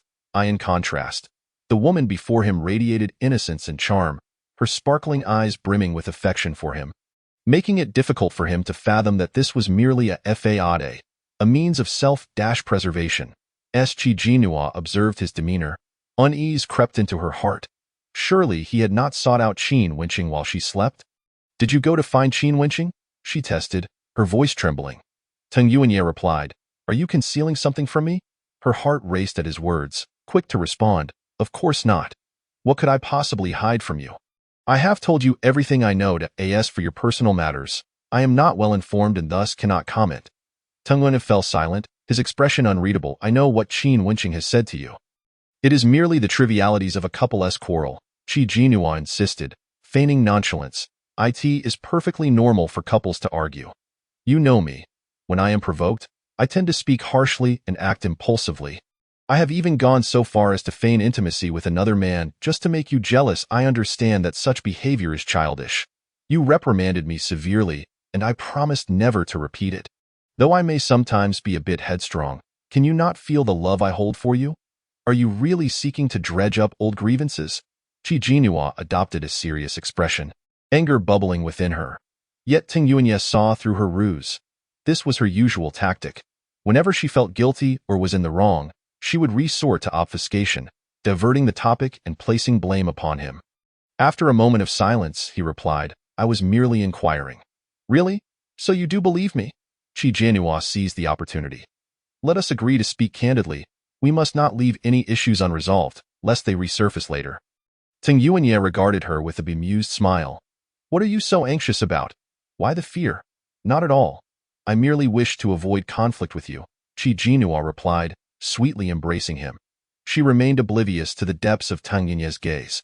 Qi Jinhua released him, but before she could continue, a knock echoed at the door. "Mr. Tong." "Miss Qi? Are you there?" came Lu Maidong's voice. "It's Maidong," Qi Jinhua whispered, pushing him away, rising from the bed to turn on the light before approaching the door. Outside, not only was Lu Maidong present, but also Jia Zhou. "At you too. What brings you here?" Upon seeing Teng Yuanye inside, Jia Zhou spoke softly. "Is it convenient to enter?" "Please, come in," Qi Jinhua replied, stepping aside. Lu Maidong and Jia Zhou entered, and Lu Maidong promptly closed the door. "You left the meeting early today. You may not be aware of subsequent developments," Jia Zhou began, taking a seat with a furrowed brow. "The Fong family harbors ill intentions, seeking to monopolize all the ability users and bring them under their control.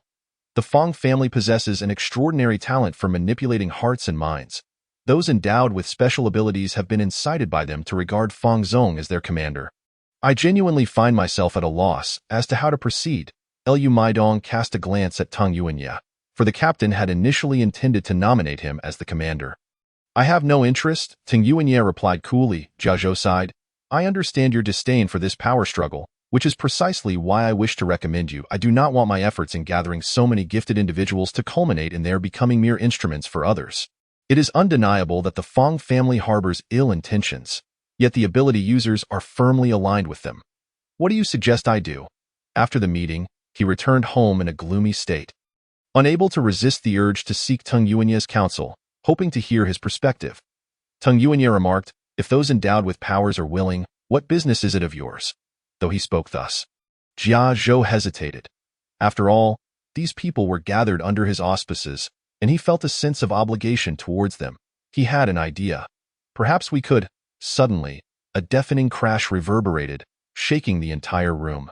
Jia Zhou leapt to his feet, exclaiming, "What on earth is happening?" Lu Maidong flung open the door and dashed outside, only to see flames illuminating the sky at the village's entrance. "Captain, we are under attack. It could be from the 3 major bases? Them again." Jia Zhou gritted his teeth, seething with frustration.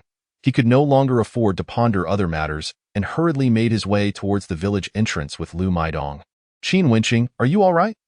The violent tremor had nearly caused her to lose her balance, and Fang Huahao promptly steadied her. "I am fine," Qin Wenqing replied, furrowing her brow as she discreetly extricated herself from his grasp. "What has transpired?"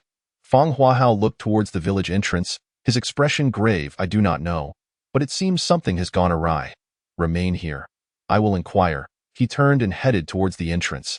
Qin Wenqing stood rooted in place, her brow furrowed in thought, recalling Tang Yuanya's visit. What had happened then? She could only remember entering the room with Tang Yuanya, after which her memory faded. Had she confided in him? Did he realize that Qi Jianhua had deceived him? Chapter 129. The rampage of the maternal zombie. The more Qin Wenqing pondered, the more anxious she became. No, she must find him. Just as she took a couple of steps, a terrified voice cried out, "Zombies! It's zombies!" Qin Wenqing swiftly turned around. A red-eyed zombie was vaulting towards her, jaws agape to pounce. "Ah!" The woman's scream startled Qi Jianhua, who turned abruptly. "What is that commotion outside?" Tung Yunya's expression suddenly shifted. "The maternal zombie has arrived." "The maternal zombie?" Qi Jianhua gasped in shock. "How could it suddenly come to Sanyang village? Is it the one we encountered before?" Tung Yuanya nodded, maintaining his composure. "Stay here. I will investigate." "Wait, I will go with you." Qi Jianhua hurriedly followed. At the village entrance, a tornado swept through, engulfing countless individuals. The maternal zombie's mouth transformed into a gaping abyss, consuming those caught in the whirlwind. Its eyes glowed a menacing red, with crimson veins coursing along its neck, channeling the absorbed energy throughout its form. Delicious, energy-rich ability users excited it, their eyes perpetually shimmering with a crimson light. The high-level zombies under its command were tirelessly seizing territory for it. Jia Zhou and Lu Maidong burst out, their faces paling at the sight. Lu Maidong's voice trembled involuntarily. This is the maternal zombie. Why has it suddenly led the zombies to attack us?" Jia Zhou's gaze turned cold as he noticed the marks on the ground nearby. "Someone has lured them here. The 3 major bases?" Lu Maidong immediately deduced. The maternal zombie unleashed several tornadoes. Wherever they passed, houses collapsed, trees splintered, and not a blade of grass remained. The ability users were utterly defenseless, left to the mercy of its rampage. The sky had not yet fully darkened. A thin twilight bathed the horizon in a vivid, blood-red hue, creating a scene of starkness and grandeur. Tung Yuanya and Qi Jianhua arrived, witnessing the slaughter wrought by the maternal zombie. Qi Jianhua was taken aback. "This is madness. The maternal zombie has invaded a village predominantly inhabited by ability users. It is akin to a buffet." As Jia Zhou watched the ability users perish one by one, powerless to resist, despair washed over him. Damn it! His eyes reddened as he summoned a massive lightning orb to hurl at the maternal zombie. Yet, before it could reach her, it was whisked away by the tornado. The whirlwind surged towards Jia Zhou. "Captain!" Lu Maidong shouted in panic. The white mental thread ensnared Jia Zhou, swiftly dragging him away. "Let me go. I will fight it." Jia Zhou struggled fiercely, roaring in defiance. Tung Yuanya replied coldly, "Calm down. We must quickly gather all the ability users to confront this threat together. If we remain scattered, we will merely become fodder for the maternal zombie." Jia Zhou, upon hearing this, found himself somewhat steadied. He turned to Lu Maidong. "Maidong, you must lead the other ability users to retreat. I will seek out the Fang family to rally them." "Understood," Lu Maidong responded promptly. "Everyone, fall back, fall back." As she shouted, she unleashed fireballs to clear a path through the other zombies. The maternal zombie was far too powerful. They were no match for her. The tornado was utterly insurmountable. And to minimize casualties, Retreat was their only option. Qi Jinhua released water bubbles and lightning bubbles, taking down a wave of advancing zombies. Tang Yuanya activated a widespread freeze, eliminating another batch of zombies, buying precious time for the ability users to retreat. The maternal zombie roared, directing its ire towards Tang Yuanya and Qi Jinhua, sending 2 tornadoes their way. Qi Jinhua quickly grabbed Tang Yuanya, urging, "Run," however, as they fled. The maternal zombie pursued them. The tornado's destructive power was so great that it uprooted buildings. Qi Jinhua gritted her teeth in frustration, lamenting the troublesome nature of such abilities. Jia Zhou dashed towards the Fang family's courtyard. The maternal zombie and her minions have breached the village. Quickly summon all the ability users to confront them. Fang Zong held a degree of influence among the ability users. Only he could mobilize them at this critical moment. "Rest assured, I am already preparing to gather them," Fang Zong replied solemnly. "Not far away, on a high mountain." "Sister, your strategy is indeed clever. How did you conceive of luring the maternal zombie to Sanyang village?" Shu Yuan inquired, glancing at the cold-faced woman with silvery hair beside him. Shu Lan replied icily, "It is a blunder of the cultivation base. Yet we are tasked with cleaning up their mess. Those old fools only know how to command others. That maternal zombie is so well fed. It's on the verge of evolving into a zombie queen. Dealing with it will be troublesome, so it's best if the ability users in Sanyang village strip it of its first layer before we handle the aftermath." Shu Yuan expressed skepticism. Are they truly capable? Though their quality may be lacking, their numbers can make up for it, Shu Lan stated expressionlessly. Shu Yuan seemed to recall something. Not all of them are of poor quality. I encountered a pair the other day. The man, like me, is a level 3 ability user with ice abilities, while the woman's level is inscrutable, her abilities quite peculiar. Yet, I sense she is formidable. Perhaps even beyond my own capabilities. Oh? A flicker of intrigue crossed Shu Lan's eyes. It seems I shall have to meet them. The cultivation base has already retreated. Once we resolve the matter of these ability users and the maternal zombie, our task will be complete, Shu Lan remarked nonchalantly. Shu Yuan scoffed. Those old geezers certainly fled quickly. Where have they gone? Langdong. Langdong? That is the stronghold of the cultivation base, if any place remains vibrant since the apocalypse. It is surely Langdonjid.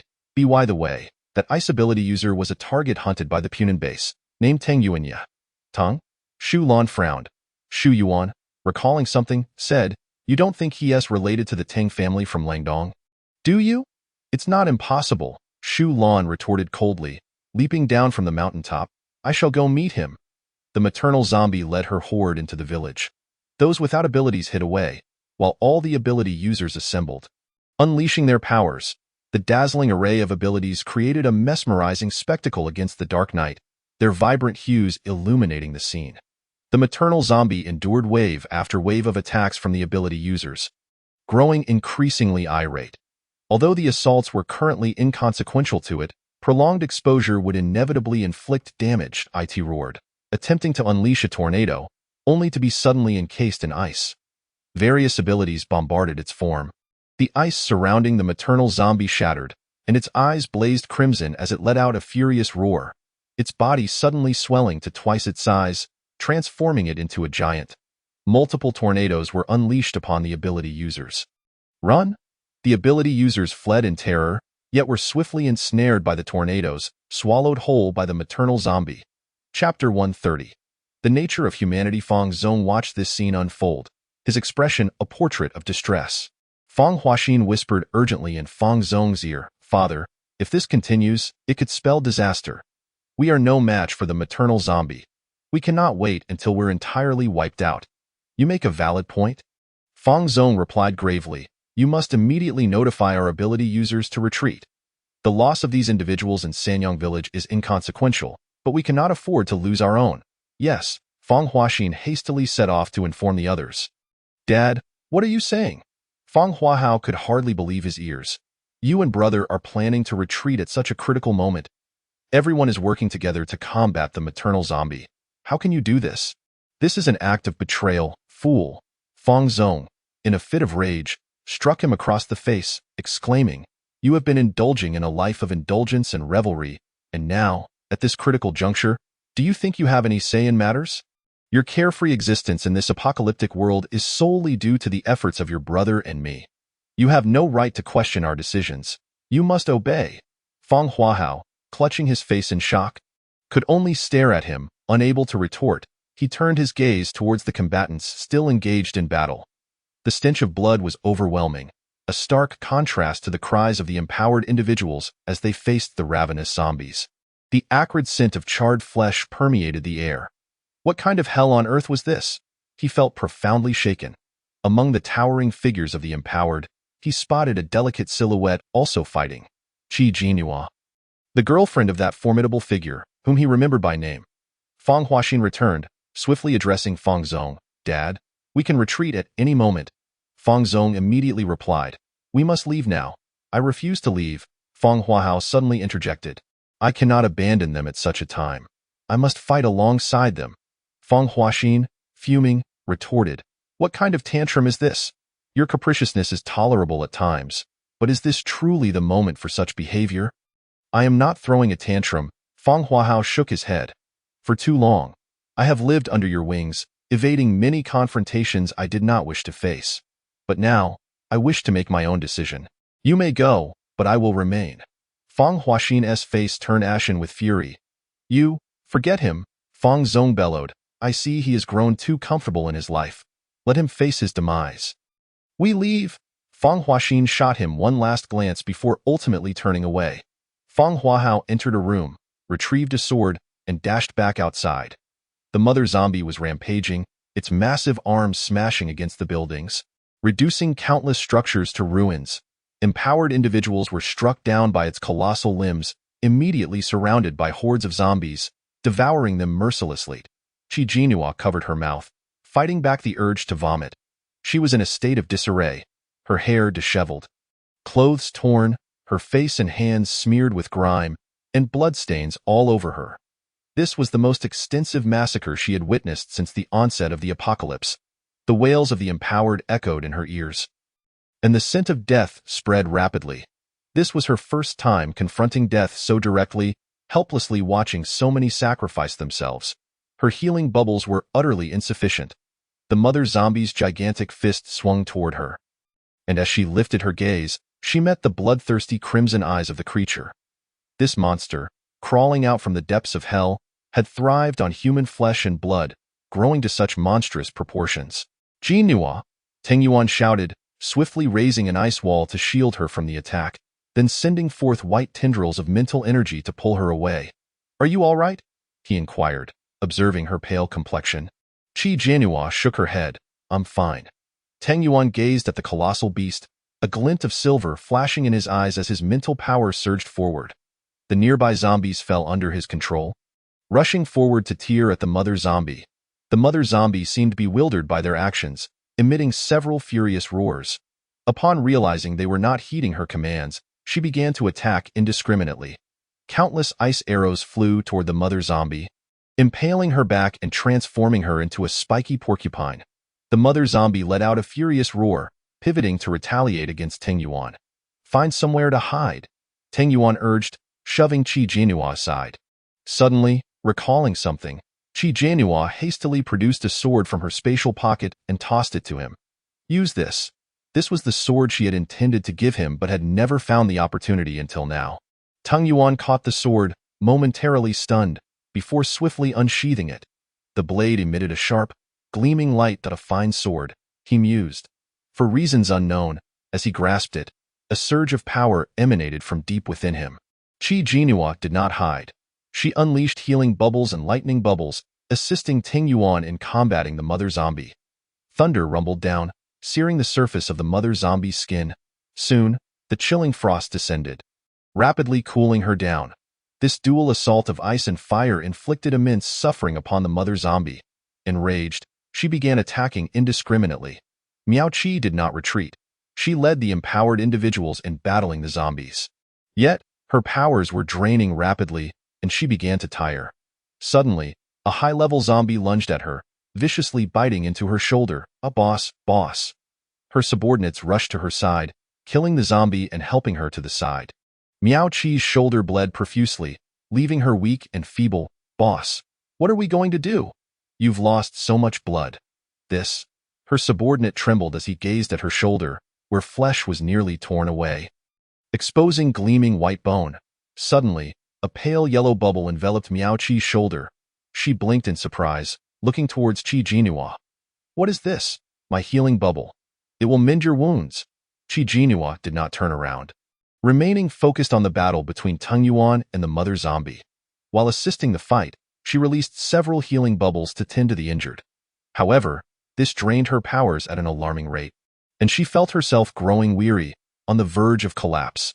Suddenly, Yinyin jumped onto her shoulder, stuffing something into her mouth. She felt a refreshing sensation, and her strength was instantly restored. "Drink some jade essence. It will quickly replenish your energy," Yinyin whispered. An idea struck Qi Jinhua, and she instructed quickly, "Go deliver 2 drops to Yuan." "Rest assured, I shall do so." Yinyin accepted the task and swiftly bounded away. Teng Yuan continued to command the zombies to attack the mother zombie while employing Frost to counter her. The rapid depletion of his powers was beginning to take its toll. When the mother zombie's gigantic arm swung toward him, he evaded just in time, stabbing his sword into her arm. The mother zombie howled in agony, flailing her arm wildly. Teng Yuan was unexpectedly struck, sent crashing into a wall, raising a cloud of dust. The night was thick as ink, and the moon above appeared to be stained crimson by the blood-soaked atmosphere, casting an eerie glow. The battle had escalated to a fever pitch. Qi Jinhua urgently released bubbles, summoning thunder upon the mother zombie while racing toward Teng Yuan, concerned for his safety, eager to provide him with healing. The mother zombie, considerably weakened from before, especially after losing an arm and suffering from the burns of lightning, let out a pained howl. "Yuan!" Qi Jinhua rushed to his side, anxiously asking, "Are you all right? Are you hurt?" She wanted to inspect him, but Teng Yuan grasped her hand firmly, though his body was dirty and his face bore wounds. He looked disheveled yet spoke with unwavering determination. "I'm fine." The mother zombie, battered and furious, glared at Teng Yuan and Qi Jinhua, intent on devouring them. As she charged forward, a powerful wind blade sliced through her ankle. In the next instant, the mother zombie's foot was severed, and her massive form collapsed to the ground, raising a cloud of dust. With a wretched scream, the mother zombie felt several wind blades severing her remaining limbs. Qi Jinhua's expression changed. What was this? Wind-type powers? She had never witnessed such formidable wind abilities before. A white figure descended gracefully from the red moon's glow, landing lightly on the rooftop, with silver hair flowing in the wind. She appeared both carefree and arrogant. Surveying the devastation around her, she scoffed, "The battle is indeed brutal, but I thank you for your sacrifices. We shall reclaim this mother zombie." "What?" Qi Jinhua seethed, glaring at her. "We are the ones who defeated it. Who do you think you are to just claim it?" Shu Lan cast a glance at her, her gaze settling upon the man beside her, a flicker of surprise flashing in her eyes. Indeed, he bore a striking resemblance. Teng Yuan also regarded her with a frosty stare. "You are Teng Yuan, are you not? Do you not wish to return to Langdong and seek your family?" Shu Lan inquired. Teng Yuan replied coldly, "What concern is it of yours? You shall not lay a finger on this mother zombie." "Humph, such bravado. Yet, unfortunately for you, having expended so much energy and supernatural power just moments ago, you are no match for me now. Moreover, this mother zombie originally belongs to the breeding base, and we shall naturally reclaim this mother zombie's core." The sound of clinking coins echoed. Qi Jinhua lifted her head and beheld the silhouette of a young man perched upon a tree, enveloped in a crimson glow that obscured his face, but his movements were unmistakably clear. "Whatever my brother and I set our sights on, we have never failed to acquire."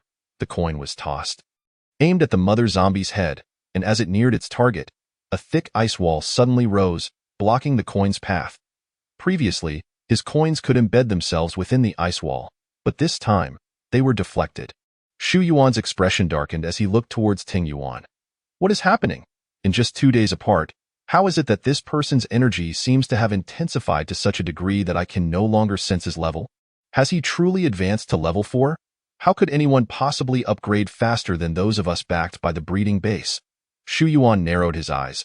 "What is the cause of your peculiar rate of advancement? Have you upgraded using the cores of supernatural beings?" Teng Yuan replied, "I never rely on such vile methods for my advancement." Several ice arrows materialized in midair, hurtling towards Shu Yuan. Shu Lan unleashed a flurry of wind blades. Severing the ice arrows completely, Tung Yuan furrowed his brow. This woman was indeed a formidable opponent. He himself had reached level 4, yet could not gauge her level. Do you not understand?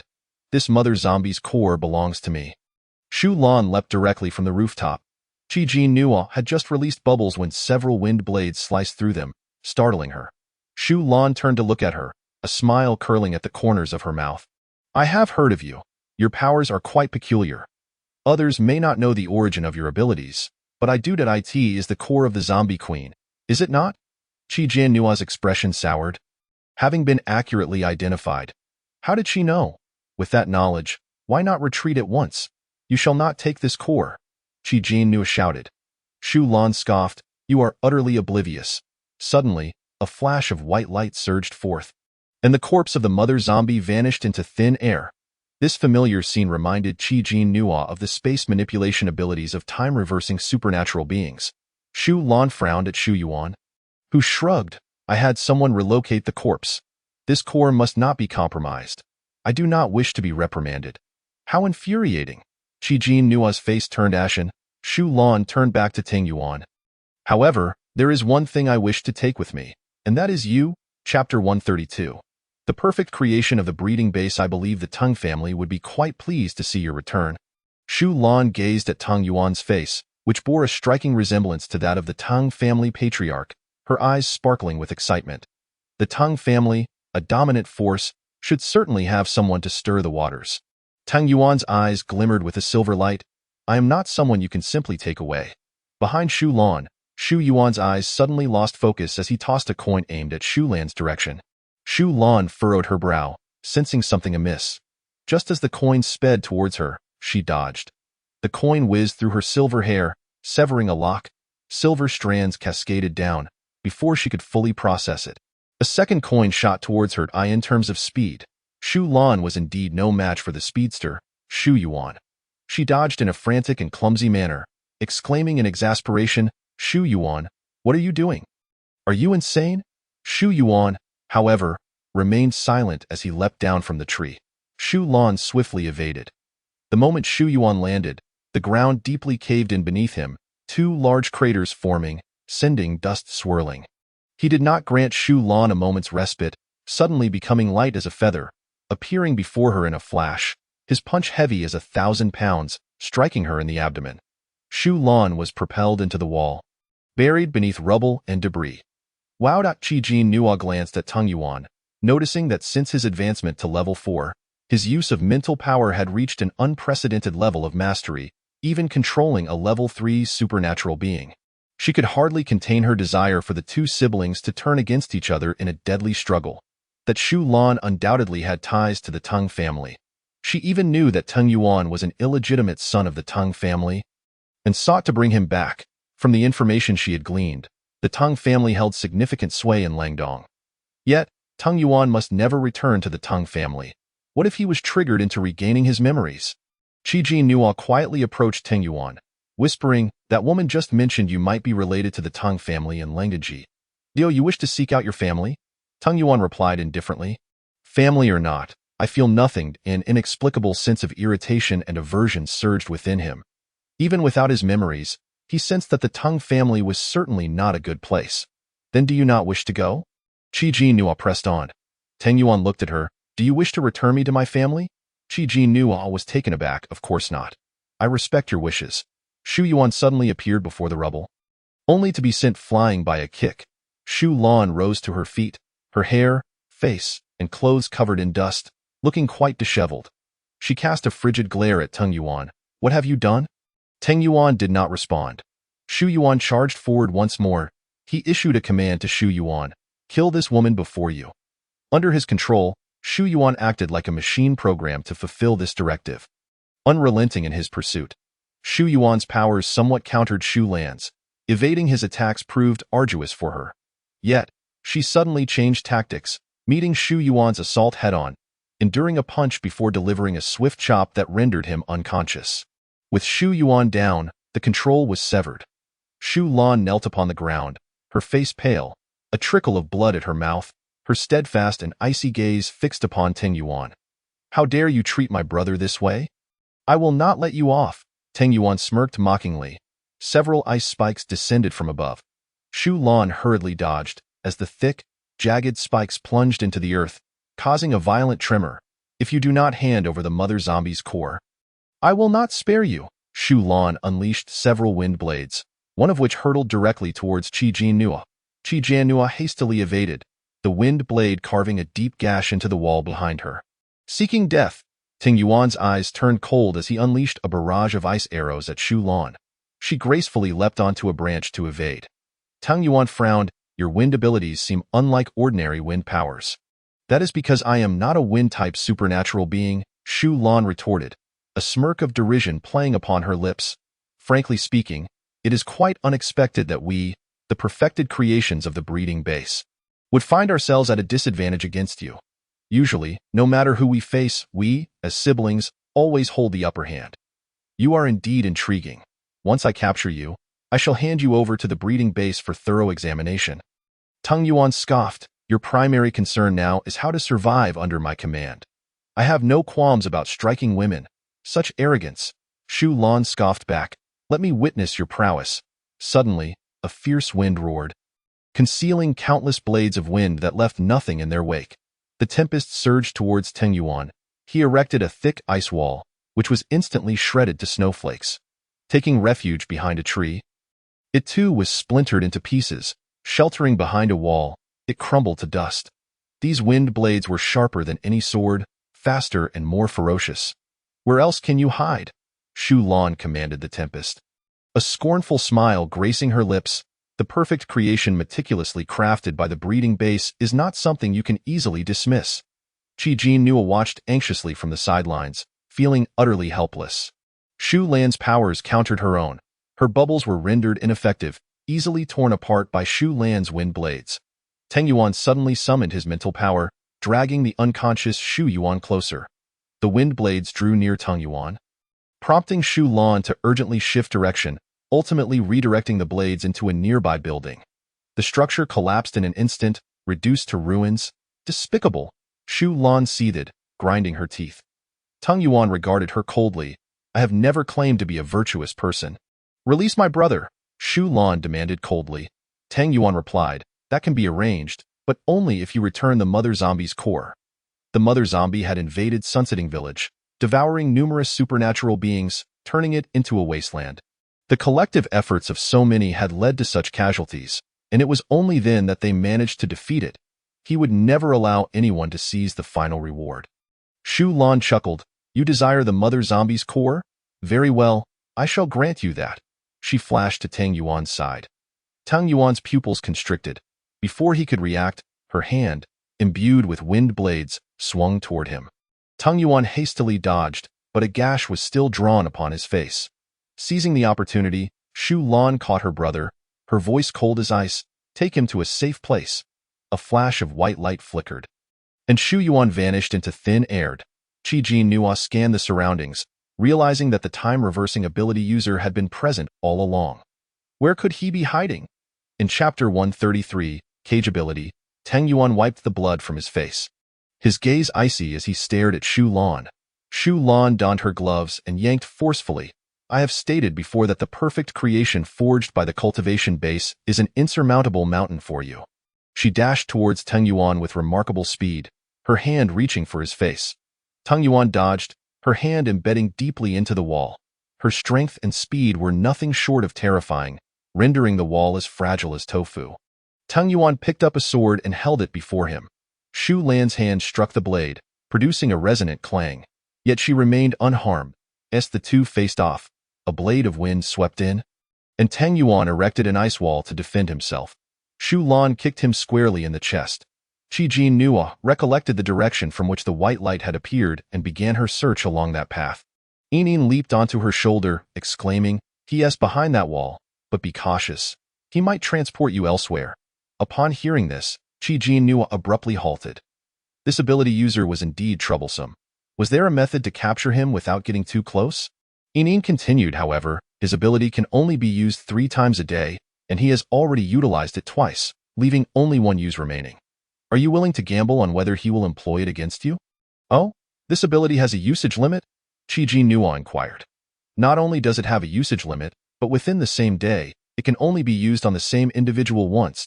Qi Nuo narrowed her eyes. You go ahead and scout his position, then inform me. Yin obediently hopped off her shoulder. She glanced towards Ting Yuan and Shu Lan, who were still locked in a fierce battle. Shu Lan was exceptionally formidable, making it impossible to ascertain her true capabilities. To be able to contend with the male lead like this, the cultivation base was indeed extraordinary. Suddenly, she noticed Yin peeking out, and she immediately grasped the location of the time-reversing ability user. Quietly, she unleashed water bubbles and lightning bubbles. The bubbles silently floated into the air above, descending with thunderous roars. Ah! A scream echoed as Qi Nuo swiftly approached. Just as she neared the corner, two blades of wind sliced through the air. Qi Nuo hurriedly dodged, the wind blade striking the ground where she had just stood, leaving deep scars. Cold sweat broke out on her forehead. That was close. However, this brief distraction allowed Tung Yuan to seize the opportunity and send her flying. Shu Lan crashed against a tree trunk before falling to the ground, gritting her teeth and glaring frostily at Tung Yuan. Come out!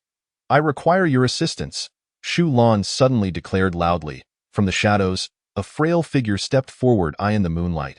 The face gradually became clearer. It was a young but ordinary face, appearing taciturn, with slumped shoulders and an unassuming posture. Shu Lan stood up, wiping the blood from the corner of her mouth.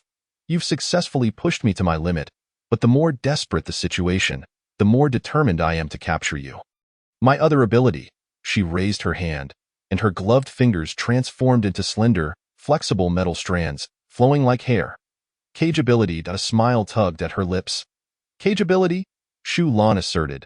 As long as they are individuals I wish to capture, none can escape my grasp. This cage is crafted from a part of my own body, impervious and indestructible. No one can break free. As the words left her mouth, she swept her hand, and the metal strands elongated infinitely, lunging towards Tung Yuan. Tung Yuan evaded, coldly retorting, that only matters if you can actually capture me. You are correct. Shu Lan retracted the metal strands. If relying solely on myself, it would indeed be challenging to ensnare you. But what if I had his assistance? She cast a sidelong glance at the time-reversing ability user. The cultivation base had received reports from her brother, learning of the whereabouts of the experimental subject's mother zombie, and immediately dispatched her to assist. Upon her arrival at the Sunflower base, she had accessed the records of all ability users to swiftly identify those compatible with her. It was then that she discovered the time-reversing ability user. However, until now, no one had prompted her to utilize her cage ability to capture someone. She had initially thought this ability user would be of no use. To her surprise, she found herself needing to employ it here. This is your honor, Tung family's young man. You are the first to compel me to activate my cage ability. Qi Nuo felt an ominous sense of foreboding and shouted to Ting Yuan. Yuan Yi, stop fighting and run, run. It's too late. Shu Lan transformed both her hands into metal strands and struck towards Tung Yuan.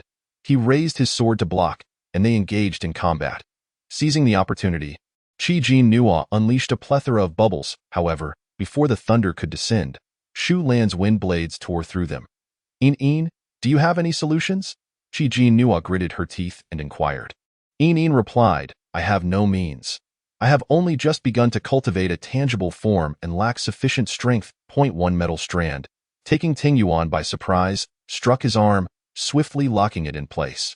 Tung Yuan's expression changed as he stepped back, attempting to free his arm from the metal band, but it clung to him as though it were a part of his very limb. Don't waste your efforts. You cannot remove it.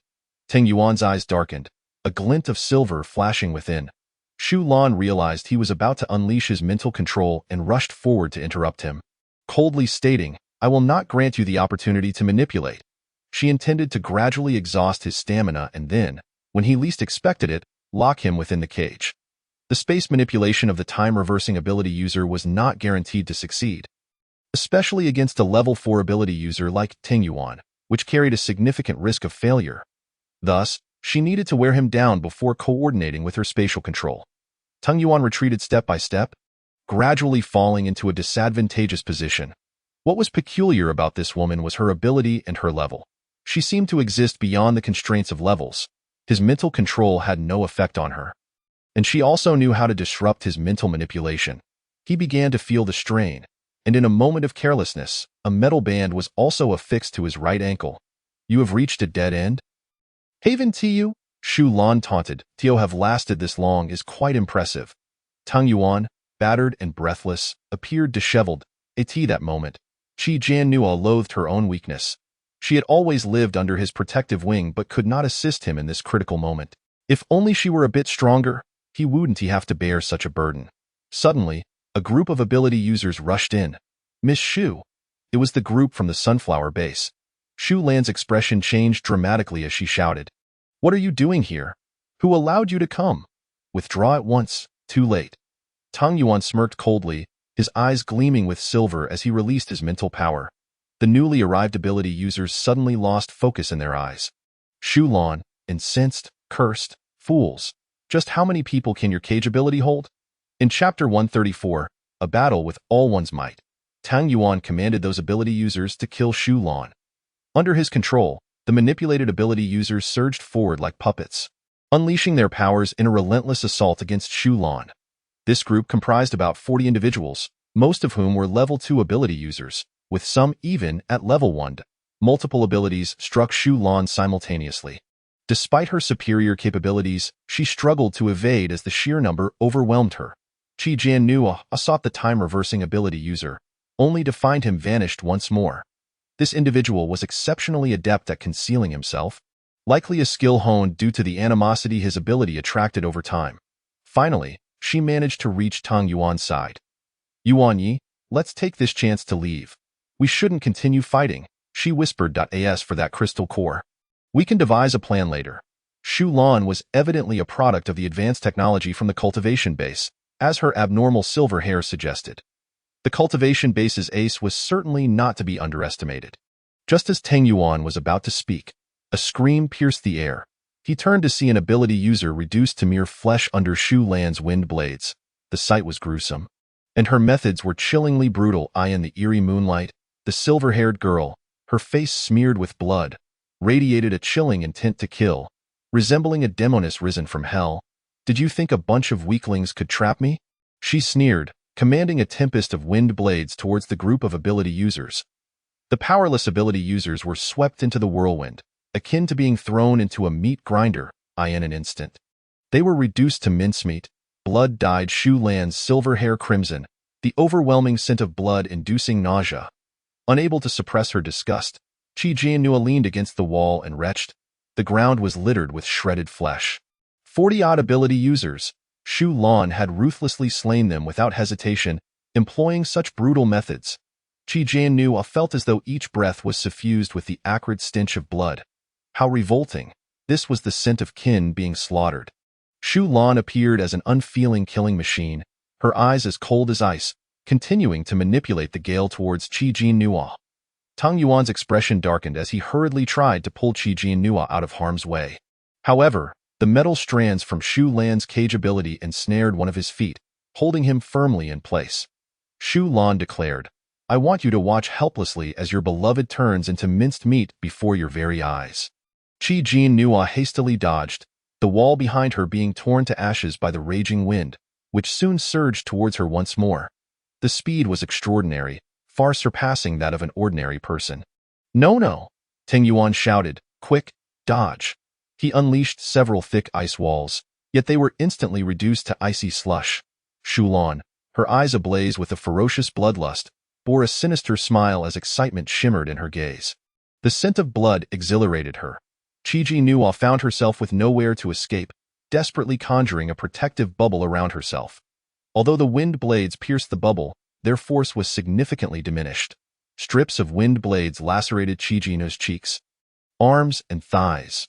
Her clothing was shredded, and her body was riddled with wounds, causing her to collapse to the ground. As the tempest subsided, Shu Lan's expression darkened. What manner of bubble is this, that it can weaken the majority of my wind blade's power? No! Tang Yuan's eyes glowed crimson.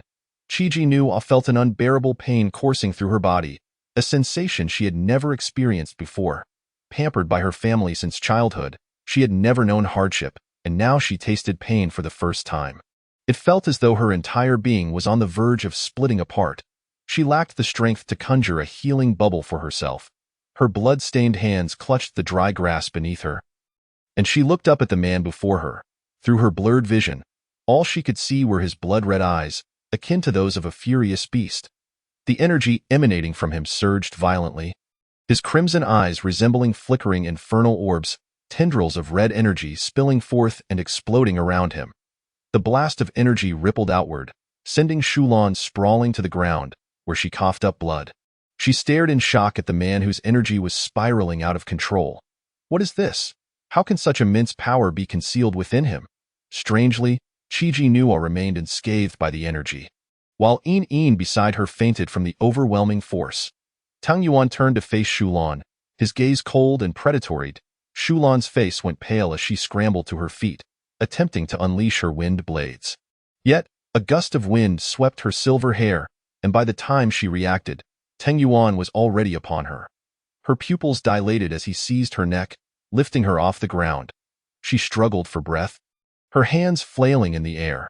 Locking eyes with his blood-red gaze, she suddenly felt her strength dissipate, rendering her unable to resist. The arc of her struggles gradually diminished, her eyes half closing, on the brink of surrender.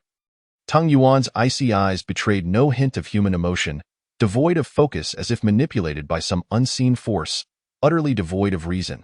He hurled Shulan into the ruins with a violent motion, stirring up a cloud of dust. Cough, cough.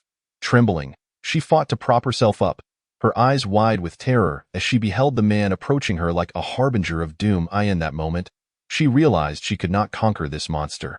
Time-reversing ability user, Shulan cried out, her voice trembling. Are you there? Quickly, transport me to another place.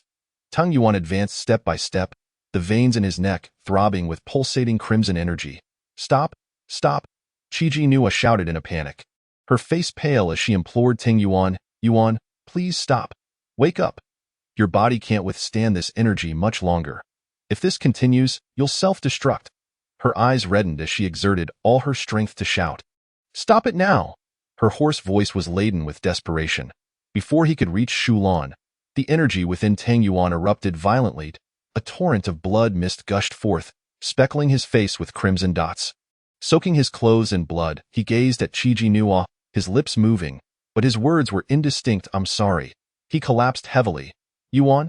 Chi-Ji Nua cried out in despair, her eyes brimming with tears, unable to even discern his figure clearly. Yuan! Bloodied hands clawed at the earth as she frantically crawled towards him. Chapter 135. Only regret for my weakness. Shulan stared in shock at the fallen man. Had he self-destructed? Yuan? Yuan? Chi-Ji Nua wept as she reached his side. Just as her hand was about to touch him, a flash of white light engulfed her vision. Tang Yuan vanished. Her trembling hand froze mid-air. The surroundings fell into a deathly silence. Tears streaked down her face as she abruptly turned to Shulan, only to find her missing as well. Under the eerie moonlight, shrouded in darkness, the ground lay beneath a thick layer of congealed blood, the heavy scent of blood lingering in the air, surrounded by a mountain of corpses. The girl could no longer bear the weight of despair and fainted. Beneath the blood moon, the atmosphere was thick with the stench of death. How is she? Is she all right? She hasn't awakened yet. Sigh. Rest assured, I will keep watch over her. A whisper echoed in her ear. Chi-Ji Nua struggled desperately within her nightmare. In her dreams, she relived the moment Tang Yuan self-destructed. She yearned to reach him but found herself unable to move forward. Yuan! Yuan! Chi-Ji Nua woke with a start, realizing her face was damp with tears. You're awake? Are you all right?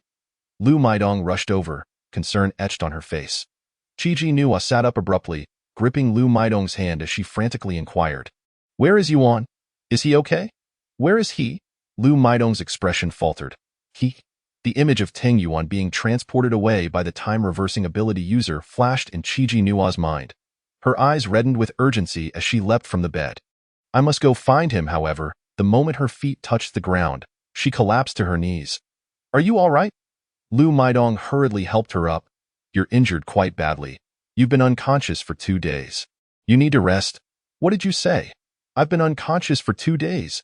Chi-Ji Nua gasped in shock. How could I have been out for so long? There's no time. I must hurry to bring him back. No, Lu Maidong restrained her, a pained expression crossing her face. It's too late. We received word that the Shu's have already set off for Langdong yesterday. Furthermore, the cultivation base has been completely vacated. Qiji Nuo was taken aback. What do you mean? They returned to Langdong. What does that have to do with Yuan? Do you not understand? The Shu siblings have taken Tung Yuan with them. What? Qiji Nuo gasped, panic rising within her. No, this cannot be. They must not take him away.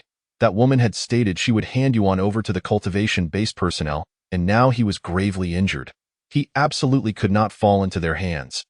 She stood up, agitation surging through her, but suddenly the world went black. No. Lu Maidong quickly supported her back to the bed, tears brimming in her eyes. I'm sorry.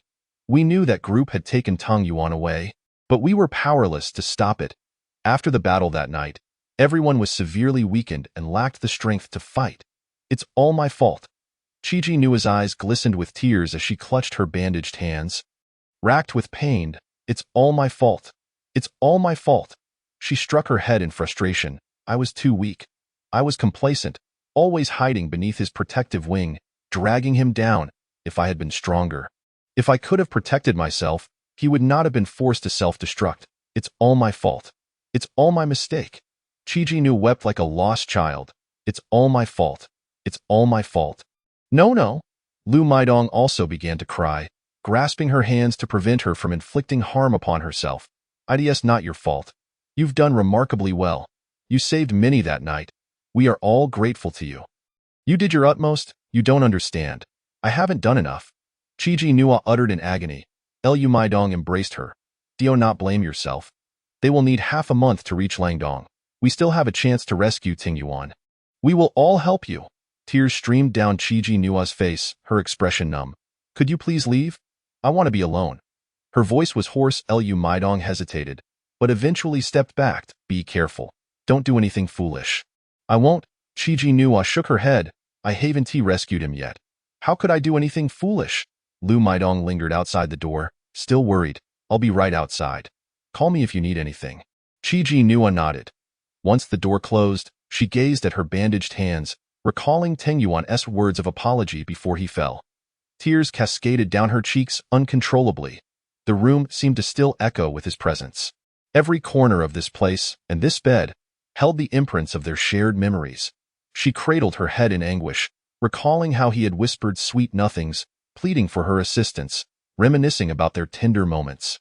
She remembered his guilty gaze, his awkward demeanor, and his attempts to please her. Those once sweet memories had transformed into daggers, piercing through her very flesh. The pain was unbearable. A profound sense of helplessness took root within her. While anger and hatred exploded within her veins, she despised her own weakness. How could she put an end to this suffering? No, do not be sorrowful. A white figure appeared in her line of sight. It was In. You must quickly regain your strength. You must grow stronger so you can rescue the male lead. Transform all this anger and hatred into motivation and seek revenge against the cultivation base. Qiji Nuo murmured. What should I do? In remarked. The Zombie Queen's supernatural ability does not require leveling up. Its application depends entirely on personal comprehension. You still possess a wealth of untapped potential energy. This realization can only be achieved gradually through practical combat. Qiji Nuo began to regain her spirits. You are right. Now is not the time for sorrow. I must strive to become stronger quickly, for I seek revenge against the breeding base. She gritted her teeth. The siblings from the Shu family, nurtured by the breeding base, are exceedingly malicious. They first lured the mother zombie to Sunset Village, wreaking havoc upon numerous ability users, and in the final moments, they plundered their hard-earned results, even taking Tung Yuan away. She would not let the breeding base escape her wrath, nor would she spare the Shu siblings. There is still time. Langdong is far away, and with the roads destroyed and various factors such as zombies, they would require at least half a month to reach Langdong. In stated. We must set off as soon as possible. You speak the truth. Qiji Nuo calmed herself. We need to pursue them swiftly. She glanced down at the bandages adorning her body, releasing healing bubbles to mend all her wounds. She rose from the bed, opened the door, and saw Lu Maidong anxiously waiting at the entrance. Upon seeing her emerge, Lu Maidong hurried over. Are you all right? Chapter 136, A Vow of Loyalty, The Birth of Yuan Nuo Base. I am fine. Qi Jin Nua replied, shaking her head. She turned her gaze towards the house ahead. The surroundings had nearly become a wasteland, yet the grotesque debris had been cleared away, with many people engaged in the cleanup. The sunlight was blindingly bright, and the stench of blood had dissipated, replaced by the fragrance of earth and fresh grass. Everything felt so serene, as if the tragedy of that night had never occurred. Yet, Qi Jin Nua understood that the scenes from that night were indelibly etched into the flesh and blood of every individual. They would never forget that harrowing evening. Nua, Lu Maidong looked at her. I want to take you to a place. Qi Jin Nua was taken aback. Where? Just follow me, Lu Maidong said, grasping her hand. She led her to the village's conference center. Inside, Jia Zhou, Feng Huahao, Ji Changfeng, along with Miao Qi and several leaders of the ability user teams who had remained to fight valiantly, were all present. Following the brutal battle of that night, despite the significant loss of ability users and those who had fled, such as the Feng family and Hu Su's ability group, those who remained were loyal, compassionate, and of noble character. As Qi Jin Nua entered, everyone turned to look at her. Before she could speak, they all knelt before her in unison. Lu Maidong knelt as well. Qi Jin Nua was taken aback and hurriedly exclaimed, What are you doing? Please, rise. Yet they refused to stand. What is the meaning of this? Get up. Qi Jin Nua felt somewhat flustered. Attempting to pull Miao Qi and Lu Maidong, as well as Jia Zhou, to their feet, but they all remained steadfast. Jia Zhou, with unwavering determination, stated, That night, we witnessed clearly that you and Tang Yuan saved everyone. Without you both, we would likely have perished that night. Qi Jin Nua stared at them in disbelief. Each person bore injuries, appearing disheveled and worn. That night was a nightmare for all. Tang Yuan was taken by the breeding base, and we were powerless to intervene. We are truly sorry. Jia Zhou's voice trembled, acknowledging their helplessness against the breeding base, admitting their previous naivety and underestimating its power. Though we may be weak, we have made a decision. From this moment forth, we shall resolutely follow you and Tang Yuan. There are more than 80 of us remaining ability users. Our powers may be insignificant, but we will strive to strengthen ourselves and become your support. Ensuring we do not hinder you, we have collectively decided to establish a new base, named Yuan Nua Base. Yuan Nua Base, Qi Jin Nua murmured. Jia Zhou explained. It derives from one character of your name and one from Tang Yuan's. Henceforth, you and Tang Yuan shall be the leaders of Yuan Nua Base, and we shall follow you loyally, never betraying you. Miao Qi added solemnly. I understand that we are still too weak, but give us time, and we will grow stronger. Qi Jin Nua's eyes brimmed with tears. Thank you, everyone, thank you. She choked out, but I cannot be your leader. I must go save Tang Yuan. I am about to depart. These individuals had gathered from various places to unite against the breeding base. They had not fled during the battle. They were all righteous and brave souls. To earn their loyalty was her honor. Yet her mind was preoccupied with other matters. Jia Zhou reassured her, You need not worry. We have already discussed this. You simply focus on what you must do, and Miao Qi and I will manage the base in your stead. However, you and Tang Yuan will forever be our leaders, the masters of Yuan Nua Base. That will never change, Miao Qi added. Or, if you feel we are unworthy of managing in your absence, you may choose others. Qi Jin Nua wiped away her tears and quickly replied, Nonsense. How could you be unworthy? Please, rise. She helped Miao Qi and Jia Zhou to their feet, and the others followed suit. Qi Jin Nua observed their injuries and realized, I should treat your wounds. Miao Qi, however, took her hand and shook her head. It's fine. Our injuries are not severe. We will heal in time. You need not waste your energy. Aren't you going after those from the breeding base? Just go. I will take a few people with me. And no need. Qi Jin Nua shook her head. You have not yet recovered, and it is unwise to set out. Miao Qi suddenly smiled. In truth, I fear my own weakness will hinder you. You go ahead, but take care of yourself, all right? Give us some time, and we will grow stronger. When the time comes, we will join you in Langdong. Tang Yuan is now our leader at Yuan Nua Base. How could we abandon him? Wait for us. We will rescue him together and bring the breeding base to its knees. Qi Jin Nua's tears flowed once more. Everyone, thank you. It is we who should thank you, Miao Qi said, wiping her tears. Our lives are owed to you. Without you, we would have perished long ago. Qi Jin Nua gazed at their ashen faces, and suddenly remembered something. By the way, do remember to use moon crystals to purify the impurities within your bodies. It is essential to purify regularly. Impurities? Lu Maidong asked, confused. What do you mean by impurities? Do you recall the Black Rain? After the Black Rain, everything on this planet became tainted with impurities. Water, food, everything. When impurities accumulate within the body to a certain extent, one may develop Black Rain disease, becoming irritable, bloodthirsty, and suffering from skin ulcers. In severe cases, one may even explode. The people inside were horrified. Such a thing exists? This is the first I've heard of it. No wonder the ability users from Sunflower-based self-destructed earlier. As long as you purify regularly with moon crystals, you will be fine, Qi Jin Nua reassured. Jia Zhou nodded. Understood. We will remember. When do you plan to depart? Qi Jin Nua paused momentarily before responding. I apologize. But I must leave shortly. She did not wish to delay any further. Jia Zhou nodded. Yes, we must hurry. The breeding base set out a day ago. Rest assured, Miao Qi and I will manage the base efficiently. I have faith in you all. Qi Jin Nua smiled. She returned to her quarters and gathered her belongings. Suddenly recalling something, she set down several bags of rice and flour. She still had plenty in her storage, and since they were all injured, gathering supplies would be difficult. It was best to leave these for them, to help them endure this challenging period. After contemplating, she left a note on the table. In leaped onto her shoulder. Aren't you going to say goodbye to them formally? No, Qi Jin Nua whispered. I dread the scene of farewells. Let me leave quietly.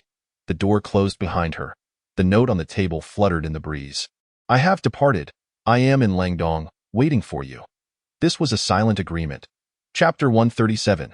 The vessel within her Qi Jin Nua walked to the village entrance, where the houses on either side had now become ruins. The words Sunset Village at the village's entrance were shattered to pieces. She turned around, gazing at the dilapidated village behind her. Farewell. Next time, we shall meet again in a brand new light. She withdrew her gaze, summoned a vehicle from her storage, and climbed in. The vehicle she and Teng Yuan had used had been crushed by the mother zombie during that night's battle. Fortunately, she had stored several vehicles. As the engine roared to life, the village behind her grew smaller until it vanished from sight. Which direction should we head? Qi Jin Nua inquired. Is there a shortcut to catch up with them? In leaped to the dashboard. Let us head east for now. As for the route, we'll see if we can find a map in the next city. Lu Maidong searched her room for a map. Believing Qi Jin Nua would find it useful, on her way to find Qi Jin Nua, she encountered Miao Qi, who was also holding a map. The two exchanged smiles. You two, let us go. They made their way to Qi Jin Nua's residence, only to find the front door firmly shut. Lu Maidong approached and knocked. Nua, are you there? I have a map that I think you might need. There was no response from within. Lu Maidong suddenly recalled something and hurriedly pushed the door open. The interior was empty, save for a towering stack of supplies. Miao Qi was taken aback. What is this? The note on the table was swept to their feet by the wind. Miao Qi bent down to pick it up. I've left. I'm in Langdong, waiting for you. Was it left by Nua? Lu Maidong leaned in closer. She just walked away, leaving behind such a brief farewell. Miao Qi clenched the note tightly. By the time they meet again, they would all have grown stronger than they are now. Traveling 30 kilometers east, Qi Jin Nua arrived at a coastal city. She drove through the streets until she finally found a supermarket. Just as she stepped out of the car, In reminded her, there are zombies inside, low level, a whole group. She paused momentarily. After all, they were merely low-level zombies. She wasn't concerned. Without electricity, the supermarket was dimly lit, exuding an eerie atmosphere. Many shelves were empty, and the ground was littered with fallen packaging and trash bags. Her shoes crunched on the wrappers, producing a faint sound. In a dark corner, she heard the faint sounds of zombies. But she chose to ignore them and sent a barrage of water bubbles and lightning bubbles their way. A series of thunderclaps and explosions ensued, and the supermarket fell silent once more. She searched the shelves. Most edible items had been taken, leaving behind some spoiled meat, vegetables, and seafood, all infested with maggots, emitting a terrible stench. The inedible items remained intact on the shelves. Soon enough, she found a map and exited the supermarket. Spreading the map out on the car hood, In leapt onto her hand. Langdong was a place that emerged only after the apocalypse. Maps from before that time were unavailable. However, it was originally the largest military base. Yin's small paw pointed in a direction. It should be right here. Qi Jin Nua glanced at it and understood why Langdong was said to be prosperous. The area had been thriving even before the apocalypse. It was a financial hub that gathered the nation's wealthy, a city bustling with trade. Coupled with the presence of a formidable military base nearby, Langdong became a sanctuary for many affluent individuals. Thus, this place gradually flourished, evolving into a utopia for humanity in the post-apocalyptic world. A dreamland, a prosperous haven. Alas, this sanctuary was now rife with sin, tainted by the blood of its own kind, due to the existence of breeding bases. Qi Jianhua examined several routes. The one she was considering was the quickest way to Langdong, but she couldn't be sure if Xu Jia and her brother were taking the same path. She had no idea which direction they had gone or where they might be now.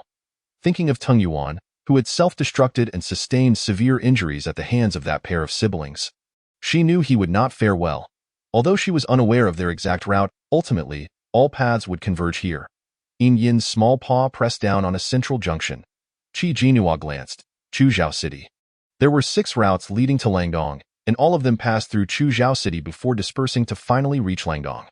Thus, as long as she arrived at Chuzhou City faster than them, she would surely encounter them. The route to Chuzhou City was the quickest.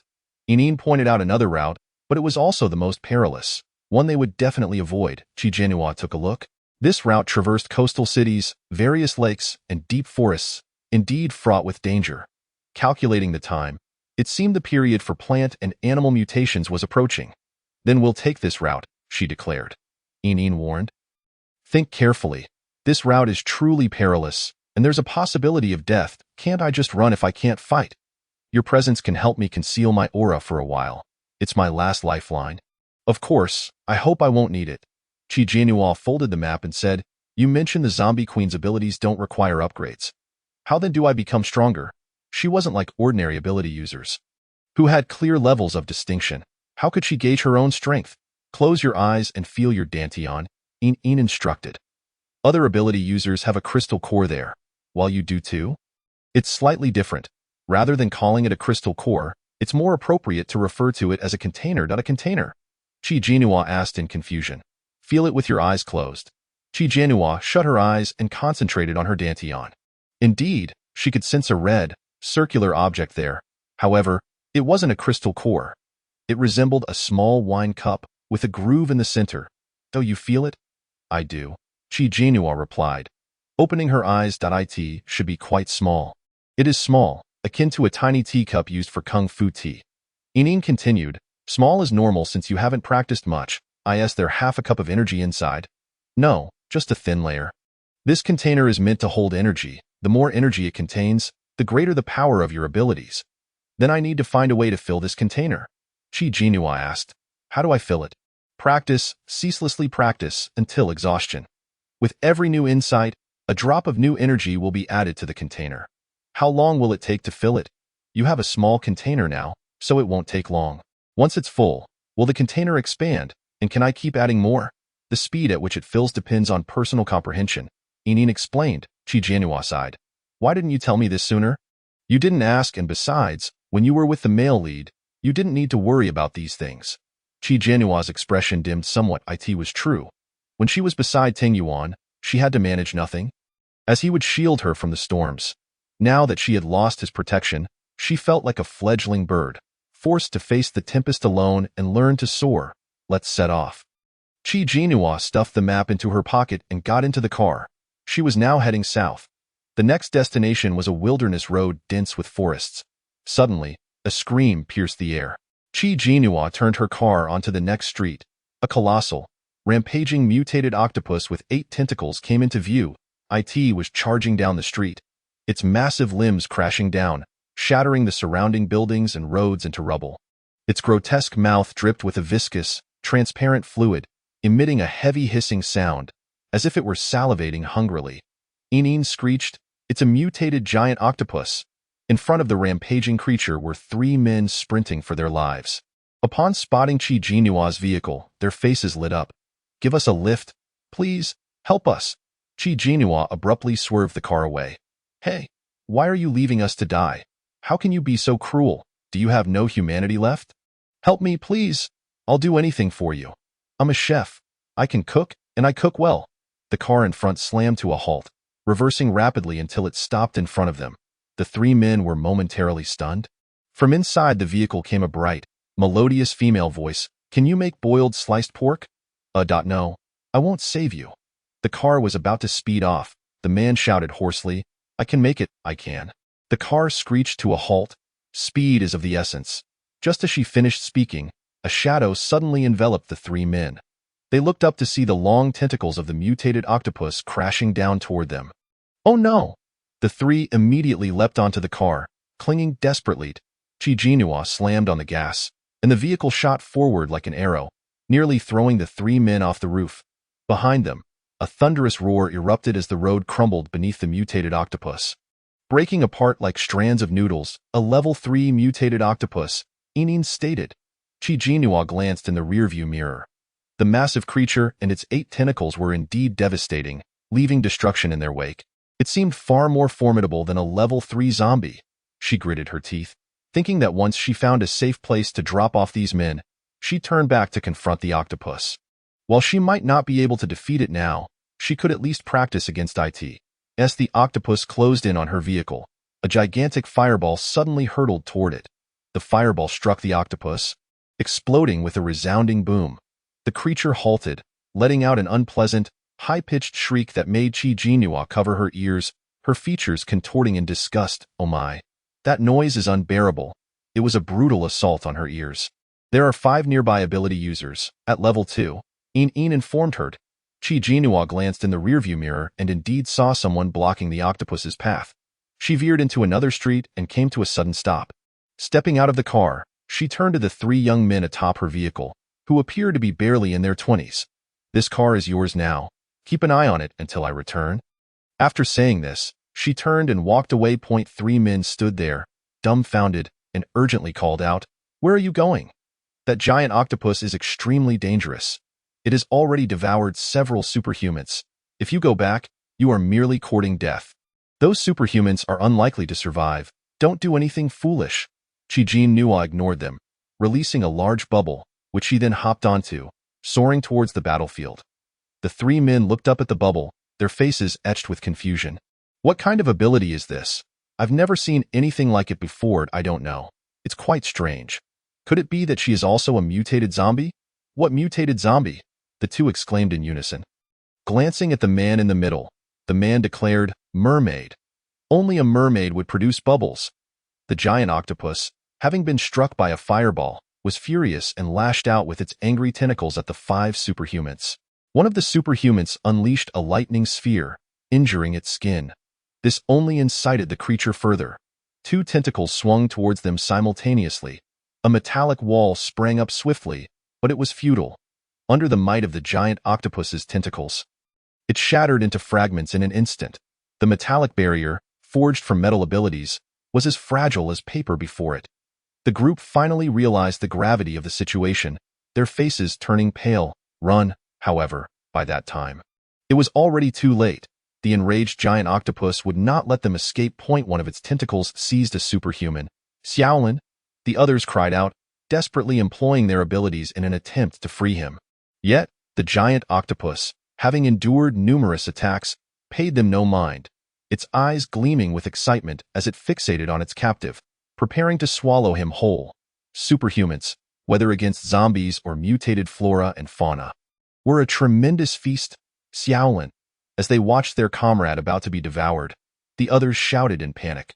Suddenly, countless bubbles floated towards them, followed by several bolts of thunder. The sound of explosions roared forth. The giant octopus's skin was charred black, emitting dark smoke as it let out a shrill cry, loosening its grip on the superhuman. The latter fell to the ground. Xiaolin. The others rushed over to help him up, then looked back at the frenzied giant octopus. What just happened? The giant octopus flailed its tentacles, stirring up a cloud of thick dust. Within that hazy dust, a young girl seated atop a bubble slowly hovered in midair. The sunlight cast a delicate golden hue upon her, and the bubble beneath her shimmered with iridescence. Her long hair flowed wildly, and her skin glowed with an ethereal light.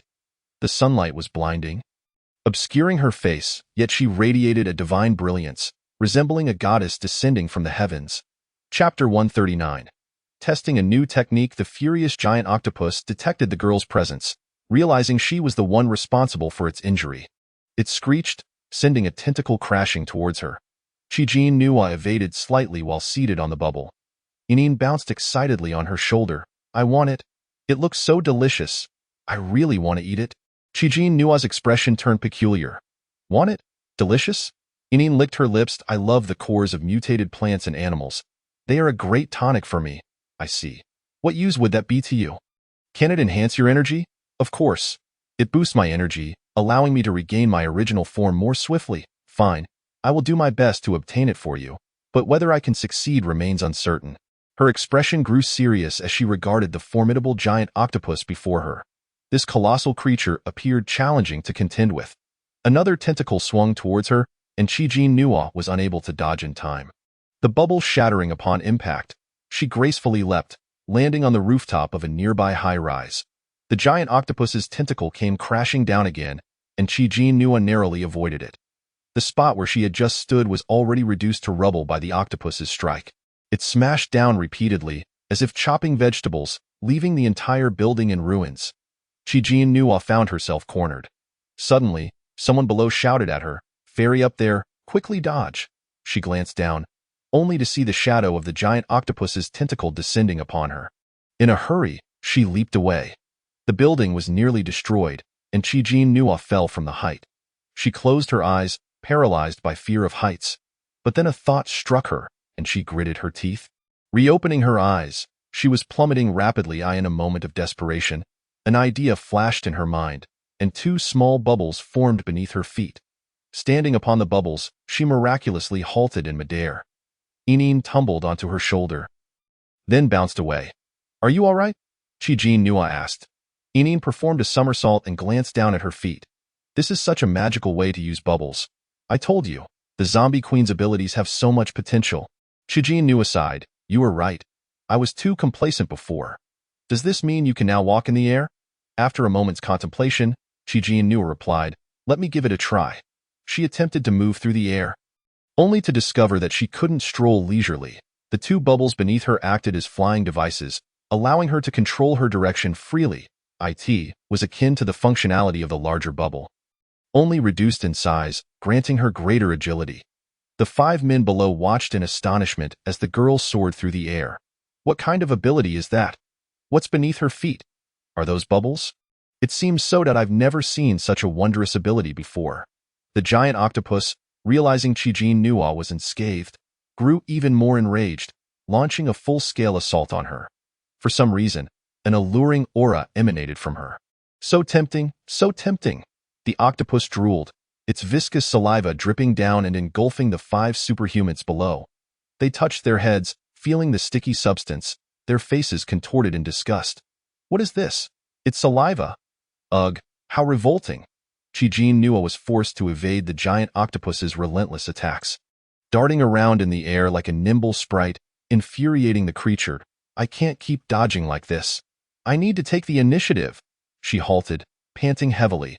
Her body was too delicate, unaccustomed to hardship. This level of exertion was taxing. No wonder Tung Yuan had previously commented on her lack of stamina, urging her to train more. Ineen, fearing she might be cast off, had already burrowed into her pocket, peeking out with a small head. Now is your chance to practice. Find a way to counterattack. Another tentacle came crashing down. The shadow enveloped Chi-Jin Nua. Gritting her teeth, she had a sudden inspiration, transforming the 2 bubbles beneath her feet into 4 smaller water bubbles and lightning bubbles. Each foot now stood atop a water bubble and a lightning bubble. "What are you planning to do?" Ineen inquired. Chi-Jin Nua focused on the mutated giant octopus, biting her lip. "Let us test my new technique on you." As the tentacle descended, she instantaneously dodged to the side and delivered a powerful kick to the octopus's head. Boom! The water bubble and lightning bubble exploded upon impact, leaving a significant mark on its head. The giant octopus let out a furious scream, flailing its tentacles wildly, sending debris flying. The 5 men below, terrified, hastily constructed a makeshift shelter with metal walls, but couldn't resist peeking out to witness the battle between Chi-Jin Nua and the giant octopus. Observing the charred mark on the octopus's head, Chi-Jin Nua realized her technique had been effective. Although the explosion's range was small, it was painful. Her current vessel was too limited, with little energy to unleash a greater force. Yet it was barely sufficient to contend with it. Enine peeked out from the pocket. This new technique seems quite effective. A smile crept onto Qi Nua's lips, but her expression quickly turned serious. As the giant octopus's tentacle came crashing down again, she kicked at it, boom. The tentacle bore another charred mark. The bubbles beneath her feet exploded, but she could swiftly replenish them, changing the bubbles at an astonishing speed. However, this frequent alteration consumed more energy than merely releasing bubbles. Yet, all she desired was to engage in a thrilling battle. Her agile figure danced gracefully in midair, executing a flip as she kicked at another tentacle, leaving yet another scorched imprint before swiftly changing her target. She moved like a gymnast, darting around, busily evading the octopus's attacks. Her extreme agility rendered the giant octopus's clumsy strikes ineffective, leaving it stomping in frustration like a child. Demolishing the surrounding buildings. After an intense flurry of kicks, the giant octopus bore numerous wounds. But this was not enough to bring down a level 3 giant octopus.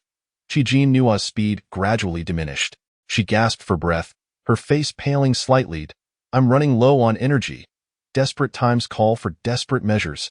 Enine urged, push your limits and unleash your potential. That's how you will grow.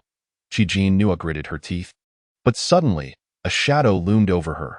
Before she could react, the giant octopus's tentacle ensnared her tightly. The grip was so fierce that she felt her insides might be crushed, rendering her breathless. Enine, trapped in her pocket, risked being crushed too. Qi Nua, deprived of oxygen, felt dizzy as darkness encroached upon her vision. She struggled, attempted to resist, but found herself devoid of any strength. Having captured her, the giant octopus reveled in its excitement. Brandishing its tentacles in jubilation, its mouth gaped wide, ready to swallow her whole.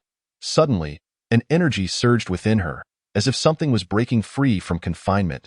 A powerful force flowed ceaselessly from her dantian. Qi Nua opened her eyes, a flash of red light gleaming within. Chapter 140.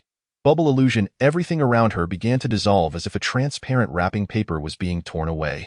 Starting from the sky above, in the blink of an eye, Qi Nua and the giant octopus found themselves in a fantastical realm. Beneath her feet lay a mirror-like surface of water, a delicate layer reflecting her figure alongside that of the colossal octopus. A sight of exquisite clarity. The surroundings were adorned with a profusion of bubbles, vibrant and colorful. There were transparent bubbles glistening with silver light, enchanting pink bubbles, and gentle yellow bubbles radiating a sense of healing. These bubbles floated in a harmonious dance, filling the entire space. The great octopus appeared equally perplexed, its two eyes scrutinizing the vicinity incessantly. Enine peeked out from a pocket, questioning, where is this? Is it my bubble illusion? Qi Nua opened her eyes, feeling the surge of energy within this illusion. She could whimsically manipulate each bubble at will. Enine gasped, an illusion. So, this is an entirely personal realm of yours. A smile graced Qi Nua's lips as she replied. I have just grasped the essence of this illusion and am still unfamiliar with it, making this great octopus an ideal practice partner. The giant octopus, suspecting her of foul play, erupted in fury. Its 8 tentacles lashing out toward her in wrath. Qi Nua leapt into action, landing upon a bubble, skillfully directing a large water bubble and a lightning bubble toward the octopus, delivering a thunderous strike. With a resounding crash, the descending thunder was far more potent than before. One of the octopus's tentacles was singed black, the charred area significantly larger than prior, causing it to droop momentarily. Qi Nua raised her hand. A palm-sized black bubble resting in her palm, resembling an obsidian sphere. The topmost black surface appeared to flow like quicksand, unveiling a slender crescent of transparency beneath. What could this be? It is a countdown. The illusion is time-bound, and I must defeat the octopus before this black sphere transforms entirely into transparency, or else the illusion will vanish. Within this illusion, my power is augmented by 50%, while my opponent's strength is diminished by the same margin. Qi Nua gazed up, her expression darkened as she focused on the octopus. Yet, this enhancement comes at a cost, consuming all my energy forcibly. Once the illusion concludes, I shall enter a period of weakness, unable to wield my powers. Therefore, I must vanquish it before the black sphere becomes transparent. Enine reassured, fear not, I can protect you. I can at least conceal your presence, ensuring the zombies cannot harm you. The octopus roared, a tentacle sweeping toward the bubble upon which Chi Janua stood. She sprang forth, a bubble the size of a basketball manifesting beneath her feet.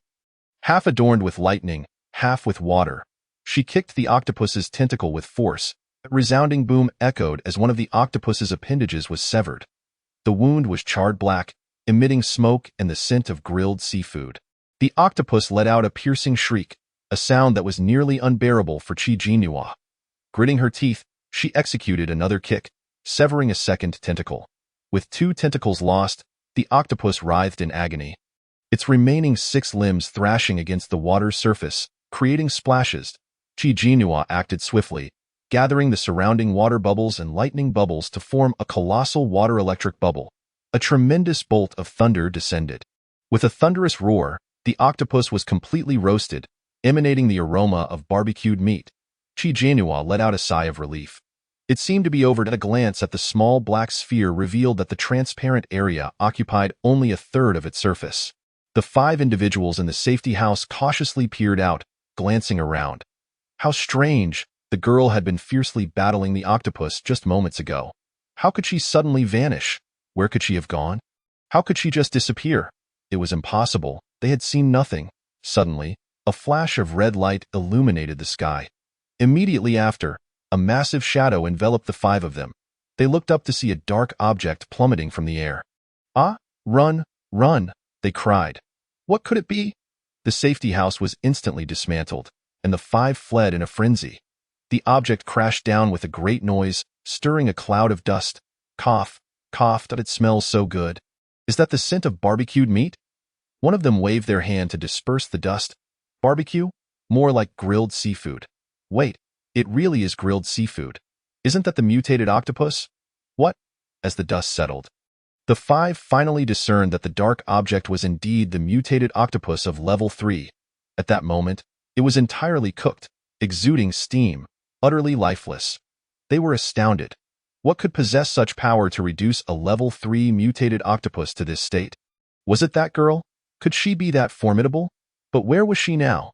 The 5 exchanged glances, searching for the girl's presence. At that moment, a large bubble descended slowly from the air. Inside the bubble, a delicate girl with glistening skin lay asleep. There she is. They wondered if she was merely asleep or something more. The group stretched their necks, hurrying toward her as the bubble floated down to the ground. When the bubble vanished, the girl lay on the ground, her eyes tightly shut, her long, curled lashes framing her exquisite features, resembling a slumbering doll. The group fell into a moment of silence. What should they do? What had happened to her? One of them crouched down, intending to check her breath. Unexpectedly, a vine suddenly ensnared his hand. Stop! What do you intend to do? You shall not harm our leader. The 5 turned to see 3 disheveled young men. Panting heavily as they approached, the leader glanced at the vine binding his hand and conjured a fireball to sever it. Standing tall, he demanded, You claim she is your leader? Yes, indeed. The leading man felt a twinge of guilt, yet quickly regained his composure, asserting, She saved us. She is indeed our leader. What do you want with her? Stay away from her. At that moment, a small white head peeked out from the girl's pocket. What is this? A squirrel? Not quite. It resembles a fox but is far too small. Why does it have such peculiar eyes? Eneen cast a disdainful glance at the men. How foolishly astonished, utterly uncultured is it looking down on us. Surely not. Such a minuscule creature cannot dare to disdain us. Ignoring their chatter, Eneen was ravenous, saliva nearly dripping. That was the crystal core of a level 3 mutated octopus. Fearing it might be snatched away, it swiftly dashed to the octopus's carcass, nimbly climbing atop its head and using its tiny claws to tear open its skull. The octopus was thoroughly cooked, and given that it was no ordinary squirrel, it quickly breached the head. However, the crystal core was deeply concealed, forcing it to dig within like a mouse burrowing. Chapter 141. The Zombie Hunter Mai. This little creature digs with remarkable speed. What does it intend to do? Consume the octopus's crystal core. It is not a mouse, for heaven's sake. But it must not be allowed to consume that core. The group hurried over, but it was too late. They heard a crunch. The leading man furrowed his brows and reached in, extracting Eneen from deep within the octopus's head. Eneen clutched a blue crystal core the size of an ostrich egg, having already devoured nearly half of it. What is this? Such a hard core, and it managed to bite through and swallow it whole. This won't do. That is the core of a level 3 mutated octopus. A man lunged to snatch the half-eaten core from Inin. Squeak! Clinging fiercely to it, Inin glared angrily at the man. You little thing have quite the discerning taste. Let go at once, or I shall roast you like a mouse. The man seized Inin's mouth. But suddenly, Inin expelled a burst of flame, startling him into retracting his hand in fear, desperately waving to extinguish the flames licking at his sleeve. The man, now holding Inin, quickly released his grip. What is this creature? How can it breathe fire? Is it also a mutated animal? Inin tumbled to the ground and scampered back into Chi Jinua's pocket. Chi Jinua's pocket bulged as it continued to squirm, accompanied by the crunching sounds. The others observed this scene in silence, momentarily unsure of how to react. The three men quickly positioned themselves to shield Chi Jinua. Do not make any rash moves. We will not allow you to harm our leader. Just as the leading man was about to speak, the girl on the ground suddenly opened her eyes. Chi Jinua, seeing the figures beside her, was momentarily stunned before sitting up. Why did I fall asleep? I feel so exhausted, unlike anything I've felt before. My body aches, and my limbs feel utterly weak, devoid of any strength. Even within my dantian, that vessel feels empty, lacking any energy. The three men, upon seeing Chi Jinua awaken, were overjoyed. Leader, you have finally awakened? Leader? Chi Jinua was taken aback. Were they addressing her? The sounds from her pocket continued, accompanied by a rhythmic bulging. Chi Jinua's expression darkened as she reached inside to pull out Inin. What are you up to? Inin's cheeks were puffed out, clutching a nearly devoured crystal core. Ignoring Chi Jinua's inquiry, it hurriedly stuffed the remaining portion into its mouth, its jaws nearly bursting. Chi Jinua returned Inin to her pocket and stood up, regarding the three men before her. Who are you? You don't remember us? The three exclaimed in astonishment. You saved us. We were being chased by the octopus, and you appeared in a vehicle. Oh, Chi Jinua recalled the incident. She had not seen their faces clearly while in the car. She glanced once more at the five individuals across from her and inquired, Who are you? The man at the forefront appeared somewhat flustered. Muttering, just passing by. After all, he had just contemplated seizing the crystal core of her pet, and a twinge of guilt now plagued him. Chi Jinua surveyed the charred, pitch-black octopus with satisfaction, proud of her conquest. She turned to the trio. Where's my car? Didn't I ask you to keep an eye on it? It's up ahead. They hastily replied. We found a very discreet spot to conceal the vehicle. Then let us proceed. Chi Jinua pivoted, declaring, I am quite famished. Please prepare me some boiled meat slices shortly. Wait. The leading man suddenly called out to Chi Jinua. She halted, glancing back slightly. There's something you need? What ability did you just use? Did you defeat that octopus all by yourself? And do you have a team? What is the nature of your pet? Is it a mutated creature? With an onslaught of queries. Chi Jinua pondered for a moment before responding, I was the one who defeated it. My pet is not a mutated animal. As for your other questions, I shall refrain from answering. Just as she was about to depart, the man urgently pressed, Would you care to join us? I see you possess remarkable skills. We are zombie hunters from Langdong. We belong to the Amaterasu Society, quite renowned among the various hunting factions in Langdong. You must have heard of us? What is this? Zombie hunters? Has Langdong really developed such a hunter association? Chi Jinua now genuinely felt that Langdong was a different realm entirely from elsewhere. I am sorry, but I have not heard of it. She shook her head, and I am not interested. Would you reconsider? Langdong can be regarded as the sole bastion of hope in this apocalyptic world, and our society stands out among the many hunting factions there. Joining us would make it much easier for you to settle in Langdong in the future. The man attempted to persuade Chi Jinua, but she waved her hand dismissively, stating, I apologize, but I am not interested. I must be on my way. Do not follow me. The three men, seeing Chi Jinua leave, hurriedly trailed after her. The five observers lamented her departure. Recognizing her impressive skills, had she joined their association, she would have bolstered their strength, elevating their status among rival factions. Never mind. She has expressed her lack of interest. As Chi Jinua approached the car, fatigue washed over her, her legs feeling as weak as noodles, a consequence of activating the bubble illusion. She swung open the rear door and lay down. I am exhausted. You all drive and find a safe place to prepare a meal." With that, she closed her eyes. The three men exchanged glances, somewhat troubled, unsure of who would claim the limited seats. "You," they chorused. "Let's play rock, paper, scissors for fairness." "Wait, I will drive. Akai will cook. What will you do?" Both men turned to the one with the messy hair. "I can sit on the roof," he stammered. He climbed atop the vehicle as the other two got in and started the engine. Chi-Jin Nua was jolted awake by a sudden jolt. Exhausted and yearning for rest, she was irritated by the disturbance. "Can't you even drive properly? Didn't I say I was tired?" "B-boss." The man driving turned back with a woeful expression. "I crashed into another car. I'm sorry, it was unintentional." Chi-Jin Nua peered ahead. Noticing their vehicle had rear-ended a Jeep. 4 burly men emerged from the Jeep, towering and menacing as they approached. "What shall we do?" The man blanched in fear. Chi-Jin Nua furrowed her brow and pushed the door open. One of the muscular men slammed his fist against the hood, bellowing at the driver, "Do you even know how to drive?" Just as he was about to reprimand the one who exited the back seat, he was taken aback to see a delicate beauty emerge, her hair dark, skin radiant, lips red and teeth white, exuding an aura of pampered elegance. Chapter 142. One after another, they are all against her. The burly man momentarily froze, his fierce demeanor dissipating. Chi-Jin Nua inspected the damage, noting it was not severe. The other party's Jeep was robust compared to her ordinary sedan, which had suffered a dented headlamp, while theirs had merely sustained some scratches. In this apocalyptic world, we all face challenges. Let us be understanding, Chi-Jin Nua suggested. The four men scrutinized her from head to toe, their leering gazes making her feel nauseous. In this desolate world, to these men, women were akin to commodities, ripe for the taking. Chi-Jin Nua's eyes grew colder.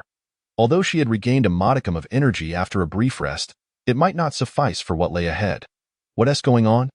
a voice suddenly interrupted. Chi-Jin Nua looked up, her blood running cold. It was none other than Qin Chung, the captain of the security team, the very man who had tormented the female antagonist in the book, ultimately trading her for supplies with other factions. This encounter marked the beginning of the female antagonist's tribulations. She had seen him at the hotel when she first arrived, but they had parted ways. To encounter him here was entirely unexpected. Qin Chung, clearly oblivious to her identity, leered at her, whistling in appreciation. "It's been quite a while since the apocalypse began.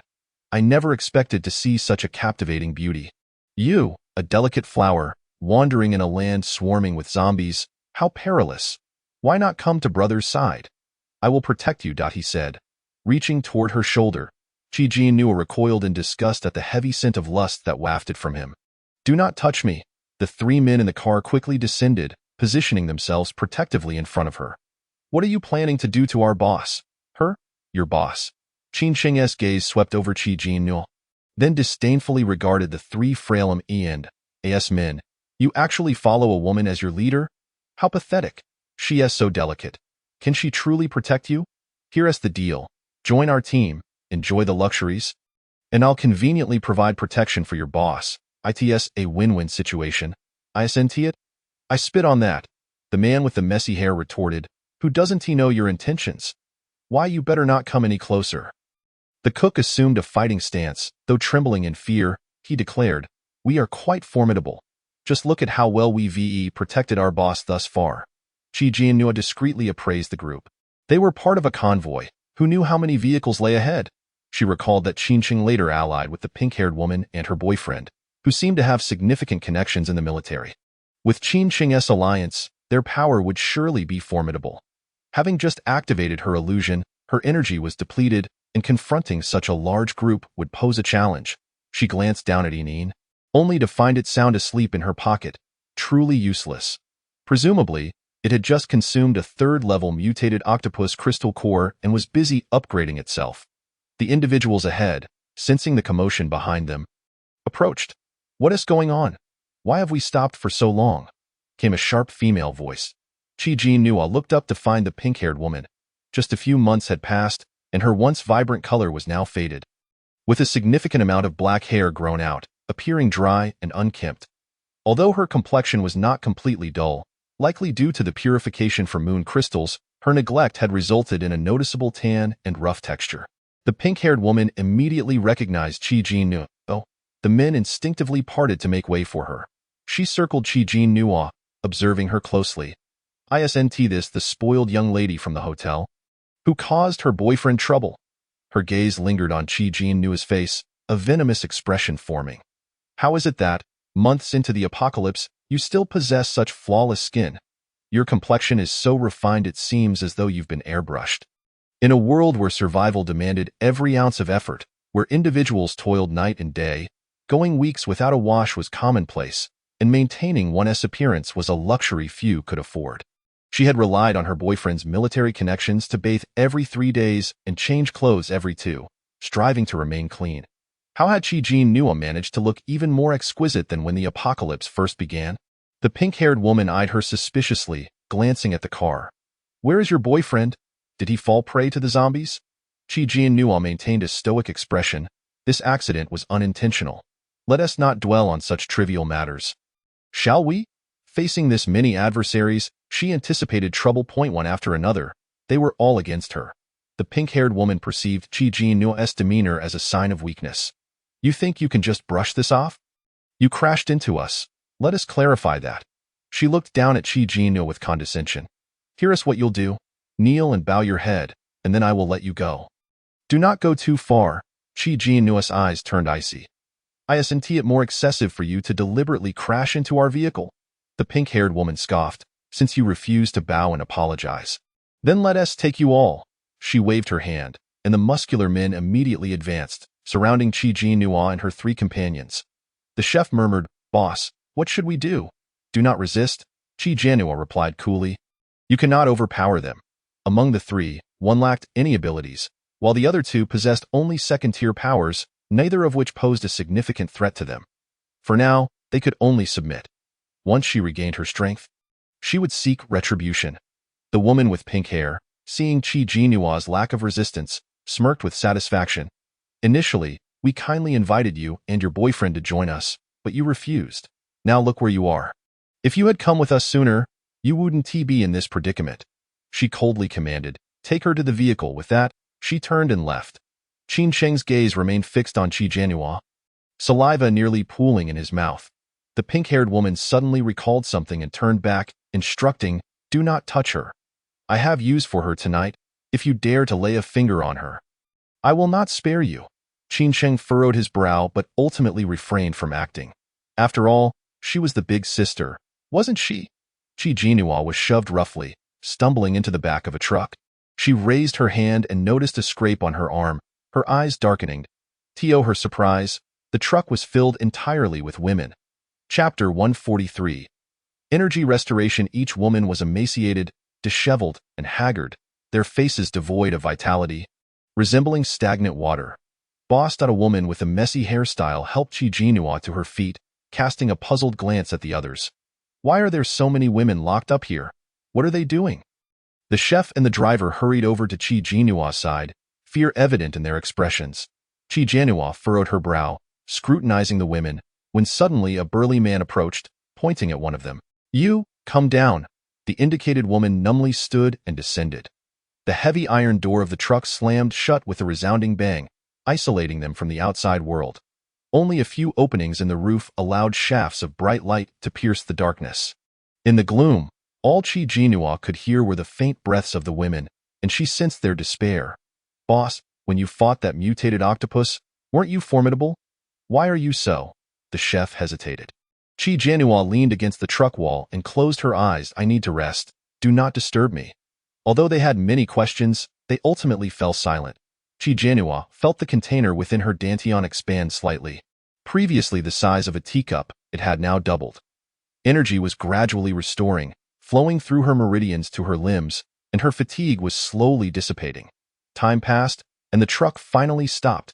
The doors swung open, and a burly man with a fierce demeanor barked, "Get out, all of you!" Qi Jinnuo followed the crowd out. The sky had darkened, and they had arrived at an abandoned construction site, where they planned to spend the night. Traveling at night was simply too perilous at that moment. Qi Jinnuo spotted the woman who had been taken earlier returning. Marks were visible on her collarbone, her eyes red, and she exuded a scent reminiscent of post-coital intimacy. The other women seemed to have grown accustomed to such encounters. Qin Cheng approached, a satiated expression on his face as he cast a glance at Qi Jinhua. The wave of disgust washed over her. Just then, two individuals arrived, intending to take Qi Jinhua away. The woman with the messy hair and the chef immediately attempted to intervene, but Qi Jinhua stopped them. "It's fine. I'll go take a look." Qin Cheng, perplexed by her calm demeanor, wondered why a beautiful woman without abilities remained so unperturbed. Did she not realize that her appearance was dangerous in this apocalypse? Qi Jinhua was escorted into a room filled with several individuals around a lavish banquet spread with various meat dishes and wine. The pink-haired woman sat next to her boyfriend, Zhang Hao. Additionally, there were 4 other men in the room. One of them, seated at the head of the table, appeared to be in his 40s, exuding a composed and dignified aura. The pink-haired woman leaned against Zhang Hao, grinning. "Do you remember this woman?" Zhang Hao scrutinized Qi Jinhua, a flicker of astonishment crossing his face. He felt a vague sense of familiarity but could not place it. Such a beautiful woman. If I had seen her before, I wouldn't have forgotten. Was it during the early days of the apocalypse when we met at the hotel? She was there with her boyfriend? Quite fragile, Zhang Hao recalled that it really her. He examined Qi Jinhua again, noting how much more radiant she had become, akin to a nurtured flower. "And where is that man?" The pink-haired woman giggled, looking at Qi Jinhua. "Hey, my boyfriend is asking about yours. Did you let him die? Or have you swiftly climbed to another branch?" Qi Jinhua regarded her coldly, too apathetic to engage in conversation. Her energy container had already restored significantly. "Still daring to glare at me?" The pink-haired woman scoffed. At that moment, the man in the main seat spoke. "Is this what you have prepared?" The pink-haired woman's demeanor shifted to one of respect. "Yes, what do you think?" Qi Jinhua raised her head to meet the man's gaze, which scrutinized her like an object for selection, deeply unsettling her. "Not bad," he declared, clearly satisfied. The pink-haired woman beamed. "As long as you are satisfied. By the way, what is your name? It is an honor to please this esteemed gentleman. Your good days are yet to come. Don't forget to thank me later." Qi Jinhua remained silent. The pink-haired woman grew irritated. "Why are you standing there like a wooden post? Show some awareness." "You want me to show awareness?" Qi Jinhua laughed, turning to her, a charming smile that momentarily captivated Zhang Hao. "All right," she blew a kiss. The pink-haired woman, infuriated by the blatant flirtation with her boyfriend, rose angrily. "You shameless harlot." Before she could finish, Zhang Hao struck her down with a slap. The pink-haired woman fell to the ground, covering her face in disbelief. "Hao Gu, what are you doing?" Zhang Hao's eyes were unfocused as he abruptly grabbed a large iron hammer beside him. The hammer crackled with electricity as he swung it toward the man in the main seat. The man was swiftly dragged away by his bodyguards. The hammer shattered the table into splinters. "Zhang Hao, what are you doing? Are you crazy?" the man exclaimed, astonished. Zhang Hao remained silent, launching another attack. Only then did the pink-haired woman realize. Glaring at Qi Jinhua, "It's you who's causing trouble?" Qi Jinhua feigned innocence. "What are you talking about? Someone!" the middle-aged man shouted. Instantly, a group rushed in from outside, surrounding Qi Jinhua. One of the middle-aged man's bodyguards swiftly knocked Zhang Hao unconscious with a single blow. "Do you have abilities?" The pink-haired woman stood, coldly scrutinizing Qi Jinhua. Initially, she had assumed Qi Jinhua was powerless, given her compliance, but now it appeared she had been hiding her true strength. Qi Jinhua replied. "Just a little. The pink-haired woman sneered, cracking the whip in her hand. "Let us see how powerful that little is." With that, she lashed out at Qi Jinhua. Qi Jinhua dodged, but the second whip followed swiftly. She sensed that the pink-haired woman's abilities were beneath her own. After 2 missed strikes, the pink-haired woman, incensed, ignited her whip and swung it once more at Qi Jinhua. In response, Qi Jinhua unleashed a sizable bubble of water and electricity towards the pink-haired woman. Having comprehended in the illusion that water and electricity could coexist within a single bubble, enhancing their combined potency and speed, the bubble struck the pink-haired woman's whip with a thunderous boom, charring it and injuring her hand. The pink-haired woman stumbled back, staring at her scorched palm, her face contorted in pain. "Dare to harm me? Kill this wretch." Chapter 144. The high ranks of Langdong. Qi Jinhua unleashed a multitude of water-electric bubbles, instantly incapacitating the ability users around her with a series of thunderclaps. The pink-haired woman sank to the ground in fright. The middle-aged man's bodyguard positioned himself protectively in front of him. casting a dark glare at Qi Jianhua. Qi Jianhua merely glanced at him. Do not be so tense. I only wish to ask a few questions. Do you know who this esteemed gentleman behind me is? The bodyguard coldly retorted. He is a member of Langdong's management. If you harm him, the entire Langdong will hunt you down. Oh? Qi Jianhua responded with interest. Is he that influential? I had no particular interest initially, but your words have piqued my curiosity.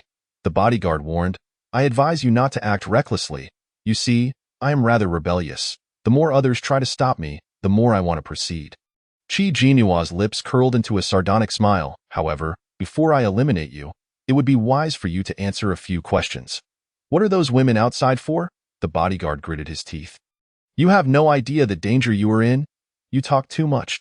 Qi Jianhua's voice turned icy as she sent a charm bubble his way. His eyes instantly lost focus. The middle-aged man gasped. Hurriedly retreating a few steps, Qi Jianhua, seeing this, directed another charm bubble at him and one towards the pink-haired woman to prevent her escape. She directly asked the middle-aged man, What is your name? He replied, Tang Ming. Tang? Qi Jianhua frowned. You share a surname with Tang and hail from Langdong. Are you related to the Tang family? A relative. As suspected. The bodyguard had mentioned he was part of Langdong's management, and being related to the Tang family indicated their considerable influence in Langdong. What purpose do those women serve, Tang Ming? We must send them to the paradise. Paradise? What paradise, Tang Ming? The Doomsday Paradise. What exactly is this Doomsday Paradise? Please clarify.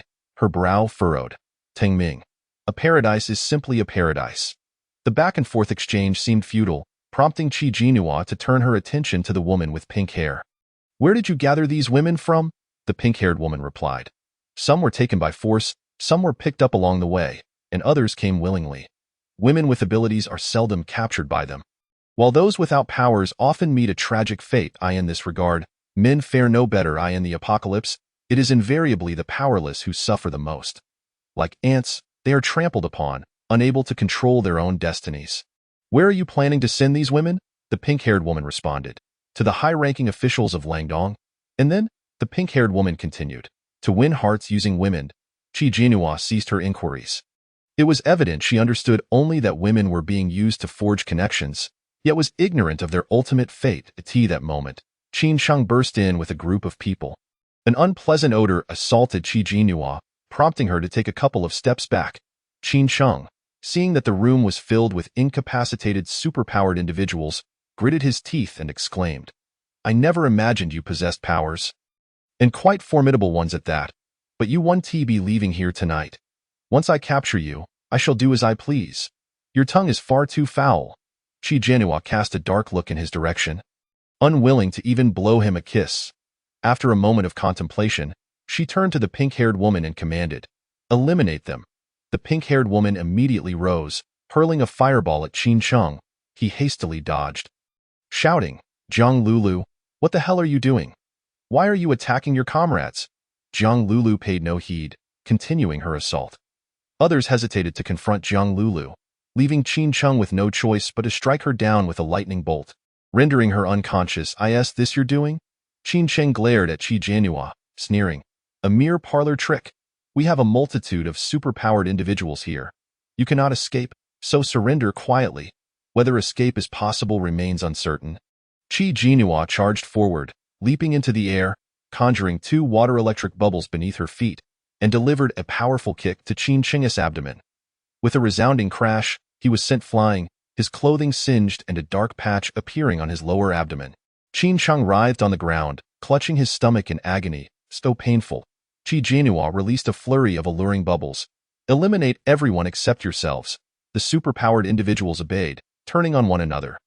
This surge of energy propelled Qi Jianhua's abilities to new heights. She could enchant and heal numerous individuals simultaneously, and the fusion of water and electric bubbles intensified their potency. Yet, it was still insufficient. She turned her gaze towards the man named Tang Ming and issued a command. Take your own life. Without hesitation, Tang Ming grasped a fruit knife from the table and plunged it into his abdomen. The pain jolted him to awareness, but it was too late. He stared wide-eyed at Qi Jianhua as he slowly collapsed. Leaving behind the self-destructing superpowered individuals, Qi Jianhua exited the room. As she passed another chamber, she noticed several large boxes inside. seemingly containing something of great importance. Chi Jinhua paused momentarily before stepping inside. The boxes were locked, so she unleashed a few bolts of lightning to shatter the locks. Opening one box revealed it filled to the brim with sun crystals and moon crystals, each in equal measure. Such a vast quantity of sun crystals would take an eternity to amass. Without hesitation, Chi Jinhua stored them away. She opened the second box, discovering a small locked case. What could be so precious as to warrant such caution? Chi Jinhua shook the small case, hearing the sound of glass clinking. It was too small to break open without risking destruction of its contents.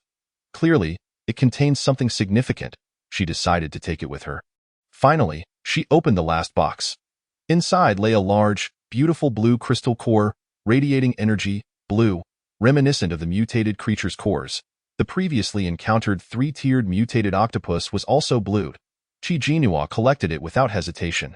The commotion in the room had drawn the attention of the other superpowered individuals. Seizing the opportunity, Chi Jinhua returned to the large truck, finding the three men and the group of women still waiting obediently. Boss. Upon seeing Chi Jinhua's return, the three men immediately stood up, as did the women. Turning their gaze towards her, Chi Jinhua addressed them. You may leave. They are preoccupied with their own conflict and won't concern themselves with you. The women, who had seemed so numb, finally displayed some reaction. Leave? They appeared bewildered, asking where they could possibly go. Anywhere. Do you wish to remain here? They fell silent. But we lack powers, and if we leave, we will simply be devoured by zombies. It would be better to stay here. Chi Jinhua found herself at a loss for words. Can you guarantee our safety? If you can, we will follow you. Chapter 145. Finally, Chi Jinhua fell silent. She could not. She had important matters to attend to. Otherwise, she would have taken them to a safe place to wait for Miao Qi and the others. I'm sorry, but I cannot. The group of women seemed to have anticipated this answer. Reverting to their previous state of numbness, Chi Jinhua turned to the other three men. You should leave too. Do not follow me, boss. Where are you going? Are you abandoning us? Jiwa Tu appeared momentarily stunned. Chi Jinhua shook her head. I am not your boss. Saving you is merely a convenience, and I have important tasks to complete. It's all right. We can follow you. You saved us, and our lives are yours. I truly cannot take you with me. Chi Jinhua reiterated her refusal. The three men fell silent. But we have nowhere else to go. Chi Jinhua regarded them, then looked at the women beside her. Either you take them along and find a safe place to hide. Where will you go? The cook inquired. I am heading to Chuzhou City. Jiwa Tu hesitated, then spoke. Chuzhou City is dangerous. It is a necessary route to Langdong, teeming with all sorts of monsters. I am aware, Chi Jinhua replied with ANOD. That moment, a furious roar echoed from a distance. A military force had arrived. There is no time. You must leave at once, Chi Jinhua urged. The three men gritted their teeth and turned to the women. If you are willing to come with us, hurry and get in the vehicle. They quickly scrambled into the truck's cab.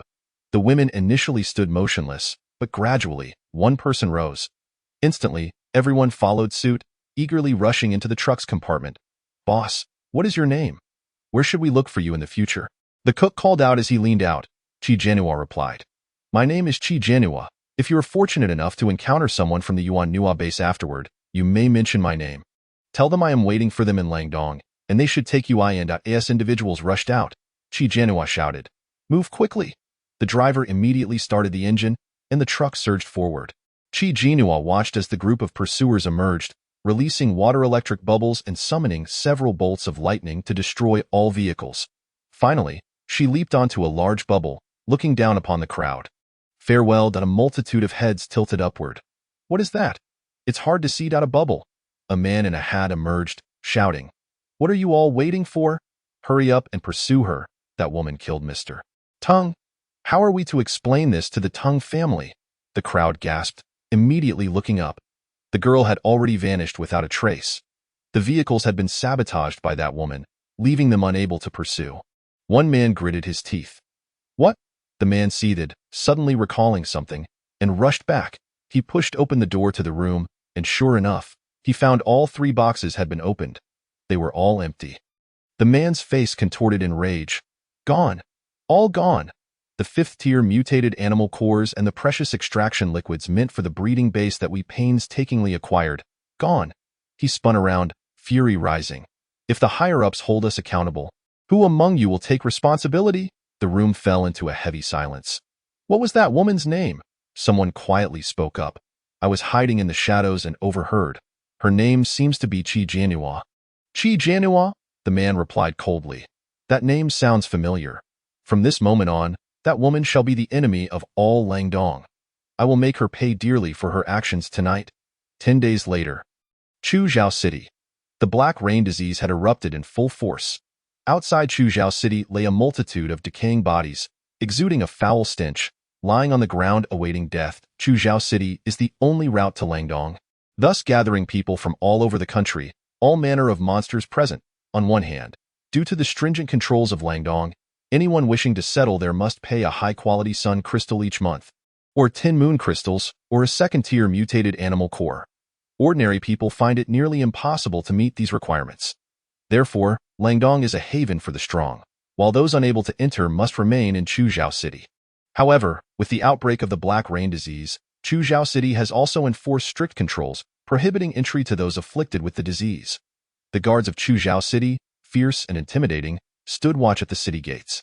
A group of individuals, their skin beginning to rot, could no longer endure their plight and knelt upon the ground, pleading, "We beseech you, allow us entry. The nights are rife with zombies, and we shall surely become their prey if we remain outside." The guard scoffed, "Who cares about you? Lacking the capability to even procure moon crystals, you are worthless wherever you go. It would be better for you to perish sooner rather than later, even if you enter. Without moon crystals, you will still meet your end. It's merely a matter of time. Step aside, do not obstruct the way." The guard began to rudely shoo them away.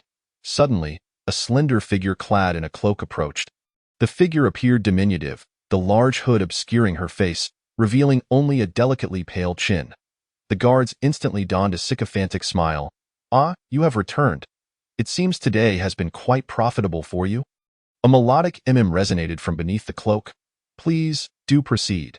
The young woman took a few steps, then abruptly turned back, tossing out a handful of moon crystals. The crowd momentarily froze before erupting into a frenzy to snatch them up. Several guards looked on with envy. Who exactly is she? Why does she always return to bestow a handful of moon crystals upon these people? Uncertain, they remarked, she just arrived a couple of days ago. She is remarkably skilled, venturing into the misty forest to hunt each morning, only returning at dusk. She dares to traverse the misty forest alone. She even has a pet, a peculiar white squirrel with heterochromatic eyes. What use is a pet? At that moment, a head poked out from beneath her cloak, Een, who then distributed the moon crystal she had acquired that day. Qi Jianhua remarked, "I have no need for moon crystals. Besides, I have ample space to carry them. Consider it an act of charity. Although it may not assist many, helping even one is worthwhile." Een noted, "If we calculate the days, they should be arriving tomorrow." Qi Jianhua lifted her gaze to the slanting rays of the setting sun. Tomorrow, finally, as night descended, a convoy halted in the wilderness. The campfire blazed, sending forth delectable aromas. A man lifted a bowl of noodles, intent on delivering it to a mid-sized truck. "Wait, where are you going?" A youthful voice called out, halting him. The man turned, hastily replying, "Young Master Shu Yuan, I was about to bring some food to the person inside the truck." Shu Yuan swiftly delivered a resounding slap, coldly stating, "Did my sister not instruct you to keep your distance from him?" The man bowed his head in apology. "Give it to me, now leave." Shu Yuan snatched the noodles and turned toward the truck, recalling his sister's warning and the events of that fateful night when the man had been under control. However, after his self-detonation, he had sustained severe injuries. He should be unable to exert control over him now. Right? Hesitating momentarily, Shu Yuan forcefully opened the door. Within the cage, the man raised his head, his dark eyes resembling a beast lurking in the shadows of the night. Chapter 146. Reforging. Shu Yuan locked eyes with him for a prolonged moment before sneering. "You are but a prisoner, yet you dare to look at me with such haughty eyes, and no matter how formidable you are, you were still defeated by my sister." Tang Yuanye's lips curled into a semblance of a sardonic smile. Yet he remained silent. Despite having fallen to the status of a prisoner, he still retained an air of arrogance. This infuriated Shu Yuan, who, in a fit of anger, overturned the bowl of noodles before him, the aroma immediately wafting through the air. "You seem to be in good spirits. You won't be starving anytime soon, so there's no need for food. Tang Yuanyi closed his eyes, seemingly indifferent to him. Shu Yuan's frustration ignited a fierce anger within him, ready to explode. Young master, Mrs. looking for you. A figure rushed over. Why sister seeks me? Shu Yuan promptly closed the door, warning, keep an eye on him. If anything goes awry, you will be held accountable. Yes. The sound of Shu Yuan's departing footsteps echoed. Tang Yuanyi opened his eyes within the darkness, a flicker of silver flashing within them. A thread, as fine as a strand of hair, drifted silently through the gap of the truck door, landing discreetly upon Shu Yuan's head. Shu Yuan entered the tent. Sister, you called for me? Shu Lan's expression was grave. She had just received word from the cultivation base that the extraction liquid, painstakingly acquired, had been stolen. Stolen? Shu Yuan exclaimed in disbelief. Who would dare to steal from the cultivation base? Shu Lan replied solemnly. It was Qi Jin Nuo. Shu Yuan paused, the name sounding vaguely familiar, as if he had heard it before. Inside the cage, the man's breath grew heavier upon hearing that name. She is Tang Yuanye's girlfriend? The woman wielding bubble abilities. It's her? Shu Yuan exclaimed in shock. How did she manage to steal it? According to the people from the cultivation base, they had entrusted the transport of the extraction liquid to Tang Ming of the Tang family. During transport, he encountered the Lin family's grandson, who was heading to Langdong to join the Lin family, and they decided to travel together. The reinforcements sent by the cultivation base arrived just a moment too late. Tang Ming had already been killed, and chaos ensued among the other ability users. Not only the extraction liquid, but also the vital 5th-level mutated animal cores and several sun and moon crystals, crucial for research, were seized by this Qi Jin Nuo. Shu Yuan asked, when did she become so formidable? The last time we encountered her, she was hiding behind her boyfriend, seemingly incapable of doing anything. You think she is weak?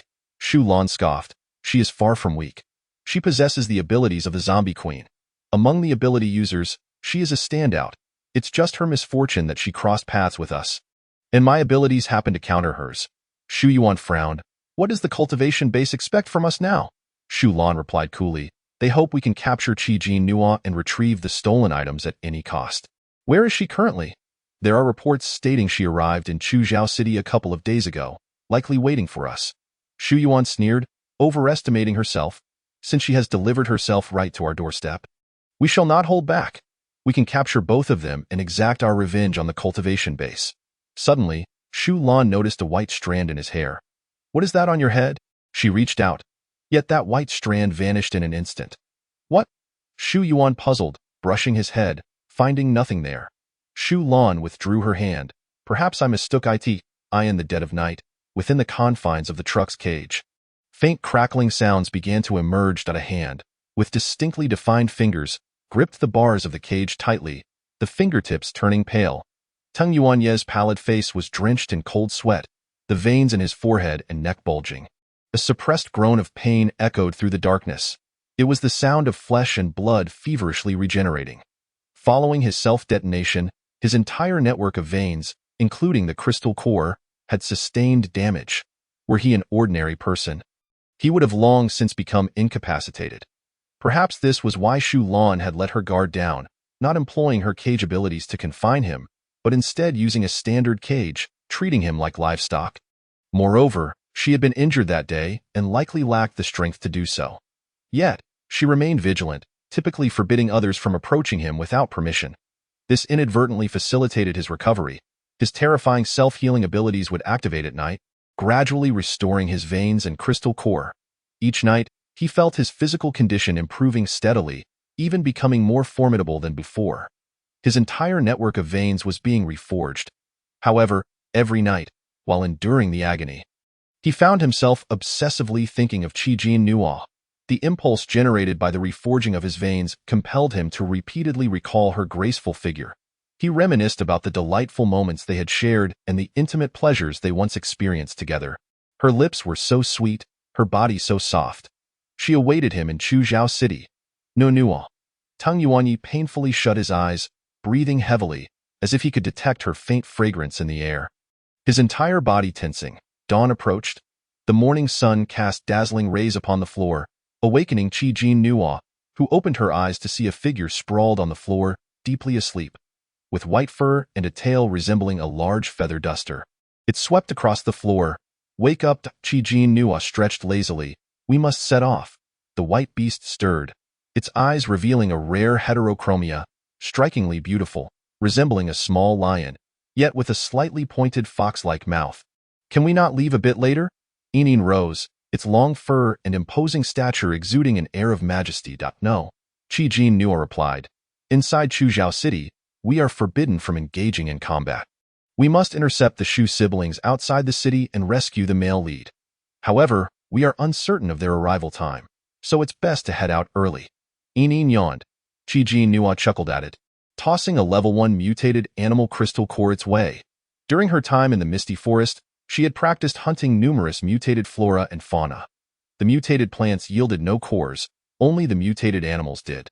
Having feasted on high-level mutated animal cores, Enin raised its eyelids, seemingly disinterested in the level 1 core. "Your breakfast? Hurry up." Chi-Jin Nua entered the washroom.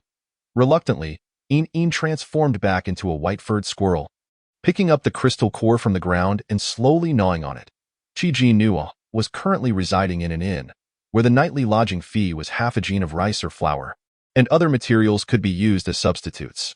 Having sun and moon crystals would be even better, able to pay for several nights. Chuzhou City, once a filming location for various productions, also boasted a reputation as a famous tourist destination before the apocalypse. Thus, everything here exuded an ancient charm, resembling a bygone era. As the apocalypse descends, this enclosed environment has unexpectedly transformed into an excellent sanctuary. Chapter 147. What you have touched, I find filthy. The Lord of Chuzhou City is rumored to have a significant background. Yet Chi-Jin Nua has neither seen him nor knows his name, only that he is a man. He commands a multitude of superhumans, tasked with guarding the city gates, and it is said that there exists a zombie hunter association under his purview. Previously, passage through Chuzhou City was free, but now it is said that one must pay a moon crystal. This is a blatant toll for passage. In the apocalypse, rules are dictated by the powerful. Even the most tyrannical agreements must be adhered to by others. Chi-Jin Nua prepared herself, donning her black cloak once more. Her beauty is striking, and with so many men in Chuzhou City, she wished to avoid unnecessary trouble. "Are you ready?" she inquired, glancing at Enin, who was licking its paw. Enin nimbly leaped onto her shoulder, burrowing into her cloak from the neckline. Downstairs, the atmosphere was tumultuous as the superhumans residing in the inn had risen and were partaking in breakfast. Most of those who managed to enter here possessed abilities or status. Those without powers were either relatives of superhumans brought along or individuals of significance. The crowd soon noticed the girl draped in a cloak descending the stairs. It was her 4th day here. Without fail, she departed the inn at almost the same time each day, returning at the same hour. Moreover, she scattered a handful of moon crystals outside the city daily. This behavior had long since aroused their displeasure. They fought tooth and nail for the precious moon crystals, shedding blood on the knife's edge. Since the outbreak of the Black Rain disease, everyone had come to realize how invaluable moon crystals truly are. Yet she, remarkably, scattered them for the useless ones outside every single day. This was nothing short of a blatant provocation. As Chi-Jin Nua stepped down the staircase, a tall man obstructed her path, assuming he was merely standing there by coincidence. She attempted to sidestep him. However, the man directly blocked her way. "Little girl," he said, his gaze fixated on her delicate alabaster chin. Licking his lips, "You rise quite early every day. Where might you be off to?" "All alone?" Beneath the cloak, Chi-Jin Nua furrowed her brows. "Step aside." Her voice was soft and melodious, lacking any semblance of intimidation. The man not only refused to move but also inched closer. "Tell Big Brother where you're headed. Are you off to the Misty Forest? Look at you, so delicate. What a pity it would be if the mutated flora and fauna inside were to mar your skin." Chi-Jin Nua recoiled repeatedly. Her face contorted in disgust. These men reeked of a pungent sweat that made her nauseous. "I heard you return every evening, scattering a handful of moon crystals at the city gate. With such abundance, why not share a bit with your brother? He's quite in need of moon crystals, you know." The room full of men merely watched, showing no intention of intervening. In fact, one man fanned the flames, saying, "You think that girl draped in a cloak is a beauty? She must be a hideous creature, too ashamed to show her face." Others chimed in, I bet she's a fright. So fierce, yet brave enough to venture in and out of the misty forest. She must be a plain Jane. Who cares if she's beautiful or not? Once the lights are out, it all looks the same. The men laughed lewdly. Chi Jinhua was revolted, and a small bubble of water shot from beneath her cloak, striking the man squarely in the face. Ouch! The man fell to the ground, his face scorched black. He touched his face, realizing he had been disfigured, and his expression twisted into a snarl. You filthy wench. Was it you? Chi Jinhua replied coldly. I know not what you speak of. It must be you. You little harlot, ruining my looks. I'll see just how ugly you truly are. The man lunged at Chi Jinhua. She dodged, and he smashed his fist against the stair railing, splintering it. Others began to intervene. No fighting. No fighting. Have you forgotten the Lord's rules? Be careful, or you might find yourself thrown out. The inn's staff also warned. Cease at once, or we shall show no mercy. Suddenly, a blade of wind swept through, and Chi Jinhua spun around. The man seized the opportunity, yanking down her cloak. The girl, with her high ponytail and delicate features, radiated like a dew-kissed flower in the morning light. Clad in a white, form-fitting long-sleeve top and loose white sweatpants, paired with sneakers, she looked like a quintessential skater girl from the days before the apocalypse. The men in the diner gazed at her, transfixed. Chi Jinhua felt a surge of embarrassment and anger, ready to teach the man a lesson. The server warned again, no fighting. Do not cause trouble, or you will all be thrown out. Are you blind? Chi Jinhua retorted, unable to contain her frustration. He started it. The girl's sharp retort snapped the man back to reality. His mocking demeanor faded as he returned the cloak to her. Yet, he remained irreverent, saying, Here you go, here you go. But really, was it necessary to get so angry? Chi Jinhua glanced at him, then tossed the cloak onto the ground, stepping on it twice. Oh need. I find what you have touched to be filthy. With that, she turned and strode away, disregarding the man's livid expression. The other men erupted in laughter. Old Bai, a little girl just mocked you. She finds you filthy. Shut up. Are you all so idle? The man barked angrily. Another man stroked his chin and remarked, But that girl's truly something. Her figure is quite splendid. If only we could get our hands on her. Heh, what a fortune. The rest of the men fell silent. Yet their eyes shimmered with desire and yearning. Since the apocalypse began, finding a woman had become no easy feat, particularly one of exceptional beauty. Those with abilities were out of reach, while the stunning ones had long been claimed. Leaving only the remnants for play, lacking any allure. I see she has no man. Hasn't she been wandering alone all this time? Even if she's formidable, can we not handle a single woman? One man suggested. How about we wait for her to return tonight? With a mere glance, the other men understood, a silent agreement passing among them. Chi Jinhua donned another cloak from her space and, as per usual, left the city. She turned her gaze away from the sight of the decaying, dying individuals lying along the roadside, feeling a pang of compassion. She was no savior. She couldn't rescue them all. Where would be a good place to lie in wait? Chi Jinhua asked as she walked. Inin replied, Stay further away to avoid detection by those within Tuzhou City. A valid point. After 20 minutes of walking, she selected a suitable spot to conceal herself. Do you think they will arrive today? Uncertain, but according to calculations, they should be arriving in the next couple of days.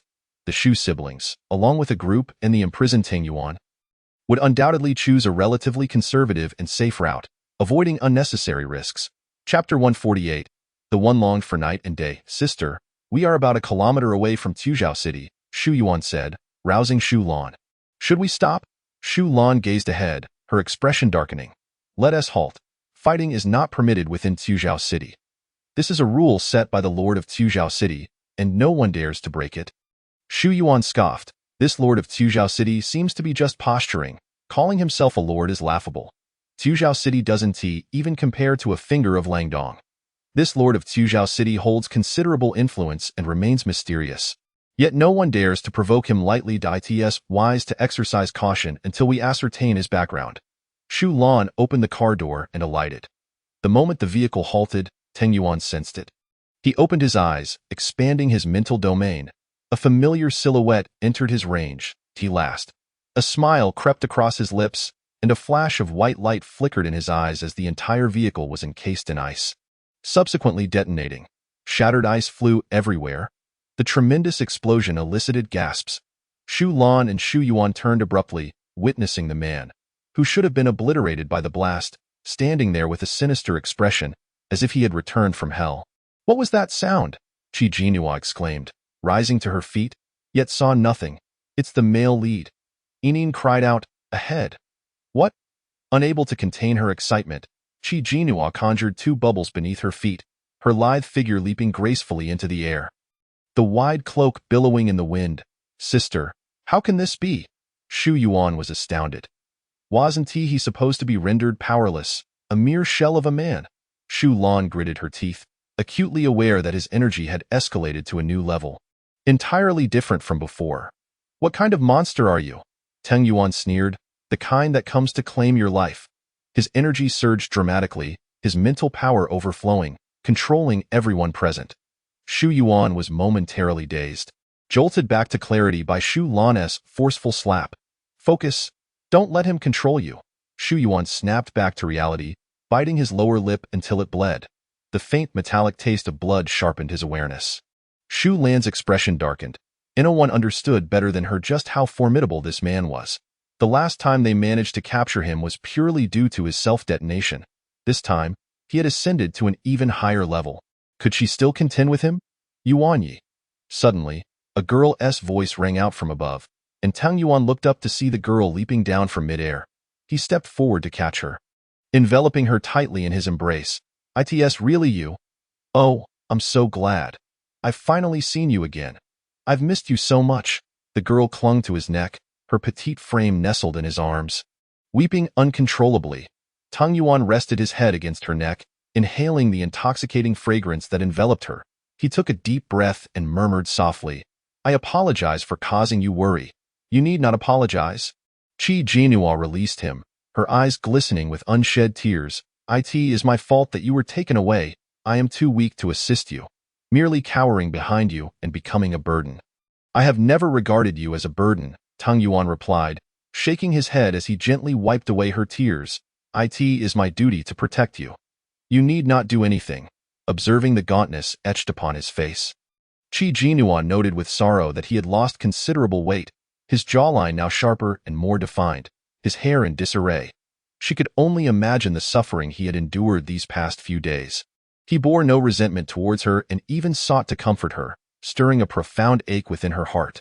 "You have indeed appeared, Qi Jinhua." Shu Lan regarded her with icy disdain. "You have stolen the extraction fluid and the 5th-level mutated animal cores from our cultivation base, along with several solar and lunar crystals. Today, I shall demand their return." Annoyed, Qi Jinhua retorted, "What a rare moment of reunion, and yet it is spoiled by your intrusion." She turned to Shu Lan. "Oh, so those items belong to the cultivation base? My sincerest apologies for inadvertently collecting them. However, what I have taken is now mine, and it is impossible for you to reclaim it. You are quite confident. I hope you maintain that confidence shortly." Shu Lan's gaze signaled a frail figure descending from a vehicle. Qi Jinhua recognized him instantly as the time reversal ability user, a visage forever imprinted in her memory. She would never forget that fateful night when she helplessly watched Teng Yuan vanish after the explosion. The agony and despair she felt were indescribable. "You wish to separate us again, do you?" Qi Jinhua scoffed. "Unfortunately, this time, I shall not grant you the opportunity." She turned to Teng Yuan. "I will handle them. Just wait for me." Before Teng Yuan could respond, a flash of red light enveloped Qi Jinhua, Shu Lan, and the time reversal user, and they vanished. "Where have they gone?" Shu Yuan exclaimed in astonishment. Did the time reversal user transport them away? Teng Yuan's brow furrowed. Although he did not grasp the meaning behind Qi Jinhua's words, he understood that their disappearance was linked to her. Observing her self-assured demeanor, he felt reassured. She had evidently grown stronger during their time apart, and he felt a sense of pride in her resilience. "Young Master Shu," Teng Yuan's eyes glinted with determination, "it is time to settle the score." Shu Lan opened her eyes and found herself in a surreal world, surrounded by floating bubbles of various sizes and colors. "What is this place?" "It is my bubble illusion." Qi Jinhua stood atop a bubble, gazing down at Shu Lan. "We have some accounts to settle from that night." Realizing the time reversal user was also present, Shu Lan urgently implored, "You must take me away from this place. She felt her energy suppressed, reduced to a mere 50%, and sensed impending doom. She needed to escape this illusion swiftly. "There's no use," Qi Jianhua replied coldly. "You are now trapped within my illusion. He cannot transfer you to another space." Shu Lan shot her a frosty glare. "So this was your true intention in drawing us into your illusion?" Qi Jianhua smiled faintly. "After all, I have finally reunited with my boyfriend. I cannot allow you to whisk him away to another location. Do you think confining me within this illusion will defeat me? You are no match for me," Shu Lan retorted icily. "How can you know unless you try?" Qi Jianhua challenged, directing her gaze at the time reversal user. A large golden bubble surged forward, ensnaring him within its confines. His limbs flailed, hopelessly restrained. Chapter 149. The judgment of the illusion. The time reversal user struggled valiantly, but it was to no avail. Above him, a massive electric bubble hovered ominously. Qi Jianhua regarded him with disdain. "Do you have any idea how much trouble your abilities have caused us? Your powers are truly troublesome, catching one off guard. Both times Tung Yuan and I were separated, it was due to you." Silently, the time reversal user met her gaze, offering no response. "Perhaps you were compelled by necessity, by survival, but I cannot forgive." As her voice fell, a bolt of lightning struck him. He cried out in pain, his complexion draining of color as his features twisted in agony. Shu Lan's expression darkened as she turned to Qi Jianhua. "What have you done to him?" "I call this judgment," Qi Jianhua stated. "He is confined within that bubble, destined to endure illusions. Each time one of his transgressions arises, he will be struck by lightning until he is reduced to ashes." She then turned her gaze to Shu Lan. "However, I believe you, with your multitude of sins, deserve judgment even more. Do you understand how many lives of ability users you harmed that night?" The horrific scenes from that evening were etched in Qi Jianhua's mind, the bloodshed and brutality she had never witnessed, even in films or dramas. "And what of it?" Shu Lan replied coldly. "I in this apocalypse. The strong prevail. They perished simply because they were weak. They deserve to die." Seeing no hint of remorse or regret in Shu Lan's eyes, Qi Jianhua pressed, "And what if you were to die? That would be a reflection of my inadequacy. I am weak, and thus I deserve to die." Shu Lan retorted, "If you kill me here, I will accept it." Though she spoke of acceptance, her eyes betrayed her unwillingness. Qi Jianhua smirked, "Then I shall take this opportunity to end your life." She directed a water-electric bubble towards Shu Lan, who retaliated with a blade of wind. The wind struck the bubble with a resounding clang. Failing to break through, attempting the same trick again, Qi Jianhua laughed. "Since that night, I have learned my lesson. I added a protective layer around the water-electric bubble to safeguard against your wind blades." As thunder rumbled, Shu Lan swiftly evaded, unleashing a flurry of wind blades towards Qi Jianhua. With a leap, Qi Jianhua landed atop a bubble, traversing the floating orbs until she reached Shu Lan. A water-electric bubble materialized beneath her foot, and she kicked towards Shu Lan. Shu Lan reacted swiftly, using her elbow to deflect the blow. With a resounding crash, she was sent sprawling to the ground, her elbow charred and blackened. Her complexion pale, she struggled to suppress her pain as she glanced at her injury. She had not suffered a wound since her transformation at the cultivation base. Like an enraged lioness, her features contorted in fury. "You dare to injure me! I will not let you escape." With a fierce determination, she rose, summoning a tempest to assault Qi Jianhua. However, within this illusion, her winds were diminished by 50%, failing to even disrupt Qi Jianhua's bubble.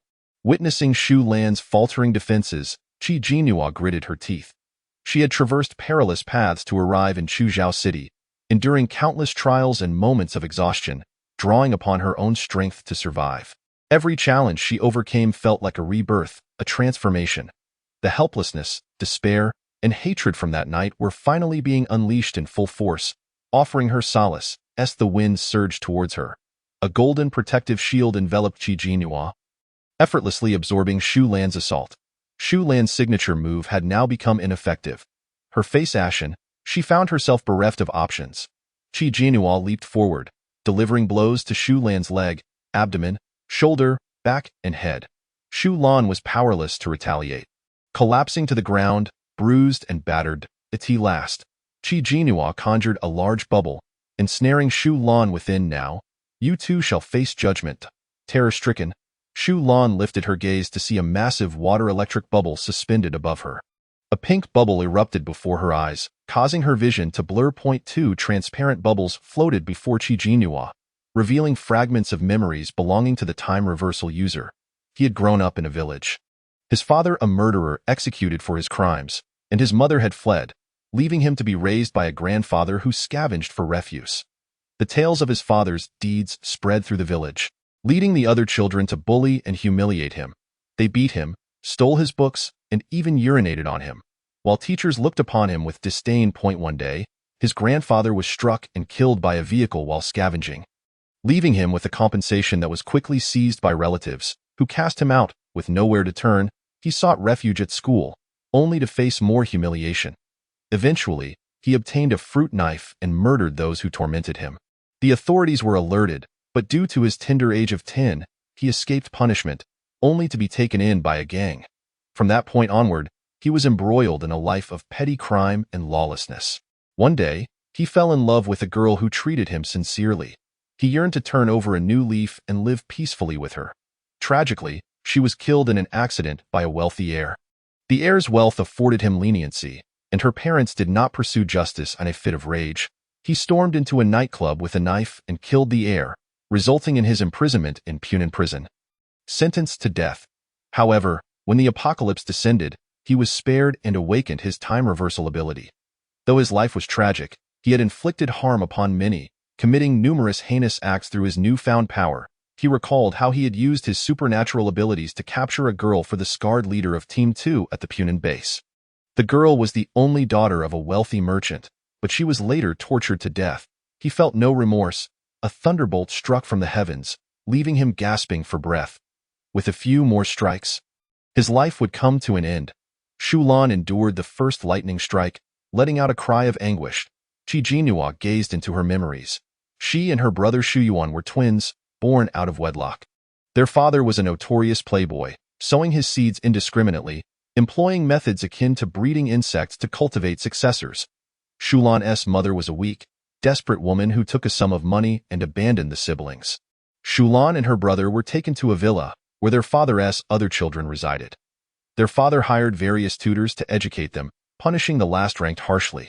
Shu Yuan always placed last, and unable to bear her brother's suffering. Shu Lan deliberately ranked lowest to take his punishment. However, this cunning ploy was soon discovered by the family tutor and reported to Shu Lan's father. He summoned Shu Lan and Shu Yuan, and before Shu Lan's eyes, commanded someone to whip Shu Yuan. Shu Lan knelt and wept, pleading for mercy, while her father tossed her a knife, saying that if she did not wish to witness her brother's demise, she must save him herself. In despair, Shu Lan seized the knife and plunged it into the assailant. At that time, she was merely 8 years old. Chapter 150.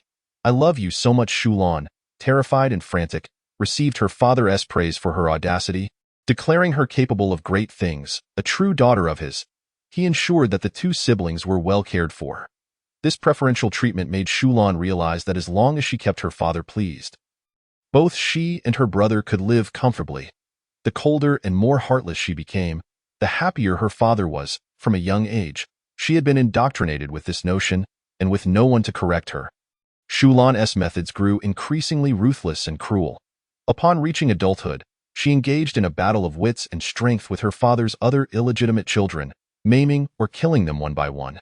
Driving some to madness or imprisonment, she became the Queen of Gu, emerging from the ranks of numerous illegitimate offspring, poised to take over the family business. Just then, the apocalypse arrived. Her father ascended to a high-ranking position in Langdong. To consolidate his power and foster close ties with the breeding base, he sent Shu Lan and Shu Yuan to the breeding base for experimentation. The siblings underwent genetic modification, a process fraught with excruciating pain and requiring numerous alterations to succeed. Failure meant becoming a defective product, cast aside. The first step involved injecting a serum that obliterated all cells in the body, a process akin to tearing flesh apart, smashing it to bits, and then reconstructing it. If one attempt failed, at least 5 were necessary to destroy all bodily cells. Shu Lan was not the only one undergoing genetic modification. Many other captured supernatural beings were subjected to the same fate. Each day, the laboratory echoed with their heart-wrenching screams. Each day, failures were carted away, their bodies mangled and drained of blood, fed to zombies. Shulan succeeded in her transformation, becoming the only one to do so. She was willing to serve the breeding base, but made one request: to release her brother from the experiments. The breeding base acquiesced. Shulan loved her brother dearly, as they had relied on each other since childhood. Yet her father deemed her emotional attachment a liability and discreetly ordered the breeding base to erase the emotional gene chain from her genetic makeup. Consequently, Shulan transformed into a heartless killing machine. In her eyes, there were only two types of people: those who could be utilized and those who could not. She spared the useful and indiscriminately slaughtered the worthless. Nevertheless, her feelings for her brother remained unchanged, a fact that left both the breeding base and her father powerless. Chi Jianhua regarded Shulan with a complex expression. It turned out she was devoid of emotions. In a wonder, she claimed to be the breeding base's perfect creation. No wonder she could kill without burden. Yet all her actions were utterly unforgivable. She recalled the scene where Shulan, in her father's pursuit of power, slaughtered an entire family of 20, including the pregnant wife of an officer. But Shulan felt no regret, nor did she perceive any wrongdoing in her world. There were only actions deemed right or wrong. Lacking proper guidance in her youth and having her emotional gene chain erased after the apocalypse, she had never known love nor understood what it was. Yet she instinctively protected her brother, a good sister, indeed, but not a good person. Another thunderbolt struck, and Shulan lay on the brink of death.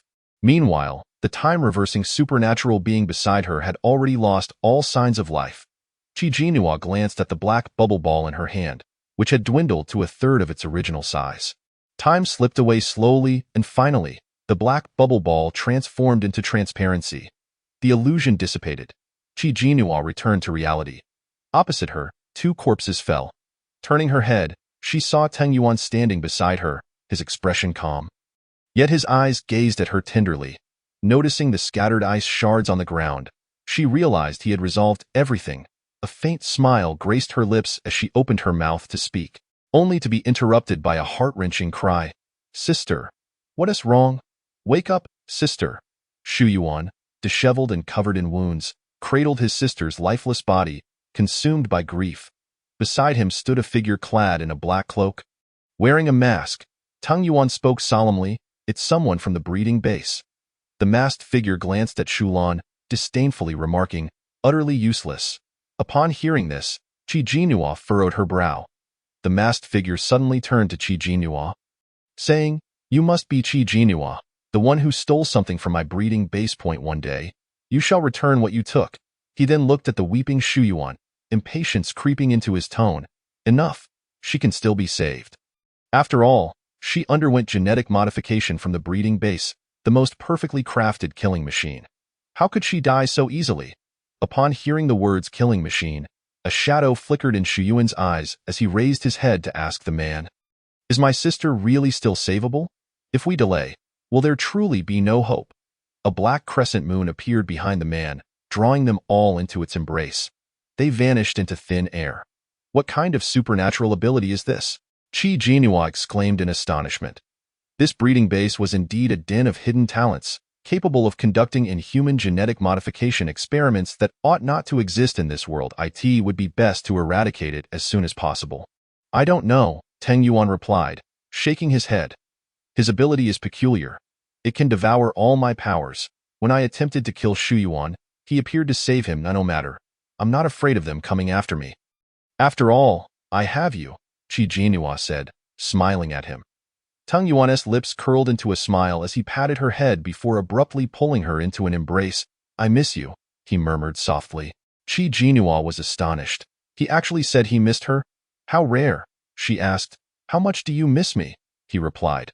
"So much that even in my dreams, I can feel your presence." Chi Jianhua's smile widened, her heart blooming like a flower, filled with warmth and sweetness, unable to help but wriggle in his embrace, utterly delighted. Suddenly, Teng Yuan let out a muffled groan, slapping her bottom. "Behave yourself. Stay still." "I'm not." Chi Jianhua protested, extricating herself from his grasp and feigning a wrinkled nose. "You smell sour. Haven't you bathed in a while?" "I won't hold you anymore," she declared. Yet when she said this, Teng Yuan genuinely refrained from holding her, merely standing and watching her. "If you want to let me hold you, will you really not hold me?" she asked. He replied, "Yes, I'm afraid of overwhelming you. After all, you are the one who loves cleanliness the most." Hearing this, Chi Jinhua felt a pang of sadness, tears welling in her eyes, and she threw herself into his arms, sobbing uncontrollably. "I was just joking. You don't smell at all, truly. I never disliked you. I love you so much. How could I ever despise you?" Teng Yuan held her close, feeling as if his heart had melted into a warm, sweet marshmallow. He softly said, then later, "Will you help me take a bath?" Chi Jinhua immediately halted, glaring at him. Chapter 151. A flower with an owner. He chuckled, ruffling her hair, and scrutinized her features. The moment he laid eyes on her, he felt she had matured significantly, her demeanor transformed. Yet before him, she reverted to the playful, sweet girl he adored. But are we really just going to let them go? Chi Jinhua recalled the masked figure. A sense of unease creeping in, Teng Yuan replied, "That masked man's ability is strange. We can't stop him. Moreover, a confrontation with the breeding base is inevitable. It's merely a matter of time. We have already created enmity with the breeding base. Especially since you took something important from them." He looked at her with a hint of pride. Raising an eyebrow, "You've grown bolder. You dare to take something from the breeding base? It was a chance occurrence?" Chi Jinhua huffed. "I had no idea it was theirs when I took it. Truly a twist of fate." She had to thank that woman with pink hair. What was her name again? Jiang Lulu? However, this breeding base was indeed a significant nuisance. Chi Jinhua frowned, aware of their bizarre, inhumane research endeavors. I saw in Shulan's memories that she underwent genetic modification. Teng Yuan was not surprised. No wonder she claimed she wasn't a wind-type supernatural being. It's likely that masked man isn't either. If the breeding base could create one Shulan, they could easily produce another. And with their headquarters in Langdong, it's no wonder Langdong has become the most prosperous place after the apocalypse. But Shulan has already lost her breath. Can she really be revived? Chi Jinhua found it utterly inconceivable. How could a lifeless individual be revived? Perhaps the cultivation base truly possesses a method, yet even if she were miraculously restored, I doubt she could maintain her previous state. Moreover, she is no longer your adversary. Chi Jinhua smiled, a hint of pride evident.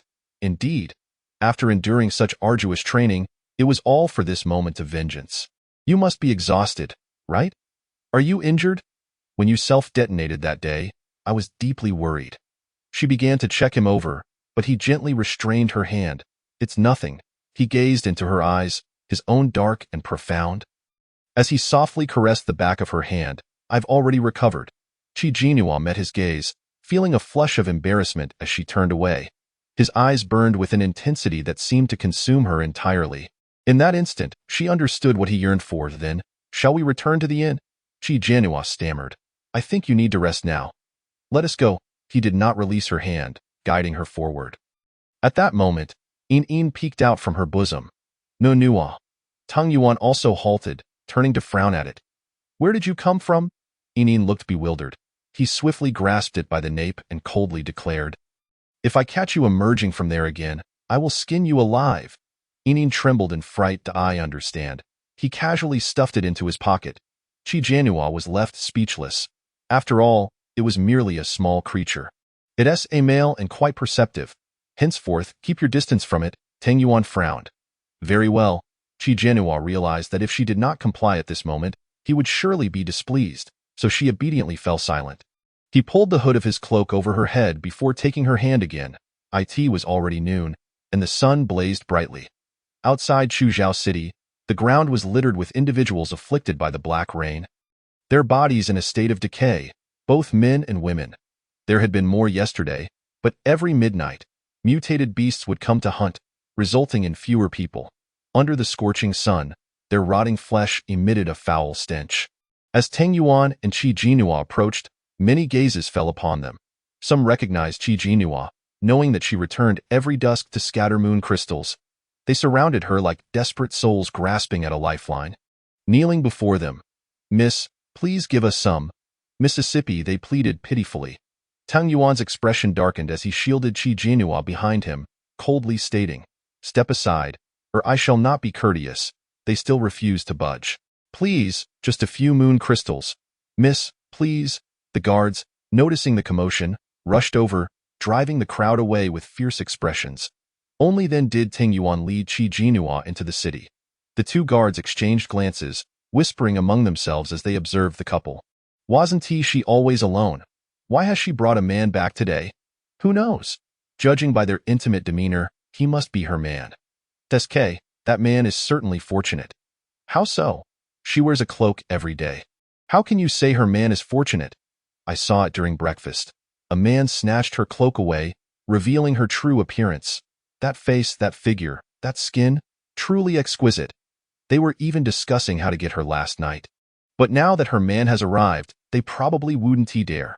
Tang Yuan's gaze darkened, his aura noticeably shifting. What's wrong? Qi Jinhua inquired. It's nothing, Tang Yuan replied. Behind them, the voices of two guards faintly carried over.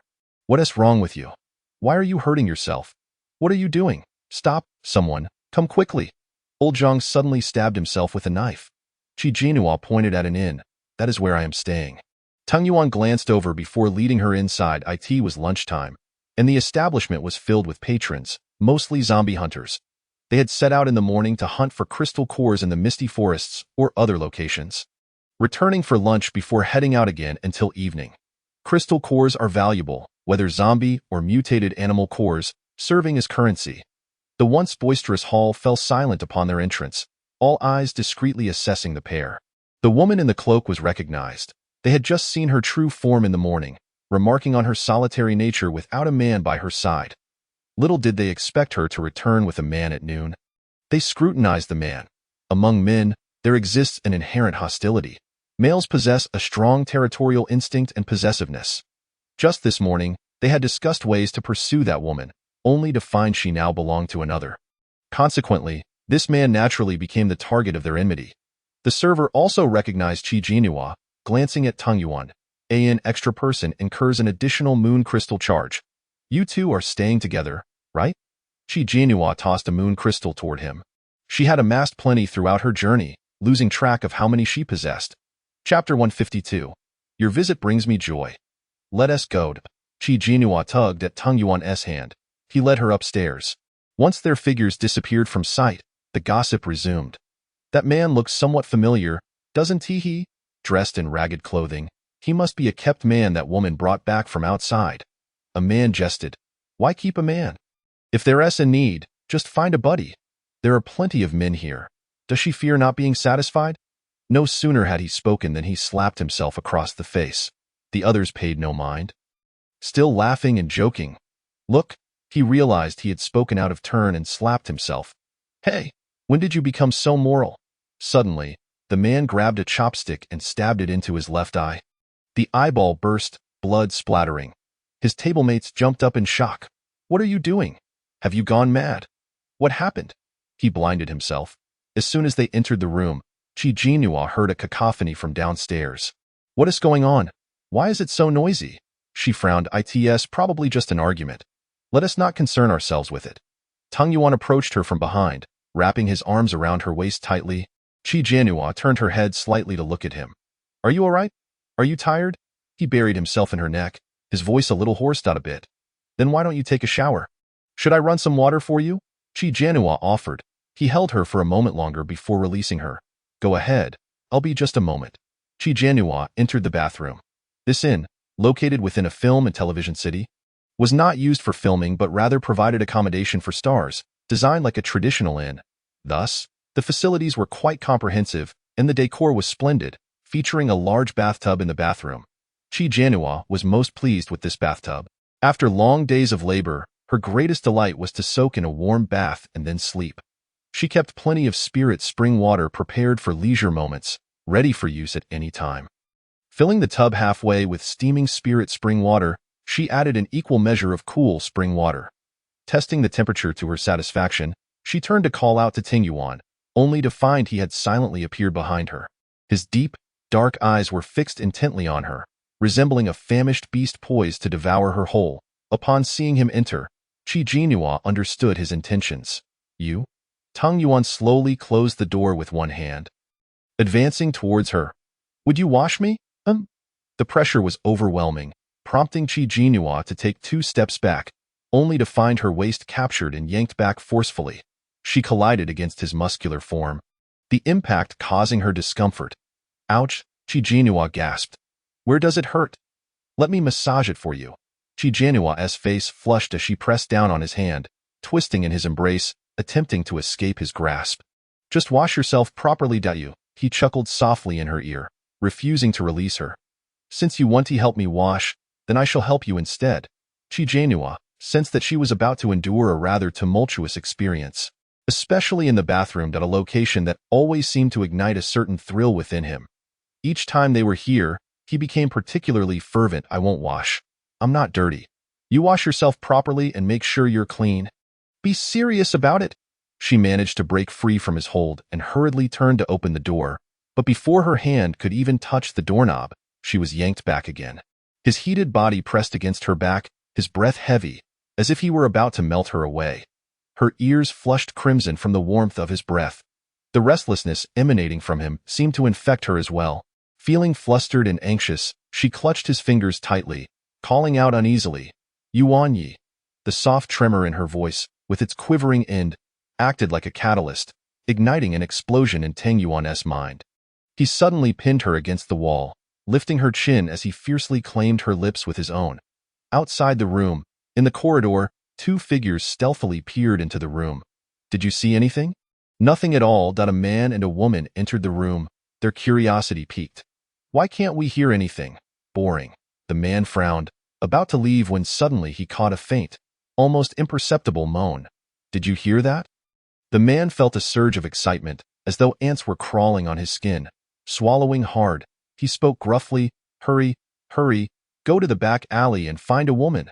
The two hurriedly descended the stairs. As dusk fell, Chi Jinhua awoke. Upon opening her eyes, she immediately saw Tang Yuanye's bare back. He stood by the window, facing away from her, a towel wrapped around his waist. On his exposed back, there were several glaring scratch marks. Chi Jinhua felt a twinge of guilt, but recalling that he was at fault first and considering his terrifying self-healing ability, she assumed the marks would likely vanish by the next day. She quickly regained her composure. What are you looking at? Tang Yuanye turned around, awake. Chi Jinhua widened her eyes, staring at him intently. His physique was truly striking, especially after being confined for half a month. He had lost quite a bit of weight, making his chest and abdominal muscles appear even more defined. Her hands suddenly felt a bit restless. Tang Yuanye approached with a half-smile. Not enough. Or perhaps, not enough of a word was silently swallowed in his lips. Chi Jinhua glared back. You've changed. You are not the same as before. You used to blush at just one glance. Tang Yuanye's lips curved into a smile as he wrapped her in the blanket and placed her on his lap. Do you prefer the old me or the current me? His hand caressed her neck as he whispered softly. Chi Jinhua felt a tickle and instinctively dodged his hand, but he reached out to touch her again, prompting her to firmly grasp his wrist. What if I say I prefer the old you? What did you like about the old me? Innocence? Easiness to manipulate? Enjoying my emotions swaying with yours? When were you ever easy to manipulate? Chi Jinhua huffed. As for innocence, that was just an act. Don't think I don't know. From the moment he tricked her into, she realized he was a wolf at heart, an insatiable, hungry wolf at that. He intertwined their fingers, his other arm tightly wrapped around her slender waist, and leaned down to plant a kiss on her forehead. You came to find me. I am very pleased. Chi Jinhua found that statement odd. Did he really think she wouldn't seek him out? Just as she was about to inquire, he shifted the topic. Are you hungry? What do you want to eat? Her thoughts immediately wandered. Hot and spicy boiled meat slices. She craved something flavorful and promptly retrieved items from her spatial storage. Chapter 153. A bit uncanny. Tang Yuanye's hand caressed her waist. Today, whatever you wish to eat, I shall satisfy you. Chi Jinhua blinked.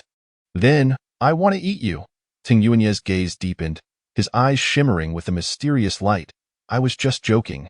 Just joking, she hurriedly clarified, only to be playfully pushed onto the bed. I truly was joking. Please. The ticklish sensation at her waist made Chi Jinhua giggle as she attempted to push him away. What are you shy about in front of me? You seem to be truly insatiable. Tang Yuanye remarked meaningfully. Chi Jinhua quickly cried for mercy. I was wrong. I was wrong. I genuinely can't take it anymore. I'm so hungry. I want to eat something first, she whined. Tang Yuanye raised an eyebrow. So, Does that mean if I fill your stomach, it will suffice? You know very well that's not what I meant. Qi Jianhua shot him a glare. You torment me and don't even let me have a full meal. A smile curled at the corners of his mouth as he seized her hand and leaned down to capture her lips. His kiss was gentle, and Qi Jianhua gradually lost her resistance. Succumbing to the moment, she was blissfully unaware of how much time passed until he finally released her. Observing her flushed cheeks and dazed gaze, he couldn't help but steal another kiss before letting her go. Wait here, I will prepare something to eat for you. Outside the inn, twilight enveloped the entire Chuzhou city. Inside the city's medical clinic, 2 patients who had self-harmed arrived consecutively. One had stabbed himself in the abdomen with a knife, and the other had blinded himself in one eye with chopsticks. The brutality of their actions was shocking. After examining them, the doctor prescribed medication. Both were public officials from Chuzhou City. One was a guard, and the other belonged to the Zombie Hunter Association of Chuzhou City. How strange, the doctor mused. Were they under some form of control? I don't know. The 2 who brought them in shook their heads, but it truly felt as if they were possessed. At that moment, the injured guard regained consciousness. What happened to me? He looked down at the bandaged area on his abdomen, pain evident in his voice. The other guard explained, You were possessed and stabbed yourself. We couldn't stop you. The man was stunned and replied, Impossible. I wasn't possessed. I felt as if I was being controlled by some force. I couldn't control myself at all. Meanwhile, the man who had blinded himself also awakened.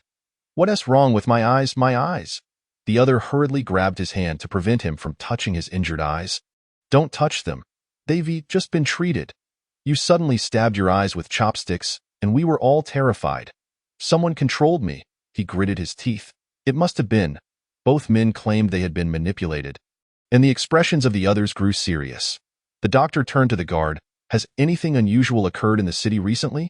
Not at all, the guard replied in confusion. Everything is as it usually is. If there's anything odd, it's probably that solitary girl who frequently wanders into the misty forest. She brought back a man today. The man who had blinded himself exclaimed excitedly, It's him. It must be him. I merely spoke a few ill words about that woman, and he retaliated like this. I must go settle the score with him. He angrily tried to get out of bed but was stopped. Calm down.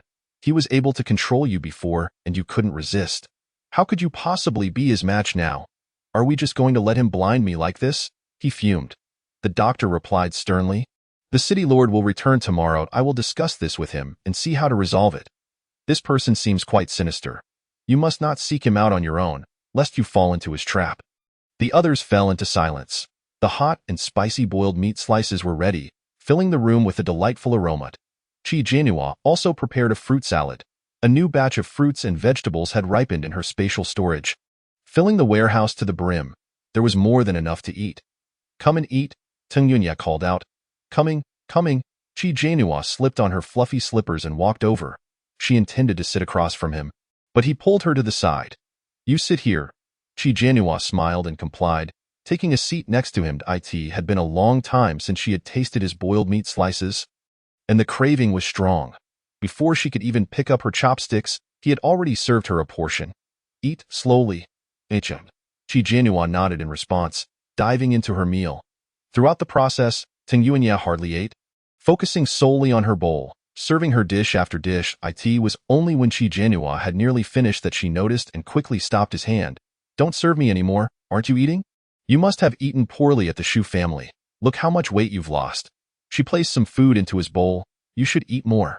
Teng Yunya gazed at the food in his bowl, a smile tugging at his lips. Feeling concerned for me? Of course, she replied without hesitation. So you must eat more and regain your strength. Initially, she had only seen him as a sturdy support and a means to unlock her spatial abilities. However, as time passed, it became increasingly difficult for her not to develop feelings for such a handsome and formidable man, especially when he was devoted to her. This surpassed all the sweet nothings in the world. Eat more, eat more. She diligently served him several dishes, even feeding him a plump, red strawberry. Additionally, she poured him a glass of freshly squeezed juice, secretly adding a few drops of jade essence to help purify his body and replenish his energy. Observing her adorable demeanor as she doted on him, Teng Yunya found her irresistibly charming. He pinched her cheek and teased. What's with all this sudden affection? Are you hiding something from me? I am not. Chi Jinhua captured his hand, intertwining her fingers tightly. I just care about you. Tang Yuanye chuckled, taking a sip of the juice and then offering it to her. Want a taste? Chi Jinhua obediently took a sip. What does it taste like? He asked. Sour and sweet, she replied. Wrong, he countered. Wrong? Chi Jinhua was puzzled. Wasn't juice supposed to be sour and sweet? Suddenly, he took a sip of the juice and leaned in to kiss her. Chi Jinhua was momentarily stunned, then quickly closed her eyes. Under the bright lights, the surroundings fell into a serene quiet as the two drew closer, their lips entwined. Juice trickled from the corner of her mouth, cascading down her neck to deeper places. Tang Yuanye released her, his thumb brushing against her vibrant lips, his voice husky. It's sweet.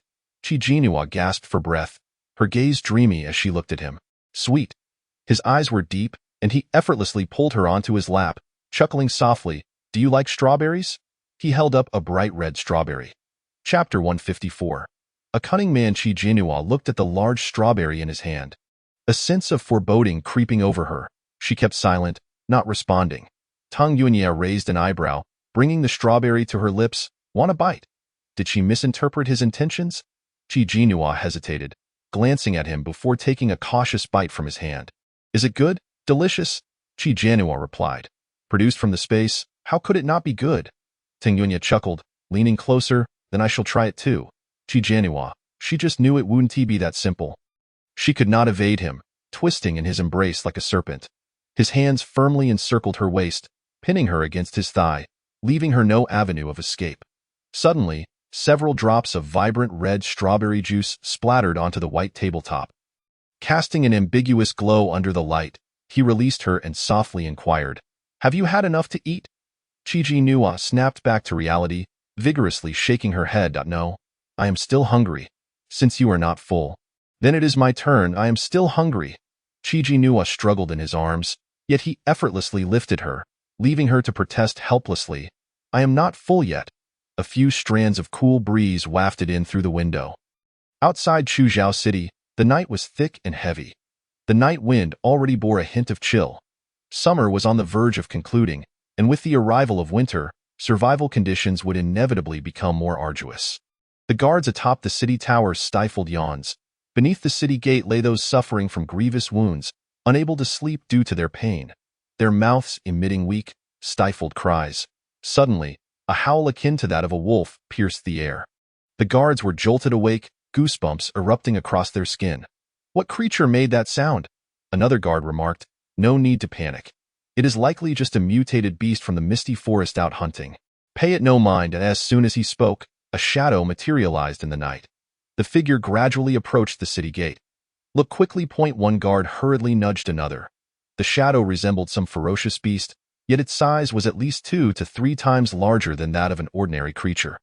It was only when it stepped into the illuminated area that they discerned it was a female lion. Significantly larger than a typical lion, it stood tall, its coat glossy, with fierce eyes that exuded an imposing presence. The two guards instinctively took a couple of steps back. Those cowering beneath the city wall spotted it, and panic ensued as they screamed and tried to flee. The lion let out a roar and pounced. One man was instantly decapitated. The sound of his skull being crushed echoed chillingly in the darkness, accompanied by a spray of blood and brain matter, releasing an acrid stench. The two guards hastily covered their mouths, their eyes wide with terror. Although zombies and mutated animals occasionally descended upon this place, they had never before witnessed such a terrifyingly ferocious creature. It emanated a palpable sense of danger, a menacing aura that radiated from its being. The lion devoured all those beneath the city wall, satiated, and was about to depart when it suddenly turned its gaze toward the city tower. The two guards met its chilling gaze, paralyzed with fear, scarcely daring to breathe. Yet, the lion quickly averted its gaze and departed. Only after its figure vanished did the guards regain their senses, drenched in cold sweat. Such a formidable beast was rarely seen in the misty forest. Hadn't they heard the zombie hunters mention anything about it? They ventured into the misty forest daily for hunting. Surely, they would have known of such a powerful creature. Can you sense what level it is? I cannot sense it. I am at level 2. It must be higher than me, and likely by a significant margin. The two exchanged glances. We must report this information immediately. The next morning, the entrance of the Zombie Hunter Association was bustling with activity. What is happening? It was said that a ferocious beast appeared last night, potentially a level 4 mutated animal, a female lion, which devoured all those beneath the city wall. The association warned that one should exercise caution when entering and exiting the misty forest, simultaneously offering a bounty for the lion's crystal core. How much is the bounty? 4 level 3 solar crystals, 40 level 3 lunar crystals, and 50 pounds of rice. Such a generous offer. But if it truly is a level 4 mutated animal, wouldn't it be better to keep the crystal for oneself? Keeping it is futile. Animal crystal cores must reach level 3 before they can be absorbed and transformed. How long do you think it would take you to reach level 3? The other person fell silent. Given the scarcity of solar crystals and the difficulty in leveling up, who knows when one would reach level 3?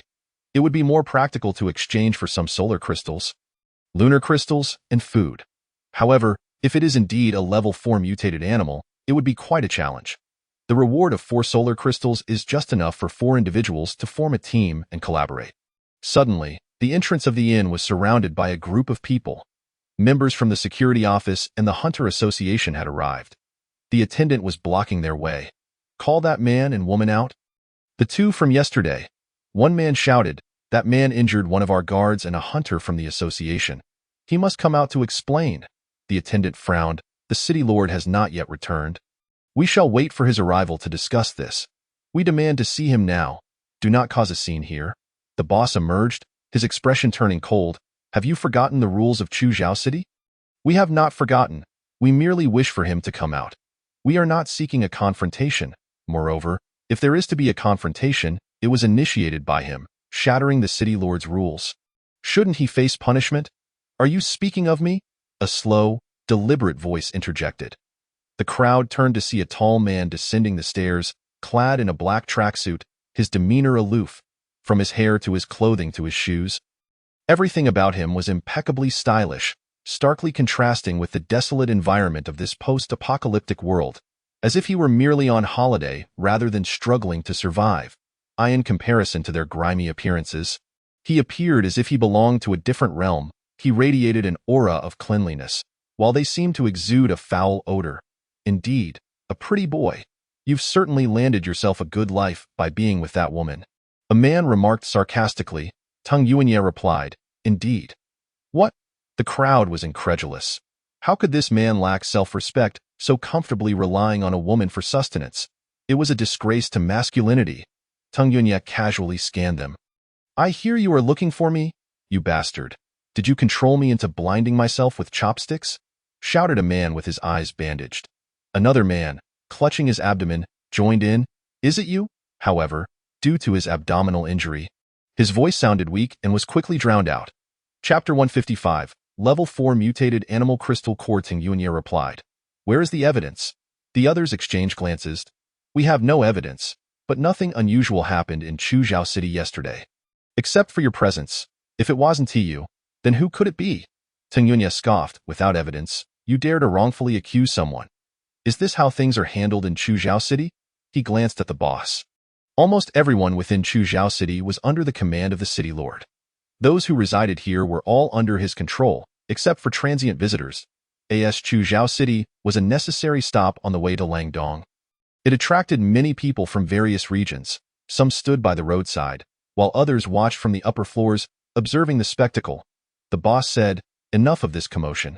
There is no evidence. Wait for the city lord to return to settle this, lest we become a laughingstock. The group remained unwilling to disperse, insisting on capturing him first. What if he escaped? Tung Yuanye remarked with a sardonic smile. You intend to restrict my freedom without evidence? You insolent fool, dare to speak another word and I will end you. A furious hunter, nearly blinded, was ready to strike. Suddenly, a fan flew through the air and struck him forcefully in the face. He staggered back a few paces, shouting, Who did that? Oh dear, I apologize. I lost hold of the fan, Chiji Nua said leisurely as she descended the stairs. The moment she appeared, the entire hall seemed to brighten, her radiant beauty and exquisite figure captivating everyone's attention.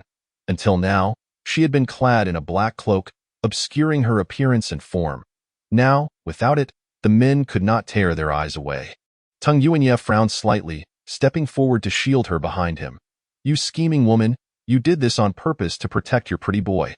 There's no way, a man yelled, on the second floor of the tea house across the street. A group of 4 or 5 individuals observed the unfolding drama. How interesting, one man mused, stroking his chin. These two appear to be formidable. A nearby woman asked, should we inquire further? Coincidentally, I also find him somewhat familiar. The man replied nonchalantly, sipping his tea. In a rush, there will be plenty of opportunities in the future. I heard there is a level 4 mutated animal that appeared last night. Let us venture into the misty forest for some luck. You want that animal crystal core? The woman inquired. Why not? It's rather dull doing nothing. It's a good chance to stretch my limbs. Eventually, through the boss's mediation, the security office and the Hunter Association members temporarily dispersed. Without evidence, they were left frustrated, unable to take action against the man. The rules of Chuzhou City were not to be broken. Otherwise, the consequences would be dire, and they did not dare to act recklessly. As the crowd thinned, many onlookers remained, still watching them.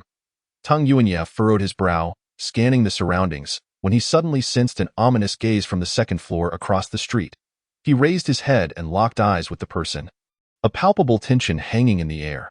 Qi Jinhua leaned out from behind him, following his gaze and spotting a man on the second floor who smiled at her. Who is that? Do you know him? She asked. That I do not, Tung Yuanye replied. His brow furrowed even deeper as he turned to her, placing a large hand atop her head. Why did you come down? You should have at least worn a cloak. Qi Jinhua, feeling downcast, lowered his hand and began to play with his fingers, exclaiming, this cloak has been worn for several days now, and I am utterly disenchanted with it. Observing her demeanor, he instinctively wrapped his arm around her waist and softly inquired, are you still angry? His question, though simple, triggered a flood of memories for Qi Jinhua, who could not help but glare at him, pushing his hand away. I do not wish to converse with you right now, she retorted. You just had so much to say moments ago, he countered, but she merely huffed in response and turned away. Tung Yuan had no choice but to chase after her, attempting to placate her. Upon returning to their room, he prepared breakfast for her. Her discerning palate rejected any lackluster meal, yet she found delight in his cooking. Qi Jinhua fussed with her hair in front of the mirror. She spent considerable time crafting an elegant princess-style updo, adorned with a delicate bow at the back. She donned a red puff-sleeve top that clung to her figure, accentuating her lovely silhouette, while the ensemble perfectly complemented her hairstyle. Making her appear as a sweet, delicate princess, Tung Yuan found it increasingly irksome. Who are you dressing up for? He pondered, suspecting it might be the man he had seen across the way on the second floor. What man? Qi Jinhua casually remarked while adjusting her hair. When I look good, my spirits are lifted. After all, she was the cherished princess of her household, and here she was, amidst the chaos of battle, not allowed to indulge in a bit of adornment. Due to the impracticalities of combat, her beloved array of beautiful dresses had been left untouched for far too long. Don't you find me beautiful? Doesn't it make you happy? Tung Yuan approached her from behind, wrapping her in his embrace. I am pleased, but I would be even more delighted if you were dressing solely for my eyes. He replied, that line of thinking is quite antiquated. Qi Jinhua shook her head, turning to meet his gaze. You are overly traditional. Tung Yuan raised an eyebrow, questioning how he had become the outdated one. Never mind, as long as you are happy, he conceded. Now, eat something. We shall depart shortly. Depart for where? Qi Jinhua inquired, curious. Are we leaving this place? Tung Yuan explained. We are heading to the misty forest. Rumor has it that a level 4 mutated creature, a female lion, was sighted last night. Are you interested in its crystal core? I possess a level 5 mutated creature's crystal core for my cultivation base. Would you like me to fetch it for you? No sooner had she finished speaking than In appeared out of thin air. A level 4 mutated creature's crystal core? I want it. I want it. At that moment, In had reverted to its magnificent white beast form, its long fur lending it an air of majesty. Tung Yuan cast a sidelong glance at it, noting how quickly it had grown. In instinctively darted behind Qi Jinhua. Where did you come from? Tung Yuan narrowed his eyes, suspicion creeping in. You weren't lurking around last night. Were you? No, no. In hastily shook its head.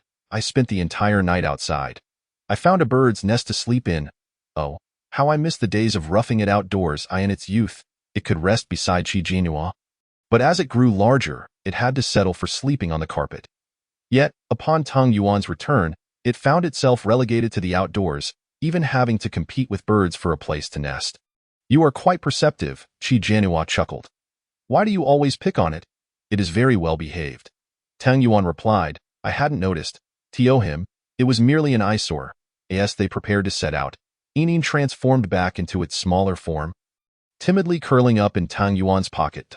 At the outskirts of the misty forest, a considerable crowd had gathered, all drawn by the prospect of the level 4 creature's crystal core. Upon their arrival, the gaze of those surrounding them turned in their direction. Chapter 156. Entering the misty forest, most of these individuals belonged to the Hunter Association, with a few merely seeking excitement having come to investigate. Their target was the level 4 mutated creature's crystal core. Level 4 mutated creatures were far more formidable than level 4 zombies, owing to their size and innate ferocity. Some even expressed concerns that 4 individuals might not suffice and suggested 8 should join forces. Yet, for reasons unknown, they remained outside, refraining from entering. Qi Jianhua spotted the man from the second floor, dressed in casual trousers and a t-shirt, sporting sunglasses and a relaxed, almost vacation-like demeanor. Accompanying him were 3 others, 1 woman and 2 men, who appeared to be his subordinates.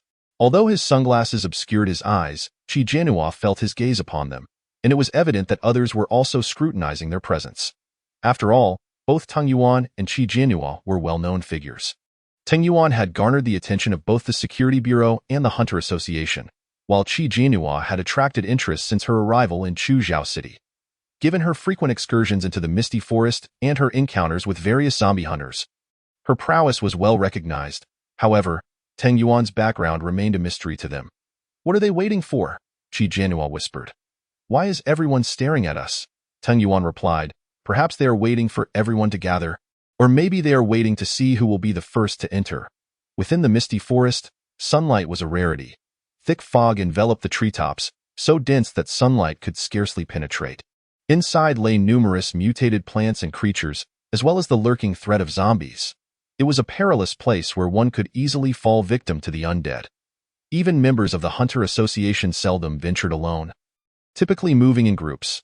Thus, Qi Jianhua's solitary approach had attracted their attention. They lingered outside, hoping someone would take the lead and pave the way. The first to enter would face the greatest risk. Let us not wait any longer. Let us go in, Tang Yuan declared. Very well, Qi Jianhua acquiesced. She was quite familiar with this misty forest, though she had never ventured too deeply. As they forged ahead, others exchanged glances of uncertainty. The man was the second to enter, followed closely by the others. The misty forest was an eerie place, filled with the unsettling calls of unknown birds. The fog was so thick that anything beyond 5 meters became indistinct, and a chilling wind occasionally swept through. Some newcomers behind them were rubbing their hands together, muttering in fear. This place is too terrifying. Let us just leave. Yes, let us go. It's not worth risking our lives just to join the fray. 2 men turned to flee, but suddenly, a thick vine lashed out, ensnaring their ankles and dragging them into the fog. A collective gasp erupted from the crowd as they witnessed the 2 being pulled into the misty abyss.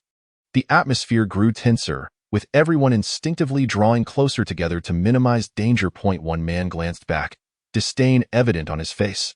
Fools, packing in so tightly. You'll be swallowed whole by a man-eating flower before you know it. Qi Jianhua was taken aback. How did he know there were man-eating flowers here? She had traversed the misty forest for days without encountering one. Tang Yuan utilized his mental prowess to navigate safely through the terrain.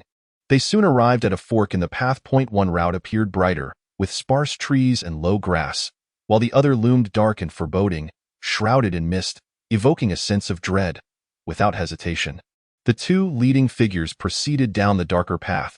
Someone could no longer contain their concern and shouted, "Why are you going that way? It looks perilous." Due to the perpetual fog, the misty forest resembled a labyrinth, confounding even those familiar with its paths. Moreover, the mutated plants often altered their forms. Tang Yuan replied coolly, "I did not invite you to follow." As the 2 figures gradually vanished into the mist, the remaining onlookers began to fret. Should we follow them? Let us not. Do we really want to follow them to our doom? That guy is just a pretty face. What does he know? The woman too. After so many trips in here, How could anyone trust his word? They lamented the loss of her beauty, fearing she might meet her end today. The woman turned to the man, who removed his sunglasses without hesitation, choosing to follow Teng Yuan and Qi Jinhua.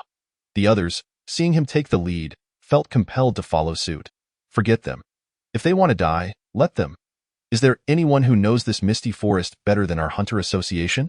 Following them is surely the right choice. Thus, the majority of the group chose to follow the man down the brighter path. Qi Jinhua glanced back, surprised to see that the man had indeed followed them. She quietly remarked to Teng Yuan, "Why are they still trailing us when everyone else has chosen another path?" "Ignore it," Teng Yuan replied. The man exuded an enigmatic aura. Perhaps he had already discerned their capabilities. Suddenly, a high-energy entity emerged ahead, and Teng Yuan recognized it as the female lion. Indeed, even Yin in his pocket could not contain its excitement, peeking out, "I can sense ITS right ahead." Teng Yuan glanced down at it, questioning, "What is this squirrel doing?" "It enjoys feasting on mutated creature crystal cores. Consuming them allows it to evolve. You see how large it has grown due to devouring numerous creature cores." Regrettably, Qi Jinhua had not encountered many high-level mutated creatures along the way. The emergence of mutated creatures was relatively recent, and their levels were generally low. Encountering a level 3 mutated octopus was already fortunate. The appearance of a level 4 creature was truly remarkable, explaining the crowds drawn to this place. The path ahead suddenly brightened, revealing a clearing devoid of fog or trees. Teng Yuan halted, blocking Qi Jinhua's advance, and warned, "Be cautious." Qi Jinhua immediately heightened her alertness. A gust of wind whipped through, sending leaves swirling in the air. The leaves transformed into razor-sharp blades, slicing toward them. Qi Jinhua quickly summoned a protective shield, enveloping them within its embrace. The leaves struck the barrier with a sharp clang, then veered toward the crowd behind them. Those individuals hastily retreated, seeking refuge behind a large tree. The sharp leaves embedded themselves into the trunk, swiftly felling the entire tree. In a moment of desperation, the 4 individuals found themselves with no escape. The woman hastily positioned herself in front, activating an invisible barrier. Countless leaves struck against this shield, the tremendous force causing her to stagger backward. Qi Jinhua and Teng Yuan were also enveloped in a protective bubble, and they watched in astonishment. What kind of extraordinary ability does she possess? "It must be a defensive power," Teng Yuan remarked nonchalantly. "Isn't that similar to my own?" Teng Yuan countered, "No, hers is solely defensive, whereas defense is merely one aspect of your abilities." Just as the woman seemed on the verge of collapse, a multitude of robust vines suddenly began to thrash about in the air. Chapter 157. The golden python. The thick vines resembled the arms of giants, crashing down onto the ground, causing the earth to tremble. Striking towards them, Teng Yuan's eyes flashed with a white light, freezing the vines instantly. They broke off and fell to the ground, emanating a chill. However, the vines grew back at an astonishing rate, sprouting anew almost immediately after being severed. Teng Yuan initially contemplated launching another attack, but then hesitated. The vines quickly ensnared their protective bubble, hoisting it into the air. Qi Jinhua looked at him in confusion. "Are we not going to fight back?" Teng Yuan shook his head, observing the 4 individuals below. He was curious to see how they would respond, particularly since the man had yet to take action. He was genuinely intrigued by his abilities. As Teng Yuan and Qi Jinhua found themselves captured, the remaining vines launched a frenzied assault on the 4 below. The barrier shattered, and the woman fell to the ground. Instantly, the middle-aged man in black hurled a fireball, attempting to ignite the vines. However, the dense mist of the forest obscured the light, and the moisture rendered combustion impossible. The vines struck the man in black with full force, while another vine ensnared him tightly, lifting him into the air. The woman was similarly lifted. The man in yellow beside him changed countenance, conjuring a 2-meter-long sword from thin air. He swung the sword with the ease of slicing vegetables, severing the attacking vines. Each thick vine that fell to the ground caused a tremor. Yet, the vines reproduced endlessly, and his speed could not match their rapid regrowth. Soon, the man in yellow was also ensnared and lifted aloft. Only the man remained, casually leaning against a tree trunk, observing coolly. All the vines charged towards him, only to be abruptly severed by an unseen force. What was that? Qi Jinhua couldn't discern it. Was it a psychic blast? Or perhaps a wind blade? The man struck again, causing dozens of robust vines to snap simultaneously and tumble to the ground with a thud. Tung Yuan remarked, "It is a water-based ability." A water-based ability? Qi Jinhua was taken aback. How could water possess such formidable power? It resembled a high-pressure water gun. He must be wielding dual abilities, speed and water, utilizing the velocity to amplify the destructive force, achieving astonishing results. Suddenly, the man looked up at Tung Yuan, a smirk tugging at his lips. "Kid, you observe quite closely. It displeases me without warning." A blade of water swept through, severing the vines that ensnared them. Their bubble plummeted like a ball to the ground. An ice pillar rapidly ascended, transforming at its apex into a pair of enormous hands that cushioned their descent. The man whistled, then remarked, "Your abilities should extend beyond this. Hiding on the sidelines seems rather unethical, does it not?" Tung Yuan regarded him from his elevated position, replying coolly, "Are you asking me to assist you?" The man in yellow could no longer contain himself. Bellowing, "Do you have any idea of our master's status? How dare you speak to him in such a manner?" "What status?" Tung Yuan replied with a bemused smile, "In this apocalypse, such hierarchies are irrelevant. Even if he were the emperor, it would make no difference. You?" The man in yellow's face flushed crimson with anger. Tung Yuan sensed the presence of the lioness nearby and exchanged a glance with Qi Jinhua. Understanding his intention, she dispelled the protective barrier and released a large bubble. The two of them soared away in the bubble. The man furrowed his brow, gazing at the bubble above, unable to suppress his curiosity. "What on earth is that?" A thick vine lunged at him, only to be sliced into several pieces by his water blade. The fog above was too dense to see clearly. They could only rely on Tung Yuan's mental acuity. The bubble ascended further, soon nearing the swamp, venturing deeper into the unknown. Qi Jinhua expressed concern. "Should we stop? The depths may harbor dangers." During her training here, she had never ventured into the deeper areas. Even the zombie hunters dared not tread there. Tung Yuan reassured her, "Rest easy. I have scanned the area with my mental energy and detected nothing more formidable than the lioness. That's a relief." Qi Jinhua felt reassured. Suddenly, a barrage of golden arrows shot toward them, impaling the bubble, which inexplicably turned to stone. Qi Jinhua was taken aback. The petrified bubble plummeted from the sky, and she quickly clutched Tung Yuan's neck. "What is happening?" A pair of enormous icy hands erupted from the ground, catching them. Once they regained their footing, the ice gradually melted, delivering them back to the earth. "Hist!" Qi Jinhua heard the sound of a snake flicking its tongue and turned to find herself staring into a pair of eerie green eyes. Not far from them coiled a colossal golden python. Its scales shimmered with golden hues, resembling a suit of armor. Terrified, Qi Jinhua hid behind Tung Yuan. How can such a gigantic python exist? Wasn't it said that no energy form surpassed that of the lioness?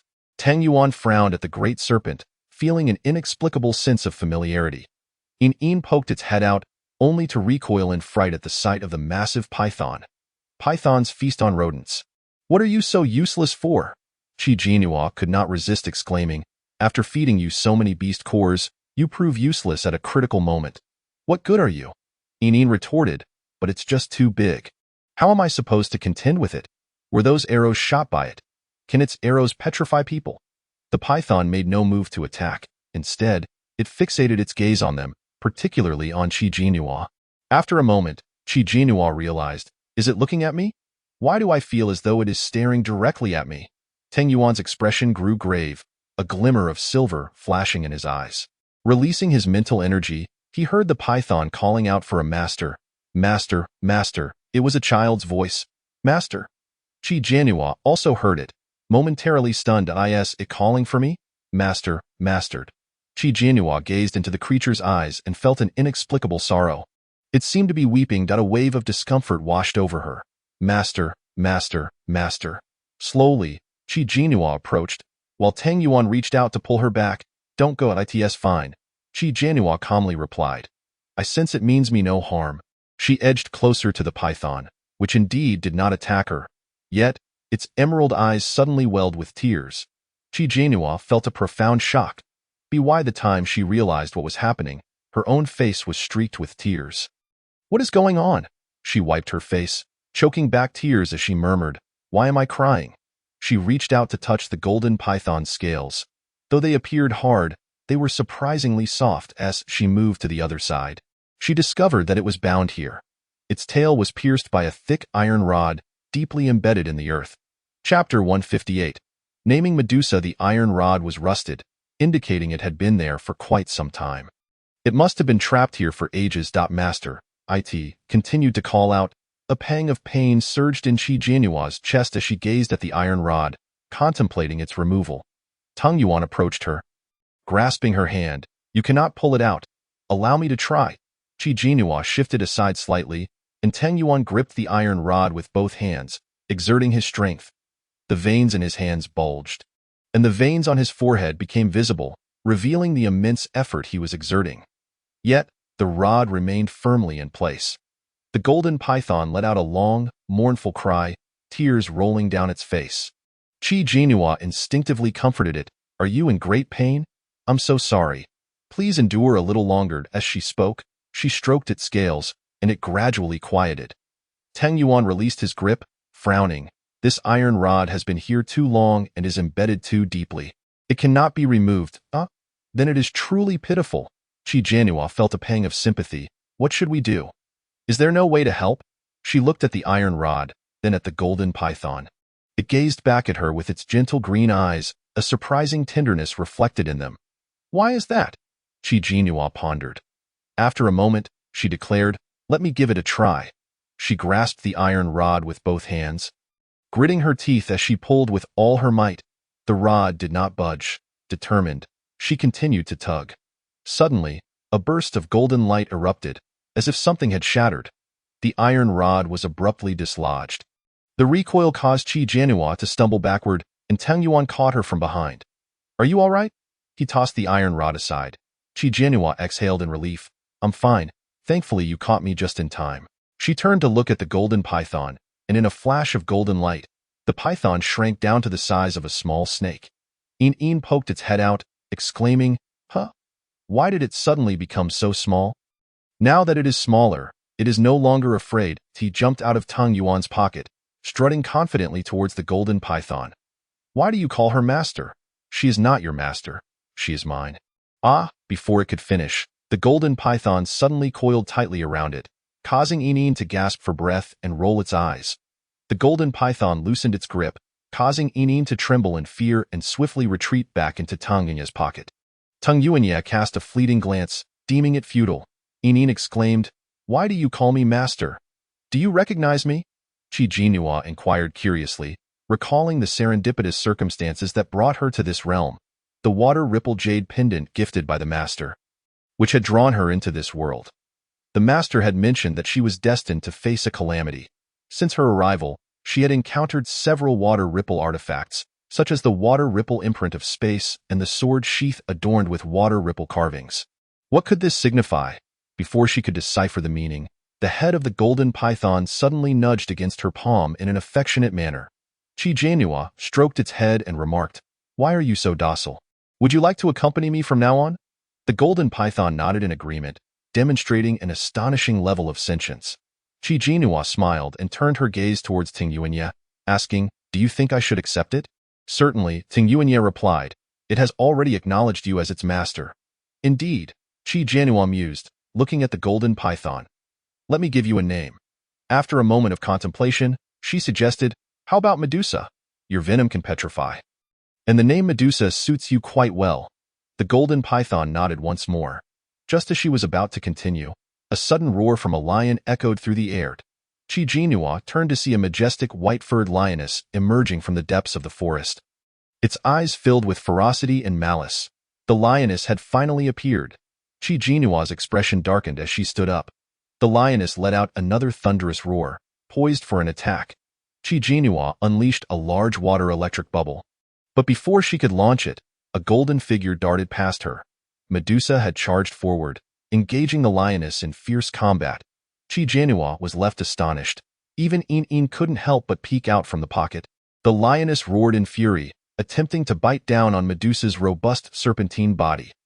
However, its scales were as resilient as armor, and the lioness found itself losing a tooth instead in a fit of pain. The lioness lashed out with its powerful claws. Medusa countered with a swift strike of her tail, pushing the lioness away. then swiftly coiling around it. Initially furious, the lioness's roars gradually subsided into weakness. With a sickening crunch, Medusa constricted the life out of it. Was that it? Chi Jinhua was utterly astonished. With the lioness dispatched, Medusa shrank back down, returning to Chi Jinua's side, her head held high as if seeking a reward.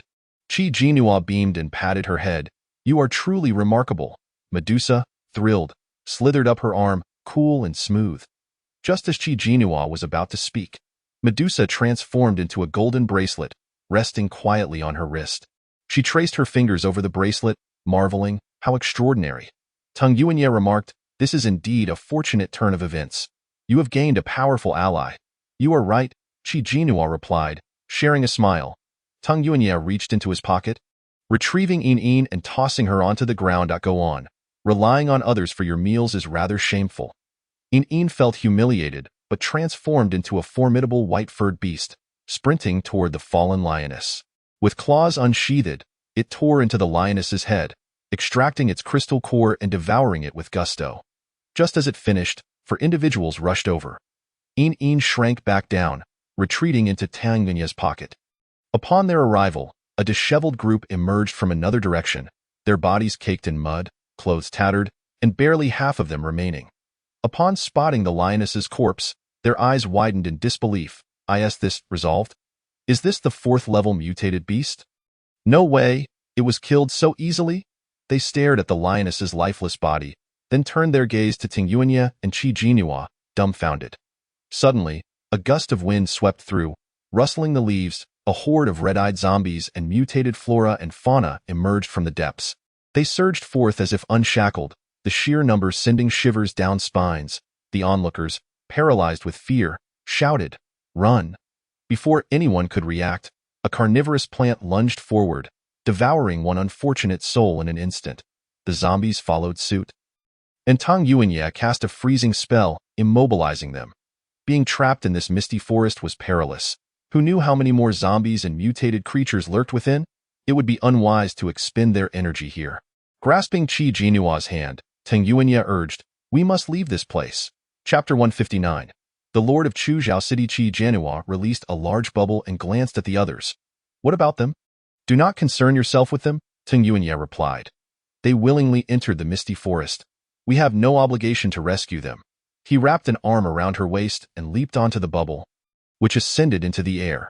The awakened ability users, witnessing the swarm of zombies and mutated creatures, panicked and unleashed their powers. A woman erected a barrier to shield the bespectacled man, while the other two engaged the zombies in battle.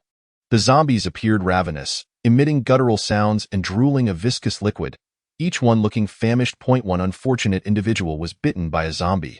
In a desperate attempt to retreat, he was too slow and lost his arm at the elbow. His scream echoed throughout the forest, while the chilling sound of bones being chewed sent shivers down everyone's spine. There were too many zombies, too ferocious, and with the mutated flora and fauna aiding them. The group found themselves completely surrounded, with no escape in sight. Just as despair began to set in, a massive lightning orb descended from the sky, exploding upon impact and scattering zombies and mutated creatures alike. Chi Jinhua turned to see a winged figure soaring down, carrying a middle-aged man with a scar above his brow. The man unleashed several lightning orbs, each one displaying immense power, indicating his high level of ability. The lightning struck the ground, igniting a fire that blazed through the forest, sending thick smoke into the air and forcing the zombies and mutated creatures to retreat. The zombie hunters looked up, their faces lighting up with surprise. It's the Lord. The Lord has returned. Thank goodness. We are saved. The Lord is finally back. Chi Jinhua glanced at the middle-aged man, noting his unimpressive stature and slightly protruding belly, with rough, dark skin. Yet, there was a fierce glint in his eyes. She hadn't expected him to be the Lord of Chuzhou City. Retreat. The middle-aged man commanded, "Oh, not linger here." Upon hearing his words, the others hurriedly turned to leave. The bespectacled man cast a cold glance at the middle-aged man, donning his sunglasses before following suit. That moment, the middle-aged man's eyes fell upon them. You killed that fourth-level mutated beast. Did you? He directed at Tung Yuanye. No, Tung Yuanye replied. You need not be modest, the middle-aged man stated. I assume you are the one who caused the commotion in Chuzhou City. Come with me. I have questions for you. Without waiting for Tang Yuanye's consent, he mounted the winged figure and departed. Qi Jianhua stared at the creature, pondering whether it was a mutant human or a mutant animal. How could such a being exist? Technically, it should be referred to as a beastman, a product of technology. Tang Yuanye squinted, clearly intrigued by the winged figure. Let's go take a look. They followed closely behind. The hunters from the association and those who had tagged along desperately fled the misty forest. Initially, there had been around 40 individuals, but now less than half remained. Some began to blame the one who had led them. No one understands the misty forest better than your hunter association. I scoff. Had I known this would happen, I would have followed that man. It's because you led us astray that so many of us perished. How will you take responsibility for this? You shouldn't have listened to me. The accused retorted defensively, I never told you to follow me. You insisted on coming along. What does that have to do with me? Besides, did you not know how perilous the misty forest was? If you lack the ability and still dare to come, isn't it your own fault if you die? This incited a furious response from the others. You? Suddenly, the sound of flapping wings filled the air. Everyone looked up to see a winged figure, their expressions frozen in disbelief. In the thick fog of the misty forest, they had not been able to see clearly. But now, with clarity, astonishment spread across their faces. What on earth was this creature? A mutated animal or a mutated human? How could there be a person with wings? The middle-aged man glanced down, commanding, everyone disperse. I won't concern myself with your antics outside the city, but inside the city, if anyone dares to cause trouble, I will not spare them. After speaking, the winged figure whisked him away, accompanied by two individuals standing atop a bubble. Sir? The woman asked, looking at the bespectacled man. He focused intently on the winged figure, his brow furrowed. Could it be him? The woman nodded. It should be. The Lord of Chu Zhao City resides in the highest point of the entire city. Qi Jianhua and Tang Yuanye followed him, soaring to the pinnacle of Chu Zhao City. This cinematic city was quite expansive, making the Lord of Chu Zhao City a prominent figure in the survivor base. Moreover, he possesses an association of zombie hunters, complete with a well-structured management system, wielding influence that surpasses that of an ordinary base leader. Upon reaching the top floor, the avian figure retracted his wings, reverting to his normal human form, and descended alongside the middle-aged man. Qi Jinu and Tang Yuan followed closely behind. The middle-aged man stated, Allow me to introduce myself. My name is Ai Qingyuan, the Lord of Chu Zhao City. I was also a major shareholder in this film city. Tang Yuan inquired, What business do you have with me? Let us discuss it inside. Ai Qingyuan replied, and they followed him into his office. His office was extravagantly adorned, replete with an antique charm that exuded a romantic ambience. He took a seat, lit a cigar, and began to exhale clouds of smoke. After a considerable pause, he remarked, I recognize you. You are the one wanted by the Punan base. You have had conflicts with the cultivation base, Haven Tu? Tang Yuan responded coolly, Your intelligence is quite impressive. You must have known about me for some time. Ai Qingyuan chuckled, his voice slightly hoarse from the smoke. Of course.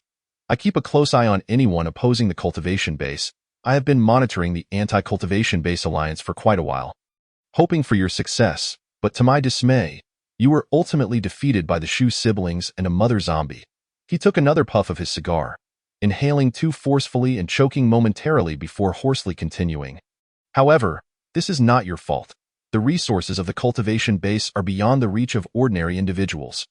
Their ambitions are grand, desiring to establish their own kingdom in the apocalypse. How laughable. Suddenly, he seemed to recall something and abruptly tossed the cigar to the ground. In any case, we cannot allow them to succeed. You are aware of what they have been researching lately, correct? Tang Yuan cast a sidelong glance at him but remained silent. Ai Qingyuan gestured towards the avian figure beside him. This? Chapter 160. Beastmen. They have been scouring everywhere for the cores of level 5 mutated animals, investigating the possibility of implanting these cores into human bodies to achieve a perfect fusion of beast and human, thereby cultivating formidable beastmen. Qi Jianu felt a mix of surprise and resignation. Ever since she viewed Shu Lan's memories, she had grown unperturbed by the developments of the cultivation base. After all, they had even succeeded in genetic modification. What were they incapable of? She now harbored suspicions that the zombie virus was a product of their research and deliberate dissemination. IT was the only explanation for the rapid advancements made since the onset of the apocalypse.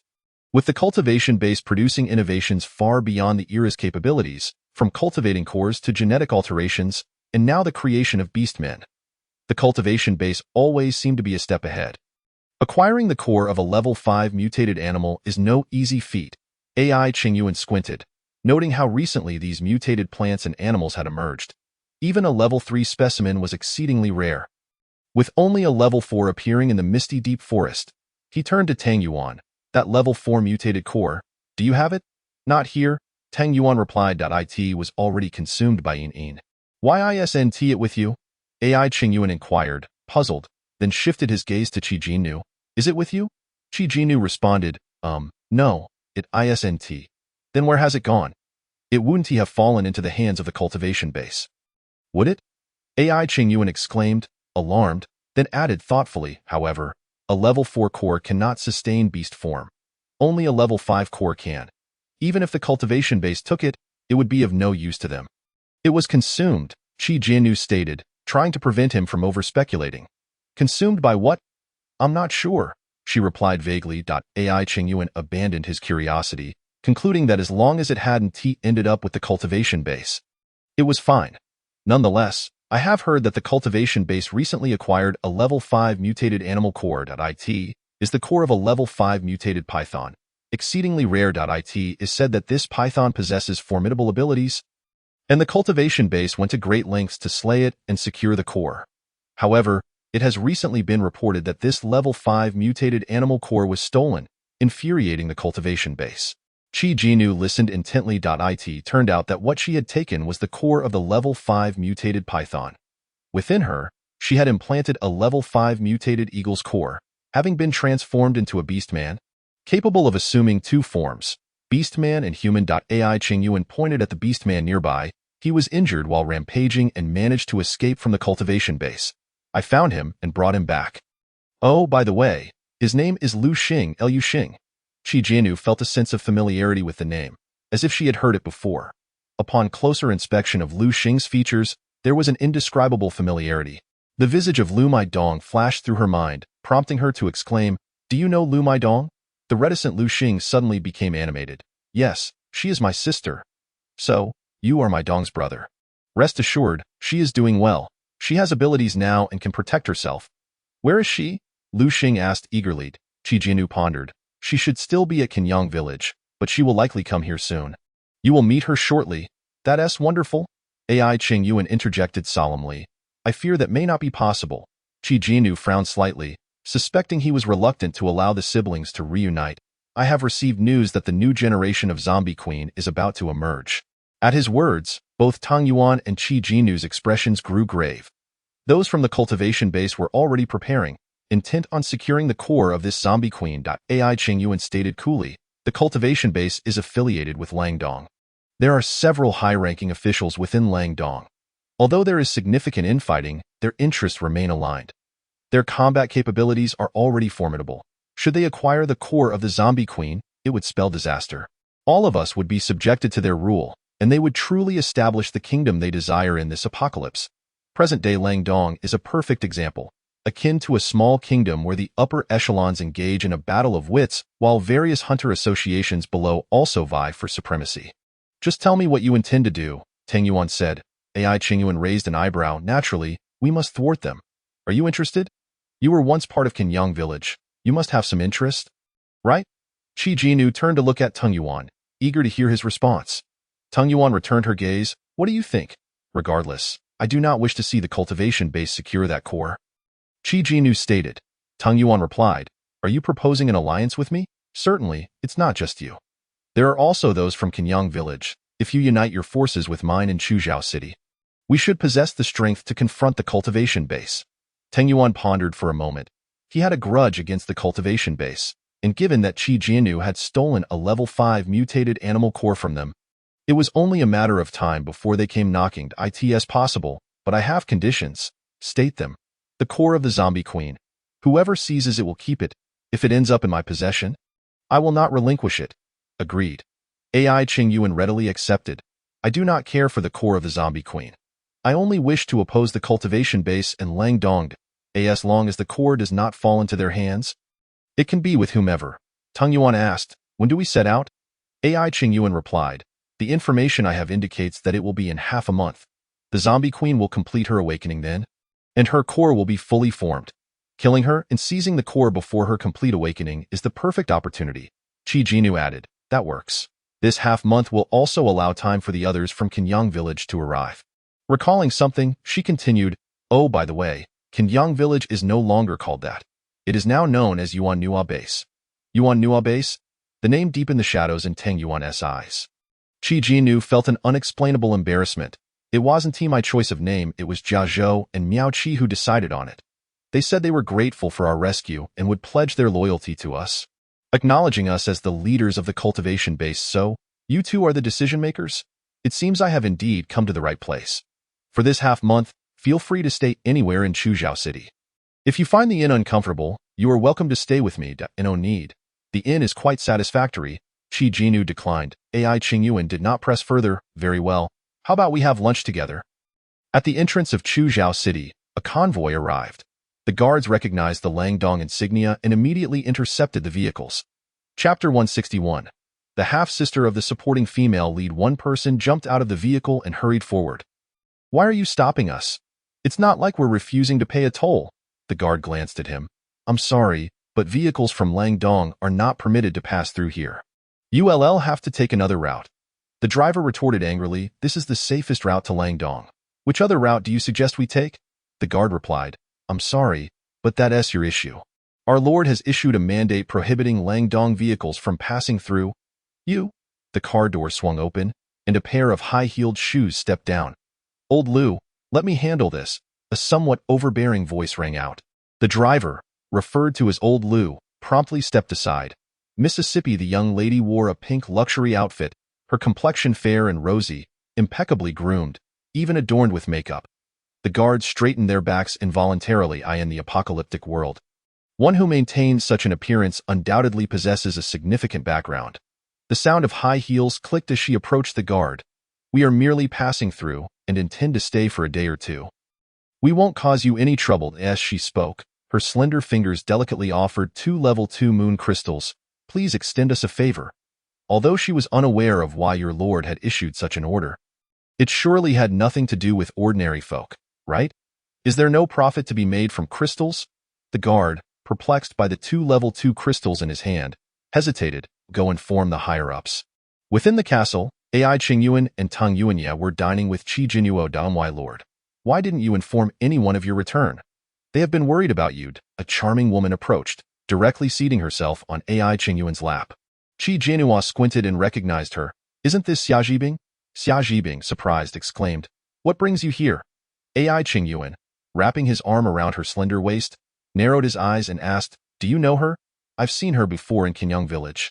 Xia Zhibing replied, quickly regaining her smile, nestling softly against AI Qingyuan. In truth, AI Qingyuan was not particularly handsome. He even appeared somewhat greasy in various aspects, while Xia Zhibing was a stunning starlet. This scene was somewhat jarring to the eyes. Qi Jinuo dared not look too long, glancing down at the unappetizing food on the table, which was tainted with impurities that deterred her from indulging. Not hungry? Tang Yuanya murmured. I'll cook something delicious for you when we return. Qi Jinuo smiled, unable to resist grasping his hand beneath the table, their fingers entwined. You're the best. Tang Yuanya's lips curved into a faint smile as he tightened his grip on her hand. Suddenly, a guard rushed in. Damwai Lord.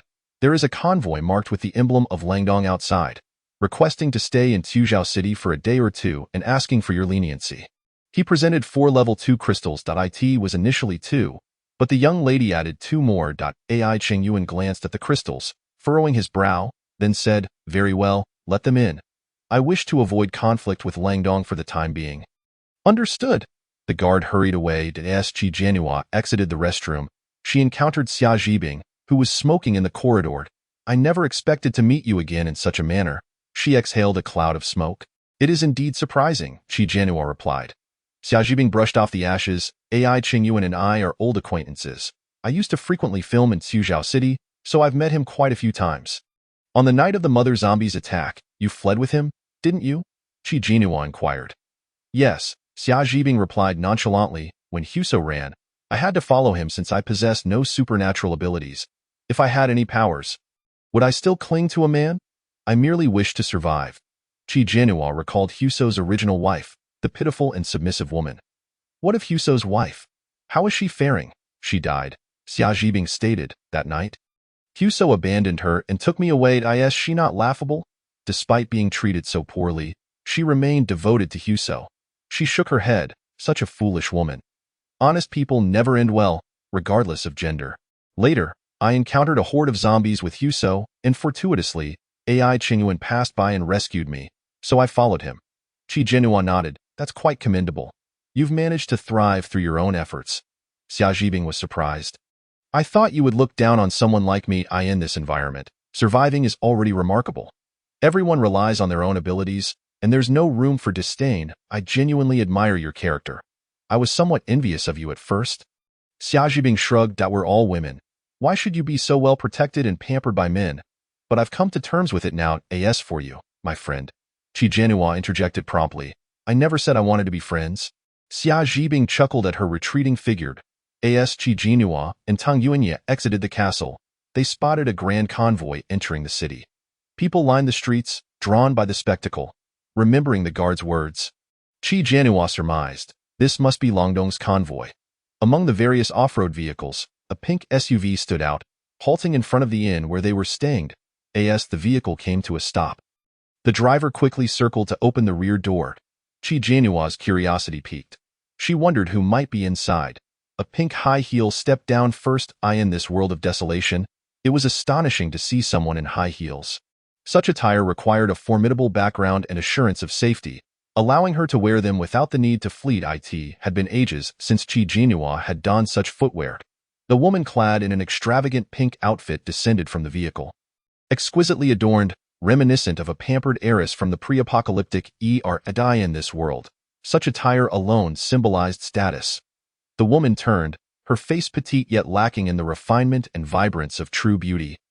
Merely qualifying as an exquisite flower, Qi Jianhua felt an odd familiarity with that face but could not place it. The woman smiled, extending her hand towards the vehicle. Sister Qin, come down quickly. Another woman, with a chill in her demeanor, emerged from the car.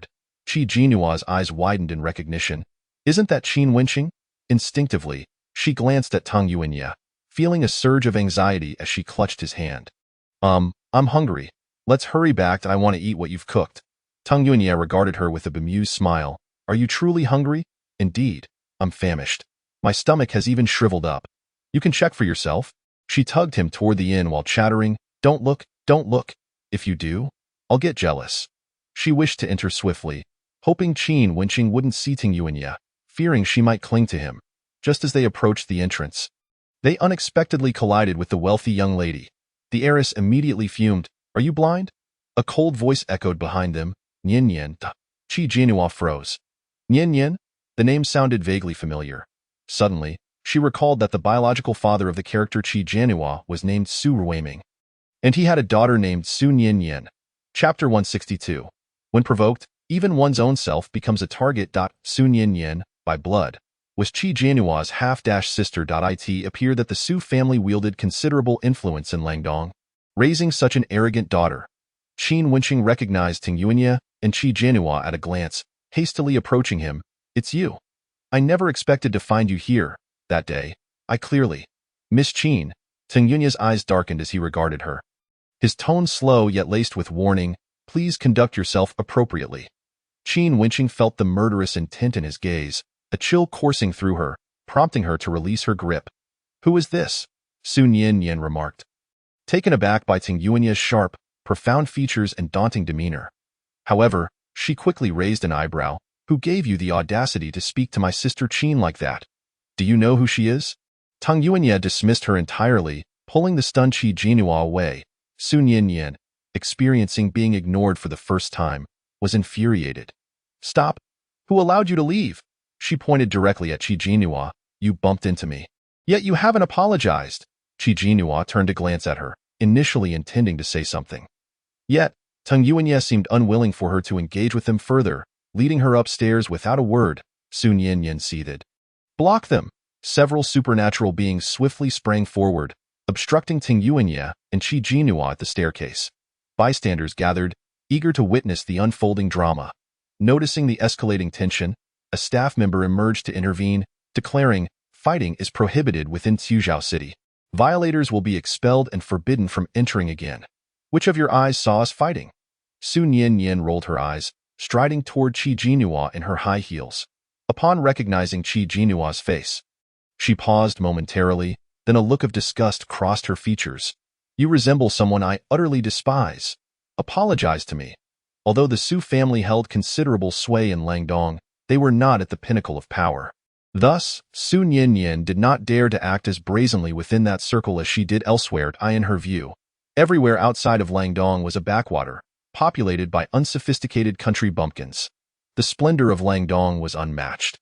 Today, she had made a grand entrance, adorned in high heels and a princess dress, presenting herself beautifully. In contrast, women from other regions looked haggard and worn, ravaged by hardship. She stood out like a pearl amidst yellow sand. Radiant and resplendent, this distinction, separating her from other women, elevated her pride even further. Yet, this woman appearing in Tuzhou City possessed a skin tone as fair and delicate as hers, equally adorned, equally dazzling. The only difference was that she was not wearing high heels or a princess dress. But how could a person hailing from a rural background compare to her, who lived in luxury in Langdong, especially with such an annoyingly familiar face? Qi Jinhua regarded Su Nian with a half-smile. "Are you speaking to me?" Su Nian sneered. "I heard everything. Stop pretending. You bumped into me, shouldn't you apologize? It was you who collided with me, not the other way around." Qi Jinhua gradually corrected. "If anyone should apologize, it should be you." Previously, when others beheld Su Nian's extravagant display and attire, they dared not approach her, let alone request an apology. Yet this woman had the audacity to demand one from her. Su Nian was so incensed that she almost laughed in disbelief. "Very well, you possess quite the spirit." She nodded vigorously, her voice laced with venom. "You had better never apologize in your lifetime. I will ensure you regret it." Having uttered this, she cast a glance at the other ability users. They immediately advanced towards her. The server once more cautioned, "Fighting is prohibited in Tuzhou City. This incessant droning is unbearable. Have they begun to fight? Are you blind?" Su Nian could not restrain herself from snapping at the server. The onlookers began to murmur amongst themselves. "Where did this young lady come from? I heard she is from Langdong. Oh, Langdong, that's not surprising." The people there seemed to possess an innate sense of superiority, appearing haughty and rather detestable. Nevertheless, one must acknowledge that Langdong is indeed unlike any other place. Only those with capabilities may enter, and this young lady, being the heiress of Langdong, is justified in her arrogance. Yet that couple is not to be trifled with. The server hesitated, caught between words. To say they were fighting, they had not yet come to blows, but it appeared imminent. Su Nian shot a glare at Qi Jinhua. "Restrain her." Two ability users immediately stepped forward, attempting to seize Qi Jinhua's hands. However, before they could reach her, they suddenly froze in place, their eyes losing focus. Su Nian expressed her dissatisfaction. "Why are you standing there like fools? Act!" One of the ability users turned to Su Nian. Observing his towering figure, she raised her chin defiantly and coldly queried, "What do you intend to do?" No sooner had she spoken than the ability user raised his hand and struck her across the face. The sharp crack echoed, silencing the entire establishment. The other ability users held their breath, staring in shock, utterly dumbfounded. Qin Wenqing also stood in stunned silence, hastily exclaiming, "Nian, you struck me?" Su Nian covered her face, her eyes wide with disbelief. "How dare you lay a hand on me? Have you lost your mind?" At that moment, another ability user approached. Su Nian, frightened, took a step back, then, in a fit of rage and humiliation, bellowed, "What are you doing? Are you going to strike me too?" Little did she know, the ability user indeed raised his hand. "Madness! Someone come and restrain them!" Su Nian shouted in desperation. The other ability users finally regained their senses and hurried to subdue the two. Su Nian had never endured such humiliation. As the only child, she had always been the cherished jewel of her family, never once struck by her parents. Her eyes blazing with fury, she stomped her high heel onto the face of the ability user. "How dare you, a piece of trash, strike me? You think you are worthy? Scum living in the gutter. I will make you regret it." blood oozed from the ability user's face. The server hesitated, then Su Nian barked. What now? Is it a crime for me to strike someone of my own accord? Qi Jinhua and Teng Yuan had already taken advantage of the chaos to ascend the stairs, eyeing the corridor on the second floor. Teng Yuan let out a cold chuckle, a glimmer of silver flashing in his eyes. Just moments ago, Su Nian had been furiously reprimanding her subordinates, but now she abruptly halted and began to slap herself across the face. The crowd of onlookers was left dumbfounded. Was she truly so enraged that she resorted to harming herself? Nian. Qin Wenqing rushed forward, grasping her hand. Nian, what are you doing? Qi Jinhua's lips twitched as she cast a sidelong glance at Teng Yuan. Was this your doing? Chapter 163. Do not harbor thoughts of leaving me. Teng Yuan replied indifferently. Fighting is not permitted within Chuzhou City. I have not laid a hand on her. Qi Jinhua nodded. Indeed? Letting her strike herself does not qualify as fighting, I must say. You are quite wicked. She is far too loud and bothersome. Teng Yuan pulled her into a room. Aren't you hungry? I've prepared something delicious for you. His interruption caused Qi Jinhua to momentarily forget about Qin Wenqing. Downstairs, Su Nian had slapped herself into unconsciousness. Qin Wenqing hurriedly opened the door, instructing others to carry her into the room. After their departure, the remaining patrons murmured amongst themselves. Did you see that young lady slapping herself? It's as if she were controlled by some force. You mean the hunter who blinded himself that day? And the one who injured his own guard? The others exchanged glances, a chill running down their spines. It seemed they grasped the implications. The entrance of the inn. A woman passing by overheard their conversation. Deep in thought, Zhu Nian had just emerged from the bath, clad in a white robe, his hair damp and dripping. As he approached the bar to pour himself a drink, he heard a knock at the door. Sir, a woman's voice called from outside. Holding the glass in one hand, he walked over and opened the door. The woman looked up and froze for a moment upon seeing his open robe, revealing his well-defined chest before quickly averting her gaze. Unfazed, he turned and walked back into the room, setting down his glass and grabbing a dry towel to dry his hair. What is it? He asked. His tone languid and relaxed. The woman replied, I have just learned that your fiancée, the eldest daughter of the Qin family, Qin Wenqing, has arrived in Chuzhou City and is staying at the Qi Inn. Just a street away, Zhu Nian scoffed. My fiancée. He tossed the towel onto the sofa, visibly displeased as he sat down. Tio travel such a distance to Chuzhou City merely to fetch this so-called fiancée, whom he had never even met, was simply a union of family interests. Initially, it had been mentioned that he would be allied with the Qin family, without specifying which daughter. Later, he heard that the youngest had already given her heart to another. Only to suddenly have the eldest daughter appear. He felt like a mere pawn, kicked around at will. The woman continued. The inn where they are staying is the same as that couple. Moreover, we have uncovered the identity of that man. He is Teng Yuanyi, previously subjected to a bounty by the Pun Inn base. Oh? Zhu Nian expressed mild surprise, contemplating. Teng? You suggest he is linked to our esteemed Teng family from Langdong? The woman responded.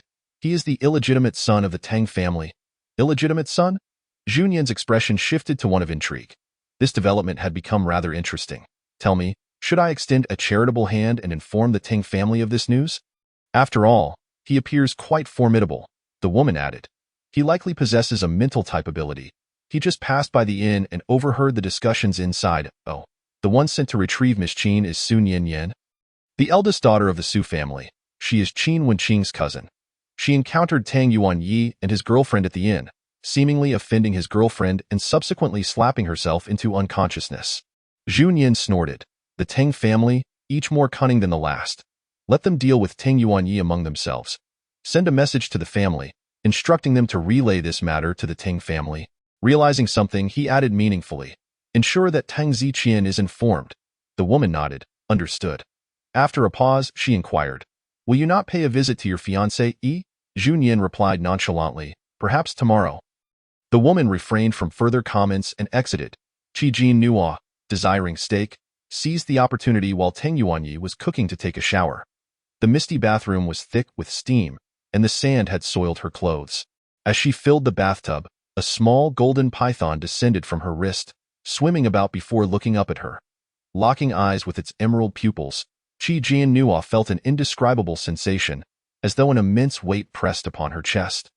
Constricting her breath, "Why do you call me master? Do you recognize me?" She gently poked its head with her index finger. The little snake nudged against her finger, yet remained silent. Qi Jiannua cradled it in her hands, noticing that its tail had a segment missing. "When did your tail get injured? Was it when that iron rod was extracted?" The little snake shook its head, still not speaking. Qi Jiannua held its gaze for a moment, then sighed. "Very well, if you do not wish to share, I shall not press you."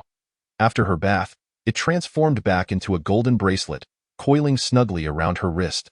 Qi Jiannua donned a silk camisole dress, securing her long hair with a clip as she meticulously applied skincare products before the mirror. After spending half an hour in the bathroom, she emerged to find Teng Yuanyi had prepared 2 steaks and even a fruit salad. The aroma of the sizzling steak filled the room. She patted over in her slippers. "You finished so quickly?" Teng Yuanyi caught a whiff of her unique fragrance, a delicate rose scent, sweet yet refreshing. Turning around, he beheld her in a silk camisole dress, her skin as pale as snow, her face slightly flushed from the steam, exuding an ethereal glow. Beneath her delicate collarbone, the deep neckline revealed an alluring glimpse of her figure. Unbeknownst to her, she was completely oblivious to his gaze, swiftly lifting a piece of steak to her mouth, only to wince as it burned her tongue. Ouch, ouch, ouch. Her eyes sparkled with moisture, appearing pitiful yet delighted. "How is it that your cooking seems to have improved?" As the saying goes, to win a man's heart, one must first capture his stomach. I find this advice equally applicable to myself, as she spoke. She hastily popped another piece of steak into her mouth. Teng Yuanyi observed her. "Is that so?" He slowly approached her, asking, "Have I now captured your heart?" Qi Jiannua blinked. "Were you not already in possession of it? Is this the truth or a falsehood?" "Of course, it is the truth." Qi Jiannua chuckled. "I can no longer bear to be apart from you. Without you, I cannot even satiate my hunger, you sweet-talking little deceiver." He grasped her delicate, fragile hand and articulated, "It would be best for you to entertain no thoughts of leaving me, for regardless of how far you flee, I shall bring you back. The consequences will be dire." His sudden utterance left Qi Jiannua feeling strangely unsettled. Why did he say such things? A flicker of guilt crossed her mind, yet she resolutely retorted, "Do you not trust me?" Chapter 164. Intensely possessive Teng Yuan also gazed at her with profound eyes, drawing her close from behind, whispering, "How could I?" His icy lips brushed against her ear and cheek, murmuring, "You are the first person I saw upon awakening from my amnesia. You claim to be my girlfriend, and I once loved you dearly, pampered you immensely." Qi Jiannua suddenly felt a chill run down her spine. What was happening? Such sweet and tender words, yet inexplicably, she felt an urge to flee. "I have gradually accepted you from the very beginning, and now I have fallen in love with you, accustomed to your presence. We have never truly been apart, have we?" His hands gently caressed her waist, pulling her closer, enveloping her in his warmth, a binding embrace that felt inescapable. His cool lips wandered to the nape of her neck, eliciting goosebumps across her skin. Yes, indeed. Qi Jiannua evaded him while her mind raced. What was happening? Where had it all gone awry? Was it the sight of Qin winching that triggered these thoughts? Surely, she had said something to him afterward. "Then let us not separate in the future, shall we?" he softly inquired. Tears threatened to spill from Qi Jiannua's eyes as she forced a smile. "Of course. Why would we ever part?" She bit her lip, turned to face him, her doe-like eyes glistening with affection. "But you must believe me, all right? I truly love you, and we will not be separated." A smile graced Teng Yuan's lips. Then it is settled that he sat down, placing her on his lap, his arms securely wrapped around her waist. "Are you hungry? Allow me to feed you." He lifted a fork, spearing a piece of steak and bringing it to her lips. Qi Jiannua managed to smile, opening her mouth to take a bite, yet it tasted like cardboard. Inside, she was screaming, "Why? Why?" She clung to his neck, burying her head against his shoulder, playfully pouting, "You startled me just now. Were you reminded of something unpleasant? If something troubles you, you must tell me promptly. If left unresolved, it may become a hidden danger between us." "It's nothing," Teng Yuan replied, placing the fork down, stroking her hair. His gaze unfathomable. "I merely recalled seeing Qin winching earlier and the way she attempted to sow discord between us." Promise me you will avoid her from now on, okay? She speaks nothing but lies. And I fear she may influence you. So that was the reason. Chi Jianhua let out a quiet sigh of relief. She had been concerned about Qin Wenqing affecting him too, and now he was proactively asking her to keep her distance. I will do as you say. She smiled brightly at him. Whatever you say goes, he chuckled, so obedient. Another bite. She opened her mouth, dutifully accepting the piece of steak he offered. His fingers lingered on her waist, holding her close as he continued to feed her. Upon awakening in the afternoon, Chi Jianhua found herself nestled in Teng Yuan's embrace. He was still asleep, the sunlight streaming in through the window illuminating his chiseled features. Even the fine hairs on his face were visible. Chi Jianhua admired the face she cherished most, gradually becoming entranced, falling deeper in love, unable to resist planting a gentle kiss upon his cheek. Carefully, she extricated his arm from her waist and tiptoed out of bed. After she entered the bathroom, the slumbering man suddenly opened his eyes, a subtle smile gracing his lips. Chi Jianhua changed into a light blue floral dress, braided her hair into two textured twists, and with her youthful face, she looked as fresh as morning dew. She intended to explore outside. Having been in Chuzhou City for several days, she had yet to truly wander about. It was a rare afternoon of leisure, free from conflict, and she longed to wear her favorite dress. After spending some time in front of the mirror, satisfied with her appearance, she stepped outside, only to find that the man had awakened and was leaning against the head of the bed. You reawake? Chi Jianhua exclaimed in surprise. Teng Yuan assessed her attire, raising an eyebrow. Dressed so beautifully, where do you intend to go? Do I look good? Chi Jianhua twirled playfully before him, beaming. The afternoon weather is delightful. And I wish to take a stroll. I've heard that Chuzhou City is at its most beautiful during early autumn. As a renowned filming location, Chuzhou City was sure to boast stunning scenery, with various ancient-style buildings and an abundance of maple trees. In early autumn, the leaves must have turned a brilliant red, creating a breathtaking sight. Teng Yuan stood. I will accompany you. Wonderful, just what I hoped for. Chi Jianhua replied, smiling. He approached her, glancing again at her light blue floral dress. Her fair complexion suited any color, yet this outfit appeared too soft and delicate. He noticed his white shirt draped over a nearby chair and retrieved it. It's windy outside. You might catch a chill, so wear this as a jacket. He held the shirt with both hands, intending to assist her in putting it on. Is it cold? Chi Jianhua looked outside at the bright sun. It's so sunny. I'll be fine. Be obedient. Chi Jianhua hesitated to wear it, feeling it mismatched. How could it not match? White goes with everything.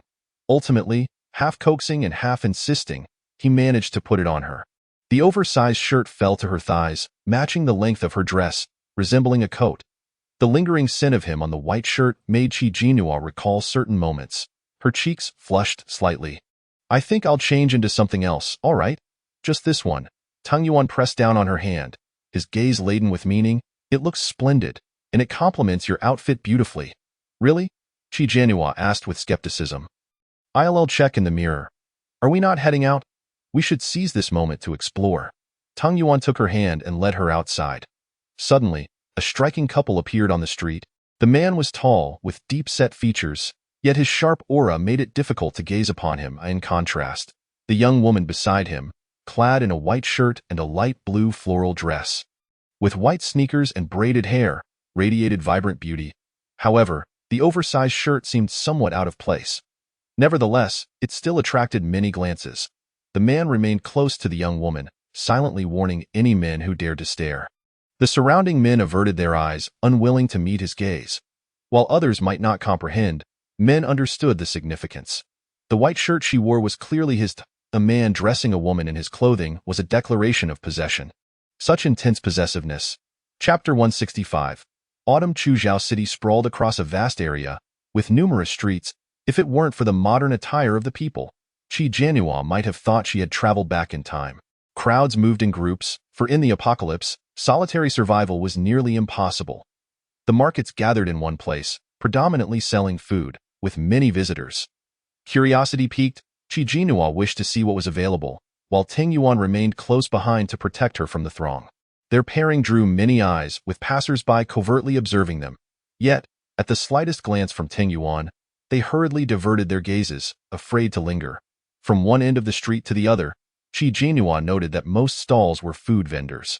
The once ubiquitous instant noodles had become a luxury, while basic staples like rice and flour were abundant, along with daily necessities, albeit fewer women's items.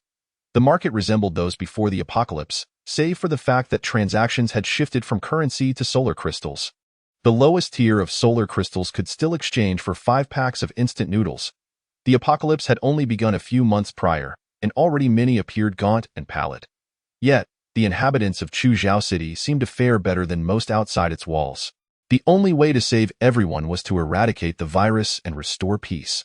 After browsing, Qi Jianhua spotted a grove of maple trees ahead and eagerly pulled Teng Yuan along. How beautiful! The leaves have indeed turned red. The film city's scenery was unparalleled, with an artificial lake beside the maple grove, adorned with pavilions. Whether to enjoy the autumn foliage or the winter snow, it was an exquisite locale. Red maple leaves cascaded onto the lake, fluttering against the backdrop of blue skies and white clouds, a sight to behold. Clad in her white shirt and standing amidst the maple trees, a gust of wind swept through, causing leaves to dance around her. She instinctively cupped her hands to catch the falling leaves and turned to Teng Yuan. Look, isn't it beautiful? Teng Yuan's eyes reflected her figure. Yes, it is truly beautiful. The scenery here was breathtaking, and the atmosphere so tranquil and lovely that it made her feel as though she had returned to the world before the apocalypse, to the life she once knew. In the vicinity of her villa community, there exists a grove of maple trees. Occasionally, when she becomes weary of reading comics in her room, she decides to take a stroll. She casts her gaze towards the pavilion in the lake, tugging at Teng Yuan to accompany her there. She is brimming with excitement, her cheeks flushed like a lively child, eagerly pulling Teng Yuan from one spot to another. Teng Yuan follows her lead, leisurely trailing behind with his hands in his pockets as she dashes ahead in glee. Upon reaching the pavilion, the scenery opens up even further. A gentle breeze sweeps through, dispelling the summer's restlessness and replacing it with the crisp chill of autumn. Qi Jianhua tilts her face upwards, closing her eyes to embrace the breeze, a faint smile curving her lips, embodying pure enjoyment. The sunlight bathes her face, rendering her skin even more translucent and radiant. Akin to flawless jade, Teng Yuan gazes at her, unable to contain himself. He leans in to caress her cheek. Qi Jianhua opens her eyes to meet his gaze, questioning, "What is it?" Her eyes sparkle with mirth as she places her hands on his. Jesting, "Are you enchanted by my beauty?" He looks at her quietly and replies, "Yes, you have bewitched me." Qi Jianhua bursts into joyful laughter, her expression brimming with pride and delight. Teng Yuan leans down to plant a gentle kiss on her forehead, suggesting, "Shall we explore elsewhere?" "Sure." There is a narrow path leading from the center of the lake to the other side, and 2 figures, one composed, the other exuberant, gradually fade into the distance. When Su Ninian awakens, her face feels fiery and painful. She sits up, her hand instinctively reaching for her face. Qin Wenqing quickly intercepts her, exclaiming, "Don't touch it. Your face has just been treated with medication. You mustn't wipe it off." "Medication? What happened to me? Why does my face hurt so much?" The pain elicits a frown, but as she does so, the tension pulls at her skin, intensifying the discomfort. Qin Wenqing observes her, seemingly at a loss for words. "Where's the mirror? I need to see my reflection." Su Ninian hastily throws off the covers and rushes into the bathroom, leaving Qin Wenqing no time to stop her. A piercing scream echoes through the air. Qin Wenqing rushes in. "Ninian, my face. My face." Su Ninian's hands flail, torn between wanting to touch her face and the fear of causing more pain. Her eyes brim with tears, her entire being on the verge of collapse. "What has happened to my face?" The reflection staring back at her in the mirror is that of a woman whose face is swollen like a pig's head. Could this truly be her? What on earth transpired, and why can she remember nothing? "Ninian." Qin Wenqing grasps her hands, reassuringly stating, "Your face is fine. It will heal, it's merely swollen, and with the medication, it will improve quickly." "Who did this to me?" Su Ninian yells, tears streaming down her cheeks. "Who turned my face into this?" Qin Wenqing bites her lip, though uncertain. She speculates, it must be Teng Yuan. "Teng Yuan? Who is that?" Su Ninian snaps, having never heard of this name before. "He's the boyfriend of that woman who bumped into you," Qin Wenqing explains. "I heard from others that he seems to possess the ability to control others. I don't know how true that is." Upon hearing about the woman who collided with her, Su Ninian's mind conjures the infuriating visage of Qi Jinuo. Is it her? Su Ninian grits her teeth. It must be her. I have never endured such humiliation in my life. I will confront her. She pushes past Qin Wenqing and storms out. Ninian. Su Ninian forcefully flings open the door, and in the hallway, a few individuals stand scattered about. Upon seeing her face, they are taken aback. What happened to her face? Su Ninian hurriedly covers her face, quickly shutting the door behind her. Qin Wenqing approaches, grasping her hand, and soothingly says, "Calm down. They can't escape. Focus on healing your face." "No, I cannot wait. Not even for a moment." Su Ninian, infuriated to the point of nearly grinding her teeth, implores, "Sister Qin, you must have someone bring that woman to me. Quickly." In her rage, Su Ninian has lost her rationality. But Qin Wenqing remains composed. "You need to calm down. This is not Langdong. This is Chuzhou City, where fighting is strictly prohibited. Causing a scene will get us expelled. Outside Chuzhou City lies a dense forest shrouded in mist, rife with zombies and mutated flora and fauna. If we are expelled, we would be exposed to great danger." Tears stream down Su Ninian's face. "Am I to let her off the hook just like that?" "Don't fret. There will be an opportunity," Qin Wenqing replies. "I refuse to believe they will remain in Chuzhou City indefinitely." Su Ninian touches her face, her expression filled with determination. "I will not let her go." As dusk falls, the sky grows darker. Qi Jinhua, having enjoyed her time outdoors, is now in the mood for a barbecue. They find a secluded spot and unpack their gear. The charcoal grill blazes with fervor. Skewers of meat sizzling away, the aroma wafting through the air. The ingredients are all pre-prepared from their previous visits to restaurants and hotels, abundant in variety, eliminating the need for them to skewer them themselves. Beneath the night sky, two figures, one large and one small, snuggle closely together, punctuated by a soft, feminine voice asking, "Is it ready? Why isn't it done yet? Can we eat yet?" "Not yet." Tung Yuan playfully swats her hand as she reaches for the skewers. Chuckling, "You'll regret it later." Qi Jianhua sheepishly brushes her hand. "Why is it taking so long?" Tung Yuan sprinkles some seasoning on the skewers and flips them before handing one to her with a warning. "Careful, it's hot." "Fantastic. We can eat now." Qi Jinhua beams as she receives the skewer, blowing on it before taking a bite. It is tender and juicy, bursting with flavor, complemented by the barbecue seasoning. Truly delectable. "Delicious, delicious." She gives a thumbs up, exclaiming, "Your culinary skills are absolutely superb." She takes another bite and holds it up to his lips. "You should eat too." "I want tea." Tung Yuan declines. "You have to, otherwise, I'll feel embarrassed. Just take a bite." Reluctantly, he opens his mouth and takes a bite. The smoke spirals upwards, dissipating into the night. In a high-rise building, a figure observes the couple. "Did you relay the message to the family?" Zhu Nian inquires. Taking a sip of wine, the woman responds, "Yes, I have." "Very well." Zhu Nian smiles, narrowing his eyes. His marriage is considered a mere stepping stone for family interests, and as he watches these young lovers, he finds their innocence utterly irksome. In this apocalyptic world, how can anyone still indulge in pure love? He wonders how long they can maintain their smiles, from Langdong to here. At the quickest, 2 days, he suddenly asks. The woman ponders, "If we travel day and night, it may not even take that long." Given Tung Ziqian's character, if he discovers he has a younger brother, would he not act swiftly to eliminate this potential threat? The woman chuckles. He would likely go to great lengths to intercept that news and handle it personally. Zhu Nian remarks meaningfully, "It seems we both understand Tung Ziqian's nature quite well." The woman then adopts a serious tone. "Your father left a message for you, insisting you meet your fiancé tomorrow." Upon hearing this, Zhu Nian's expression darkens. "Did you have to bring that up now?" The woman bows her head apologetically. Zhu Nian takes another sip of wine, and when he looks back towards the couple, he realizes they have vanished. Where did they go? After observing for a moment, he stands up, coldly downing the rest of his drink. Boring. He slams the glass down and turns to leave. Below the building lies a lake, and as Zhu Nian heads towards the lakeside for some fresh air, he suddenly spots a young girl standing under a maple tree, munching on a skewer. The enticing aroma of the barbecue wafts through the air, making Zhu Nian feel unexpectedly hungry. Qi Jinhua, savoring her skewer, feels her anticipated picnic interrupted as Tung Yuan, noticing someone nearby, urges her to pack up and resolve the situation. Though the stranger does not witness her retrieving items from her space, Caution dictates they must be discreet. Qi Jianhua is thoroughly enjoying her meal when a strange voice interrupts her. Are those skewers for sale? Startled, she turns to see Zhu Nian and retorts, why do you walk so quietly? Where did you come from? That's none of your concern. I simply want to know if they are for sale. Not for sale.